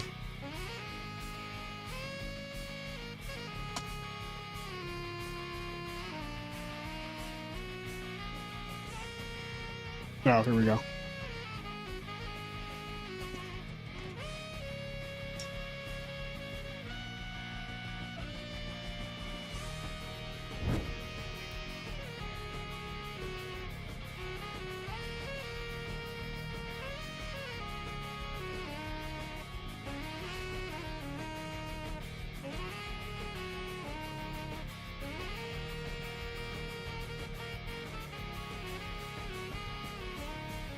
This is like if Jigsaw made people play Yu-Gi-Oh for their lives. I don't know why everyone's being so dramatic about it though. It's like, this is really not. It's literally just play one more round of Yu-Gi-Oh. I can see it was round 4 and I'm like, yo, there's 4 more. You gotta play 4 more rounds. It's like, absolutely not. But like, we are literally in the finals.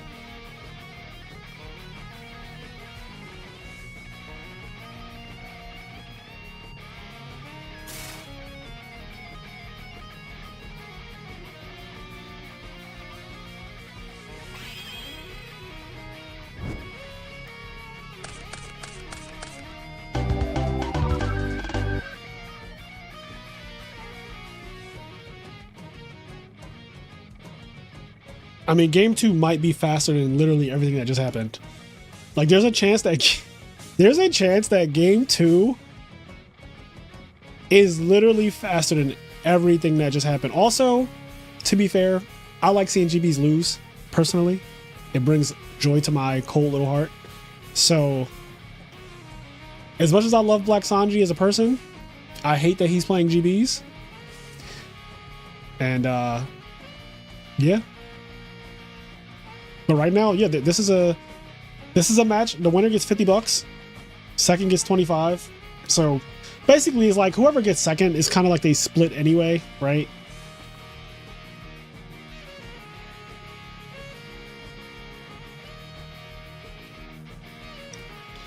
The GB hate is strong. I mean, I'm literally a frog player, bro. You cannot expect anything else from me at this point.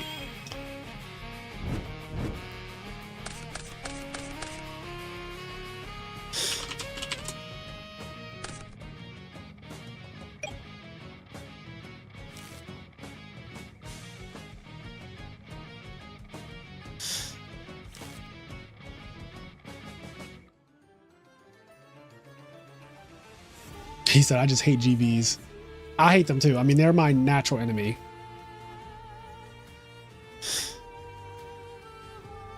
GBs are my natural enemy.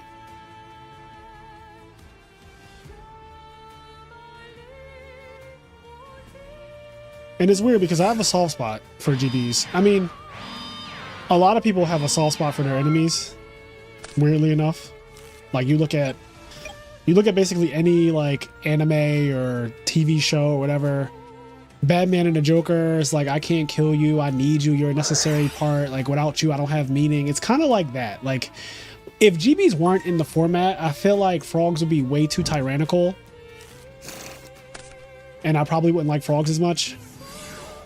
But because there's a natural enemy, you know, that exists, it's like, huh.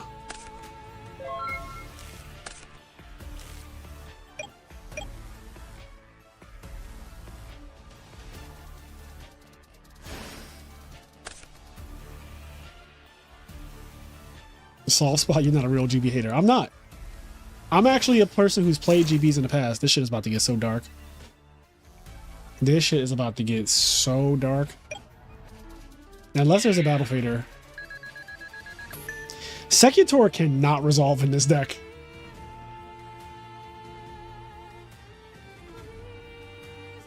Secutor cannot, like, if that shit resolves. Oh, by the way, chat, I actually love this. This is a deck. So the two decks in the finals, one of them is using an extra deck card and one of them is using a main deck card. And this goes back to my point about, like, and I, you know, results don't dictate like what is actually the best or whatever, but I do love that it came down to a card in the main deck, and I think that this Gistel card is one of the absolute best cards you could have picked for this tournament, and Dragoon, which I think is the best card you could pick for this tournament. I think Dragoon is the best. I think Gistel is a close second.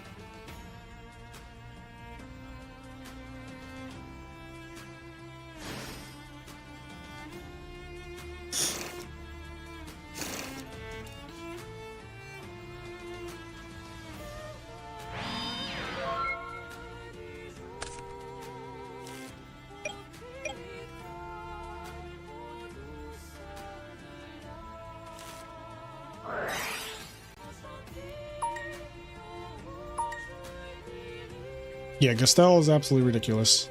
Like, searching Chariot and then going into Heraclinos is like, what are we doing?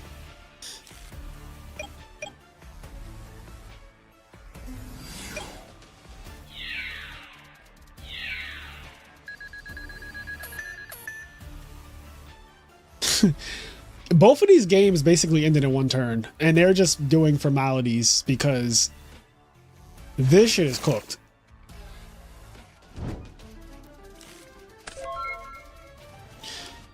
Yeah, Dom, I do think in some order, Dragoon, Gistel, Ronin Toad, and Totally Awesome are like absolutely unhinged ridiculous. I can't really speak to Sunrise because I don't quite like. Is Sunrise, is that the card that you showed me earlier in the week?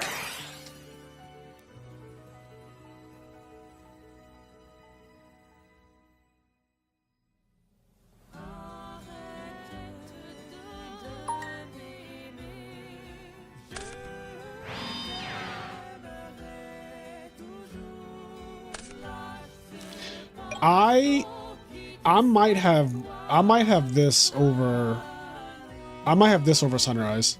Doom King Baller Drosh.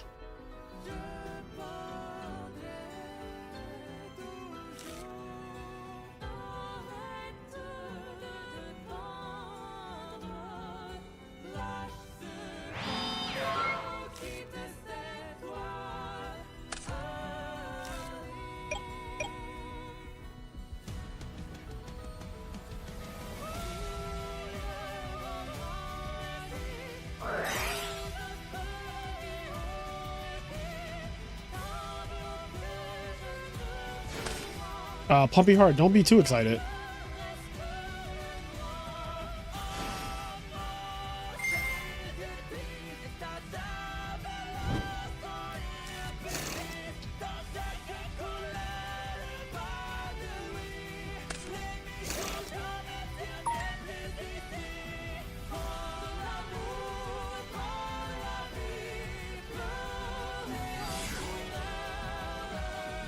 I can't believe this game is still going on.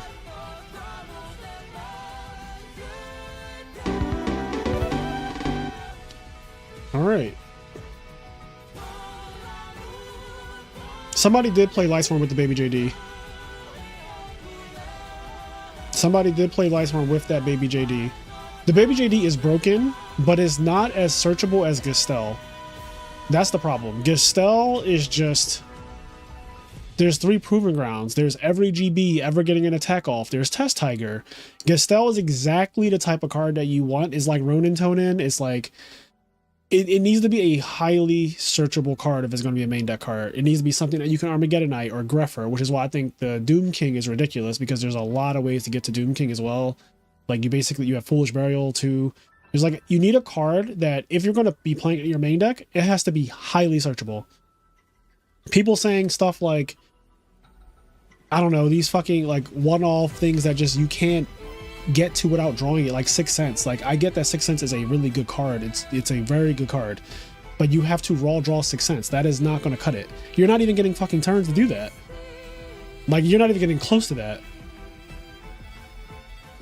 And it needs to be something that is either in the extra deck or a highly searchable card if it's going to be in the main deck.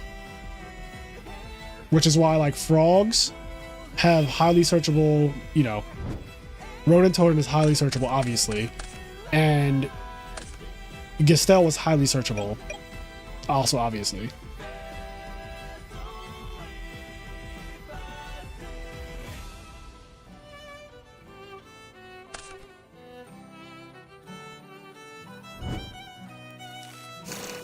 Right, the Duck Murder said you need to be playing with your broken card right away.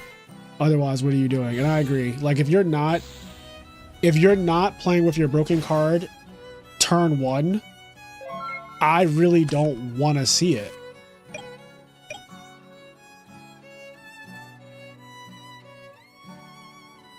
Yeah, 6th Sense would be terrible in Modern. 6th Sense would be 6th Sense is unplayable in Modern, factually. It is an unplayable card in Modern. There is no reason to waste time doing 6th Sense in Modern. So, yeah, a lot of people who played in this tournament, you know, it's a fun tournament. It's not meant to be like some fucking grand finale. This is not an Edison major or anything like that. It's a Tuesday night fun tournament, but still, facts are facts. A lot of people lost on the character select screen. Like, a lot of people lost on the character select screen.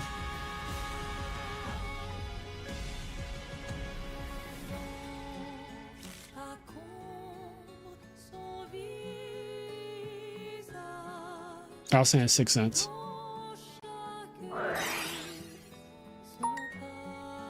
6th Sense is unplayable. 6 Samurais are actually playable. They're more playable than 6th Sense.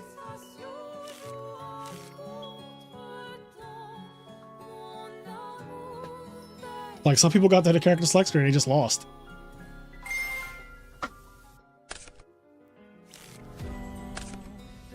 Yeah, like, you just had a chance to like choose something and you're like, you know what? I picked wrong. Alright, well this is looks like GBs they've run out of steam. They've gone as far as they can go. I think overall, like I said, if I ever did this tournament again, I would literally ban this, because I do think that this is the most powerful thing that you can play. Like, if you're not going for blatantly FTK frog nonsense, I think that this is just too much.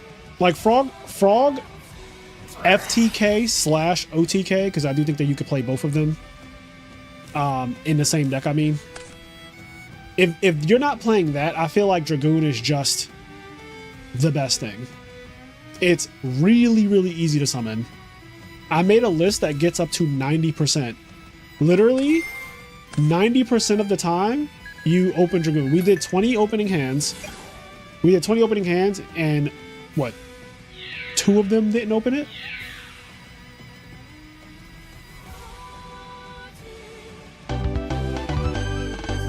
A lot of them, weirdly enough, opened it in the first 5 cards without drawing a 6th card, which was crazy. All right. Dragoon wins, which is, I actually do genuinely think that that is the rightful deck that should win this tournament. Like, full disclosure, like, I think Dragoon is just the best thing. Like, and the only thing that I think can really compete with this is like Frog FTK. Like, you're not even letting your opponent play. You're just like, I'm not even letting you play, and I know you're going to side in crows, but obviously because they're playing frogs, the deck can just do more than just FTK, right? Like, all you have is your crows. You could still end up getting FTK'd, or OTK, I guess, because your opponent gets to go first at the next game. But like,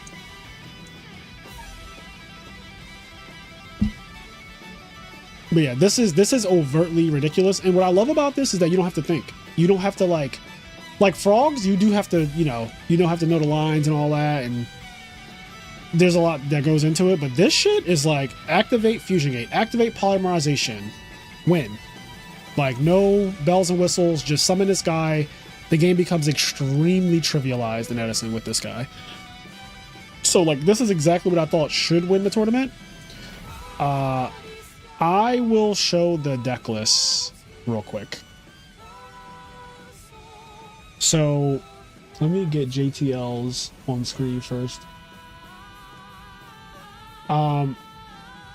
Okay, so in fourth place, fourth place, we have JTL. And JTL with this list. Who is my top four? I don't even know who my top four is. Sippy. So, okay, this is JTL's list, right? Where is Sippy? Is it Mr. Sippy?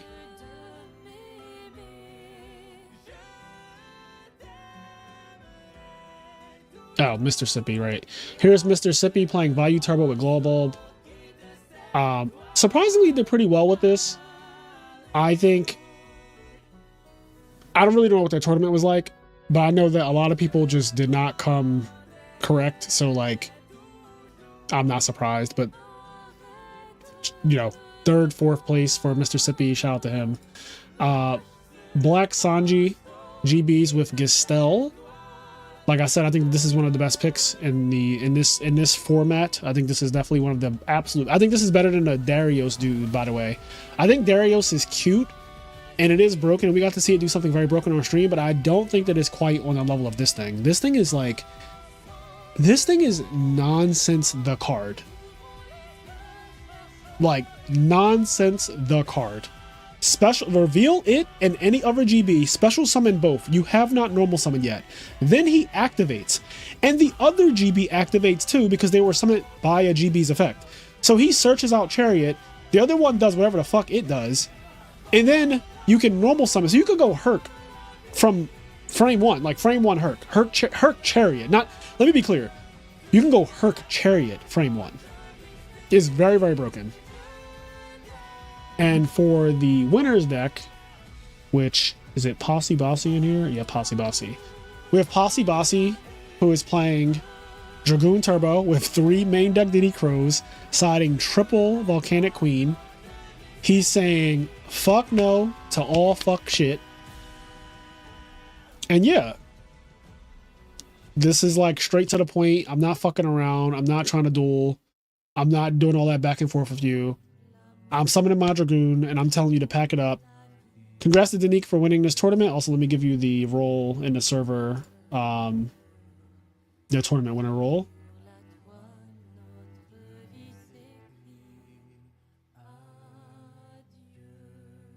How they get it turn 1 so much? Johnson Boss, the reason why they got it turn 1 so much is because literally, like, this deck is just, that's all it can do. Like, it can only do this. So they're playing so many cards that are redundant when you look at it, like Prisma, King of the Swamp, Polymerization, Terraforming, Fusion Gate, like all of these cards, Summoner's Heart. The whole deck is just literally that. Summon Dragoon and everything else in the deck, like this shit. DD Crow is just like anti-measures. Trap Death Shoot, anti-measure. Upstart Goblin, find the card, anti-nonsense. Heavy Storm is Heavy Storm, True Nate is True Nate. Rhoda, Search Out, Prisma. But the whole deck is just designed to do one thing. It literally is just do one thing. And so it's very consistent at doing that one thing. And I don't think a lot of people realize like how consistent it actually is. I don't know how you did that.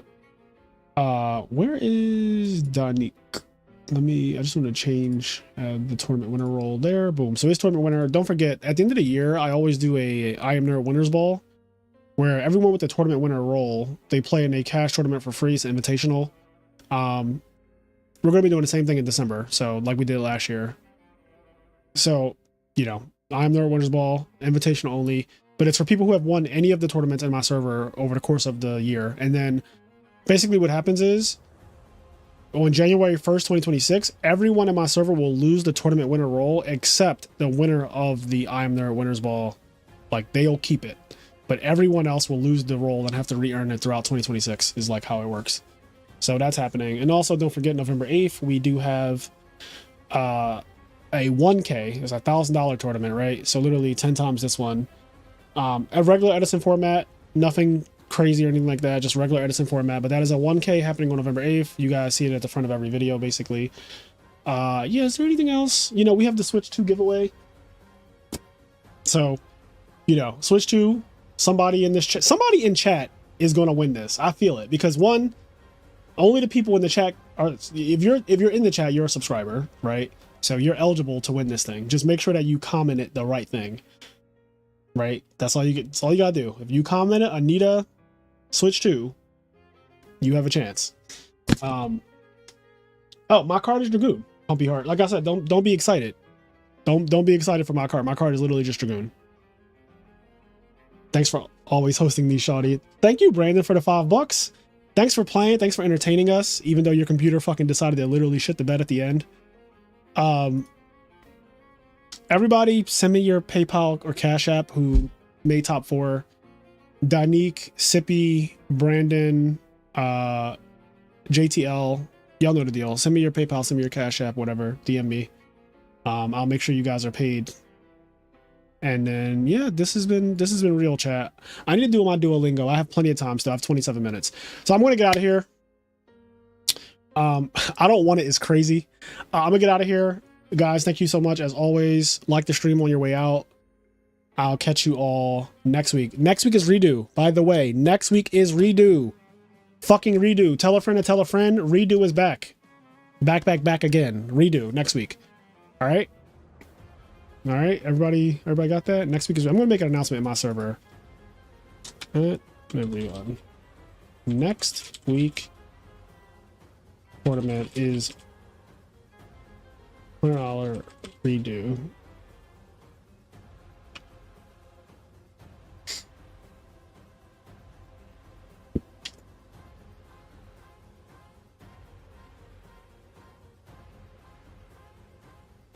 All right, I made the announcement. Next week's tournament, $100 as well. Shout out to Gregory Comering for the $100 donation. But we're doing a redo tournament next Tuesday. So same thing. It's just redo, no special rules, but redo. And that's that. I think I'm done. I need to go do things. All right, see you guys. Peace.